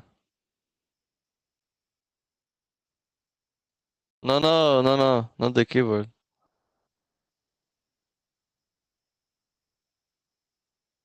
There's some kind of sound, but it's been going for a while when you're talking and everything, but I don't know what it is. It's not very strong, but I hear it in the background. Anyway. It's picking up maybe something, I don't know. Some kind of vent or some kind of sound.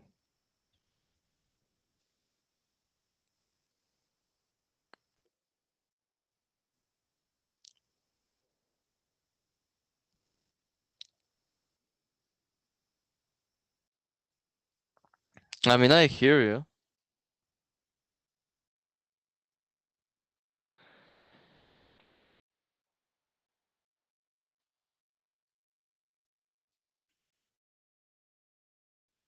I didn't listen. I just saw that it was on, but I didn't listen. Baby, it must be on. And it was one of the gifts I bought. Oh, so it works. It works. It was like a little elephant. January. Oh yeah, fuck, not even a year ago. This year. Oh yeah, the election. Yeah, we can hear all of us. But I have some 15 milligram, but I never tried. Yeah, we can hear all of us. But I have some 15 milligram, but I never tried. Yeah, we can hear all of us. Oh wait. Yeah, but if I don't hear you. No, I just buy. At first, I hear you. Like at the beginning, I hear you. I don't know why at the end. At the middle, at 2 hours. I clicked on something, bro. I cut out my own mic from the OBS stream. That's what happened, bro. I fucked it. I just reactivated it. Currency still has value, right? Yep. After the 30th minute. I did that. Sorry, I fucked it. That's life, man. We're still ironing out the kinks. We have 2 hours of show, and there's me, and then I leave, and then people talk alone. At this point, there's not yet a direct link. I mean that's. I think I said in our last call. Yeah, no, we just hear the first 30 minutes. Oh, I'm just here in the first 30 minutes, so it's all ruined. We did the same thing Forge Lloyd did on his thing. I had the backup for him, but he doesn't have the backup for me. So we fucked it, and no one told us in the comments. So you guys done goofed. You know who has a good Listeners soundboard? done goofed. I used to listen to the podcast. Is it still good? Occasionally still, but a bit less. Like Chris D'Elia. I'm listening to the. Yeah, no, we don't. No, it's like, fucked, eh? Yeah, now we hear you, but it's like. Yeah, now we hear you. But, Yeah, now you I hear mean, me, but the it doesn't podcast. We should just delete it at this point. It's. Bro, there's first 30 minutes.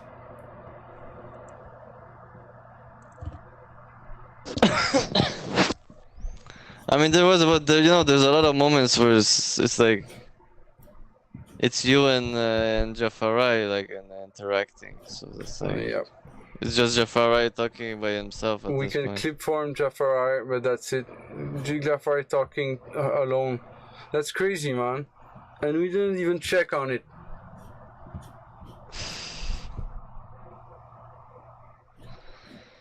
I checked to see if it's live. I didn't think to check if the sound was on. Oh, we're learning so much today. Well, that sucks. That feeling. Next time, we need next to keep time. that feeling inside. Next time. And like feel it deep down inside. Like it sucks, bro. And that's life. Yeah, we're gonna do it again next time. We're gonna invite Jeffrey back, and hopefully he will not listen to the VOD. We'll leave the VOD up for posterity or something. It's fucked. Yeah, I can leave it if you want, I guess. No, we take it down. We should unlist it. Something like that. Or I mean, there's no point that kind of thing, because someone clicks. Bro, let's if that's the first video someone clicks, they think it's like, oh, this is stupid, and they're not gonna watch the others. End, you put like a HelloListener song or whatever, you have an interlude at 30 minutes, and it's like, oh, we lost the rest of the content. Here, enjoy this song. That's it. Yeah, I guess. And we have 30 minutes already. That's not nothing.